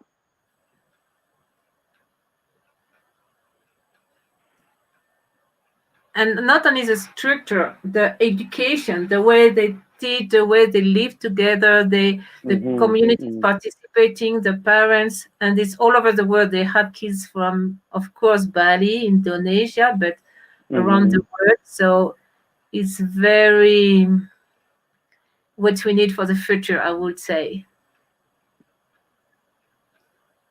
And it's all self-sustainable. I mean, the entire energy supply, everything is done by them. And they teach the children, of course, they do it together.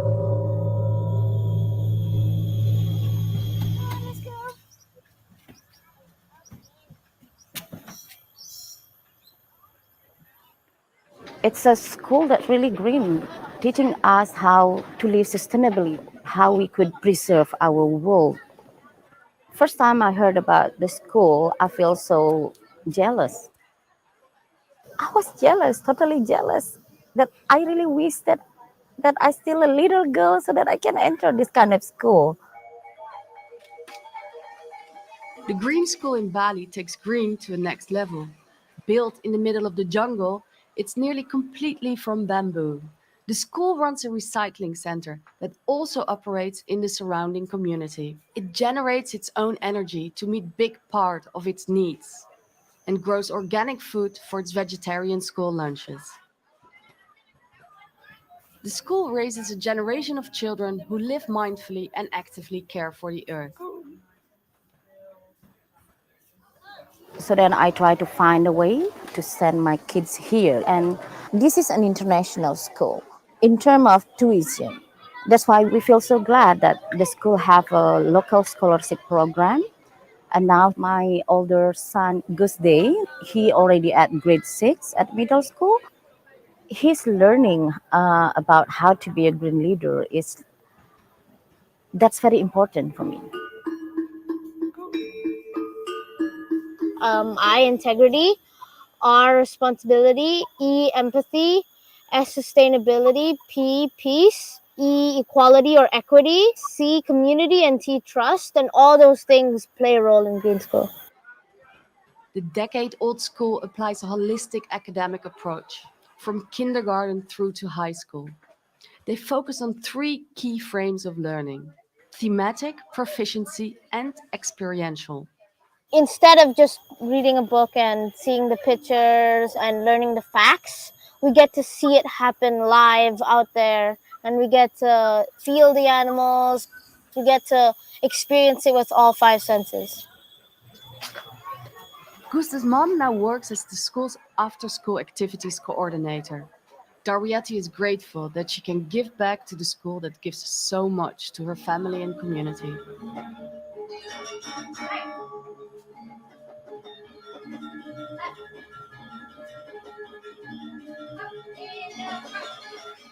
The school also has a strong international appeal, with parents from around the world moving to Bali to give their children this progressive educational experience.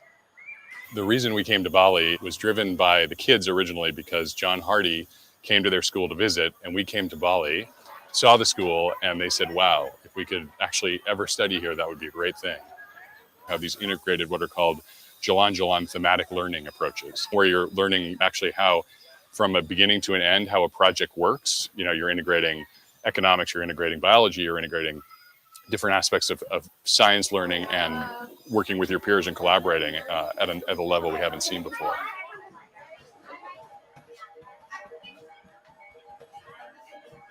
There's still plenty work in progress at the school, but Darwiati truly hopes that green schools will be replicated in other parts of the globe. Every kid deserves to have this kind of education around the world, so that we can have more green leaders that we dream of.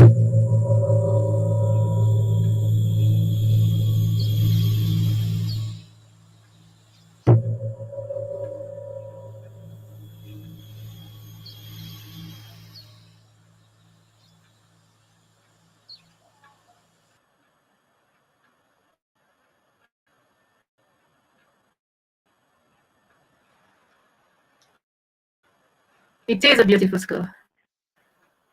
It's a beautiful school in so many different ways, because as in England, we got something called forest schools, which run off a similar principle, where the students engage with the natural world and learning from the natural world instead of just learning from a book. And there you've got a young man talking about equity, you know, at grade 6, I think he was, talking about equity, which is a pretty powerful word, equity, in anyone's terms. But they grow their own food. Bamboo grows really quickly. As long as it's treated, it will last a long time, and it's sustainable. What more do you want? It's a really a beautiful concept, and everybody's the good thing is everybody's buying into the project. And that's what we need to do in the West, is for everybody to buy into these projects, like the one in the Senegal, like the one in Bali. We need to buy into them. Yes. Yes. Before we close, do you have some announcement? We still have one video on green architecture to close this part 2 of this symposium. Architecture 3,000, 4,000, 5,000. People ask for why 3,000, 4,000, 5,000. It's because we want to upgrade. We want every year to have more information, but as well consciousness and team building. So we want to go with more, how would you say, jumping into the next level. That's why we put 4,000, 5,000. Yes. Do you have any announcement?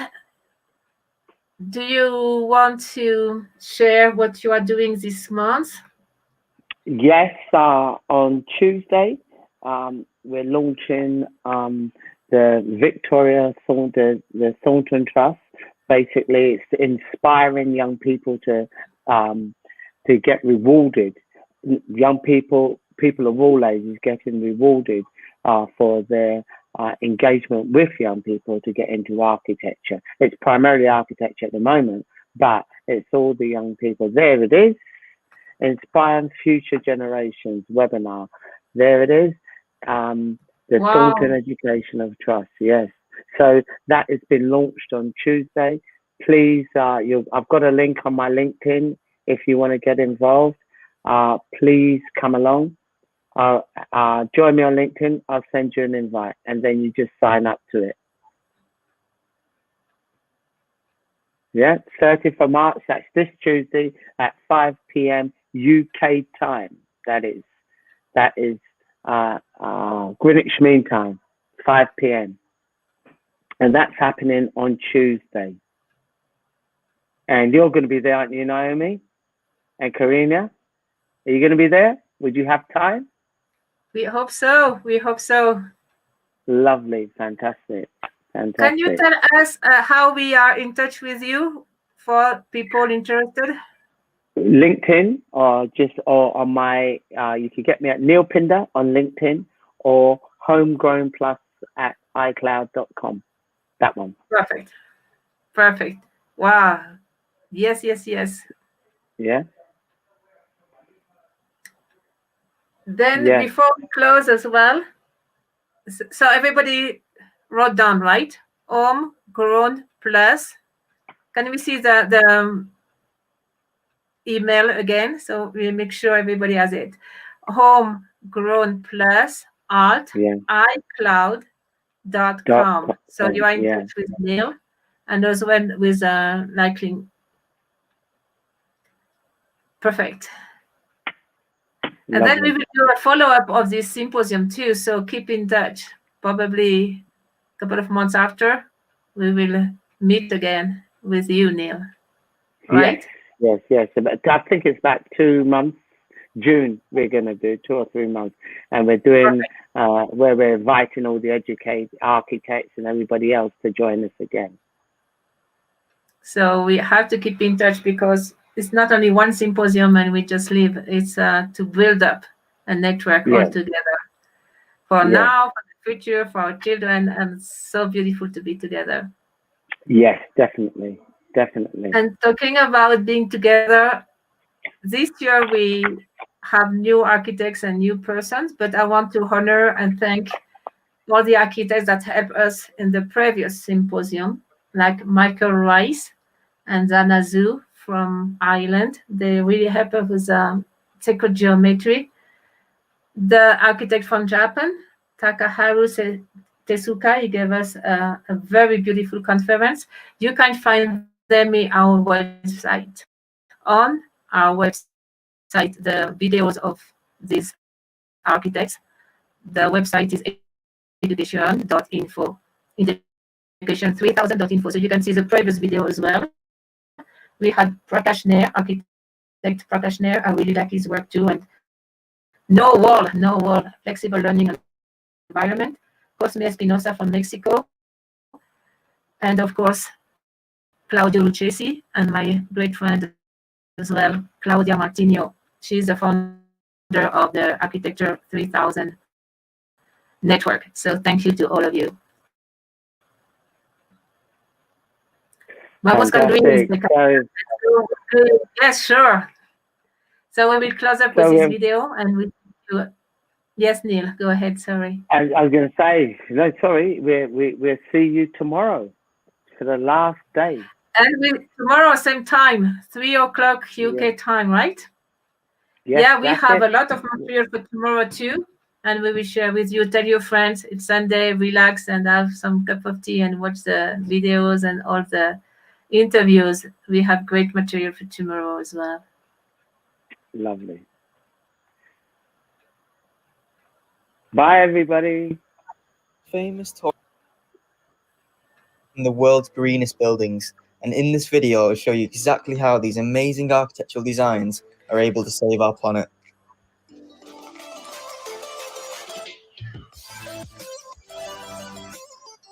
The carbon footprint of all my flights is offset using the platform Offset Earth. But before we get on any flights, let me show you what's being done here in London. Living walls are being implemented across the capital city to help clean the air. This is because toxic pollution can be incredibly high within the city centre. Green walls have the capability to absorb these harmful chemicals, and in exchange they release pure oxygen. They can even be placed indoors to increase the internal oxygen levels. It is likely that green walls will be an integral part of our cities in the future, as it is predicted that 75% of people will be living in cities by 2050. This will be 3 billion more people moving into urban districts. Therefore, we have to create the right infrastructure to cater for this increased demand. Over in China, 400,000 people are dying every year prematurely due to the high pollution levels. These levels can exceed 50 times what the World Health Organization deemed to be safe. The source of the pollution is what should be sorted out first. However, green architecture can play an important role in providing clean air to the Asian cities. They are planning to develop entire forest cities in the Louise-Howe region, which can absorb 10,000 tons of CO2 annually and produce 900 tons of oxygen. This is all being designed by the Italian architect Stefano Borré, who has already designed and built vertical forest over in Milan. These buildings are not only doing good for our physical health, but also have a positive effect on our psychological well-being. I travelled to Barcelona as I was told they were creating green architecture to improve the psychological well-being of its citizens, so I wanted to see if it actually made me feel any different. The demolition of an old building in the city's Les Court district left an ugly dividing wall facing towards the street. This left a particularly negative impact on the city's landscape due to its high visibility. The architect, Capella Garcia, came up with a solution to create a vertical garden which wraps around and attaches to the sides of the existing building. The vertical garden softens the urban landscape and provides passers-by with a connection to nature. By strengthening this bond people have with nature, it will encourage them to be more environmentally conscious of their own habits. There is interior access to the vertical garden which allows maintenance to be done from the inside. However, the wall has a network of connected tubes, so the plants are automatically fed with programmed doses of water and fertilizer. It has created a new ecosystem, and it's even encouraging biodiversity. It has provided a natural habitat to a variety of birds whose natural environment was once destroyed by urban development. The Banca Catalana building was the first green building to be built in Barcelona. The plants provide shade from the heat of the strong sun, which dramatically reduces the air conditioning requirements inside of the building. The plants wrap the entire building on each level, providing natural shade to the offices behind. It can also lower the external temperatures by up to 7 degrees, which can be extremely important in large cities that experience the heat island effect. One city that experiences this effect in particular is Singapore, which sits right by the equator. This is a city that is taking green architecture to a whole new level. The city has one of the highest population densities in the world. However, before the 19th century, it was covered in lush rainforest, and the only inhabitants were animals who had perfectly adapted to the hot, humid climate. In the 19th century, mass deforestation occurred, and trees were replaced with concrete, leading to the average temperature of the region to rise dramatically. However, in recent years, there has been a resurgence of greenery within the city. This has been an attempt to reduce the heat island effect within the city centre, which is incredibly important with the overall climate getting warmer. As we experienced, Singapore was incredibly hot. However, the use of greenery and water features at the street level helped keep us cool. This greenery has been transferred into the architectural designs of the buildings. The Park Royal Hotel on Pickering was designed as a hotel and garden. The project has won numerous awards for its sustainable and green efforts, including the BCA Green Mark Platinum, which is Singapore's highest green rating. The building reinforces Singapore's tropical image and enhances the quality of life of its guests. It does this by providing spaces where the guests can completely immerse themselves within nature. It can also benefit those who are simply walking by and admiring the building. Even the concrete has been shaped to resemble natural forms. The designers at WOHA refer to this as topographical architecture. The stratified undulating layers of precast concrete wrap around the entire building and resemble the structure of the bedrock. This shows that nature can not only be used for practicality and efficiency, but can also be used as a design inspiration. Not far from this building is the Oasia Hotel, which is a building entirely wrapped in a red skin. The reason I love using StreamYard, well, that's easy. I can make, Chris Brogan, I can make a show. This red skin allows plants to grow in the facade. In total, the building hosts 54 species of plants and trees, which help improve the biodiversity within the city. The 190-metre tall building has large sections cut out, which break up the facade and allow cross-ventilation into the building. These garden spaces act as mini oases in the centre of the busy business district. Overall, the green facade totals over 25,000 square metres, and the plot of land the building sits on is only 2,500 square metres. This means the building achieves an overall greenery replacement of more than 10 times the site area. This will help address the huge loss of green spaces within the urban city centre. Like other living facades, it works as an enormous lung, which generates oxygen and absorbs CO2.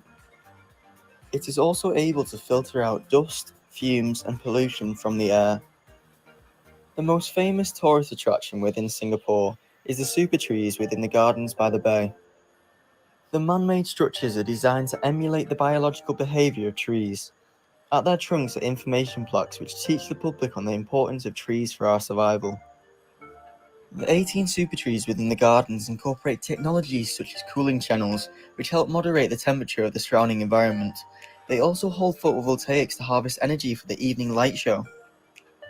Ultimately, Singapore showcases fantastic examples of green architecture.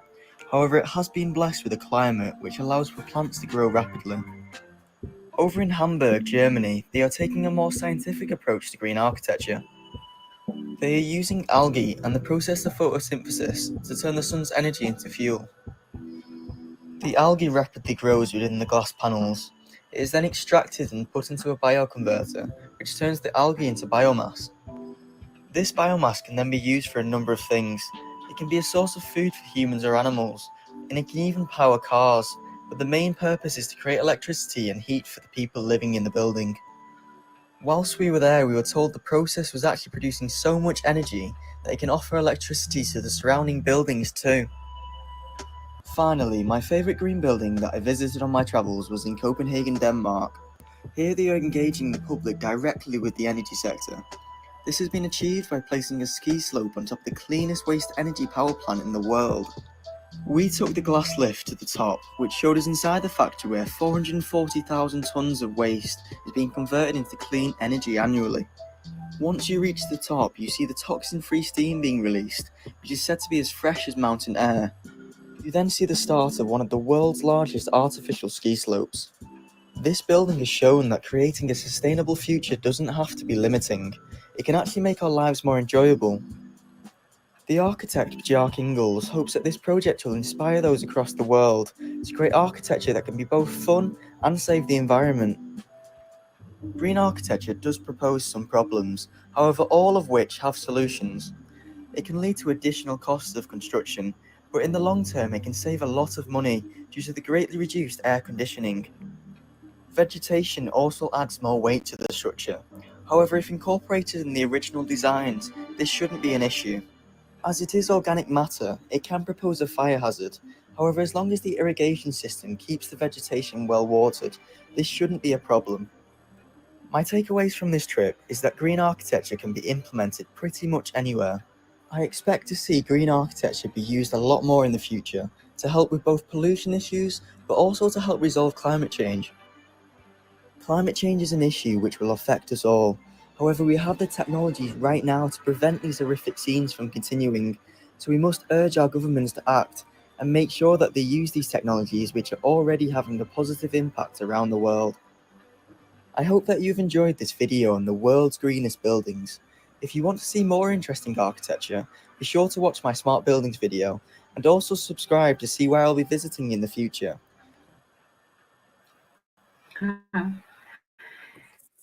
Can you imagine when all the cities are going to be green? Oh my God, I can't wait. Yeah. We have a comment from Claudio Lucchesi. Claudio! Thank you, Mimi, for organizing this amazing symposium. Thank you to you, Claudio. Grazie. Thanks to you. Thank you for joining us and on another day of activities of the 11th Symposium. And we see you tomorrow at the same time by the same channel. Thank you. Remy. Thank you. Thank you, Professor Thank Neil. you. Thank you. Thank you, you, everybody. Have a lovely evening. Have a lovely day. Bye. Bye. See you tomorrow. Bye.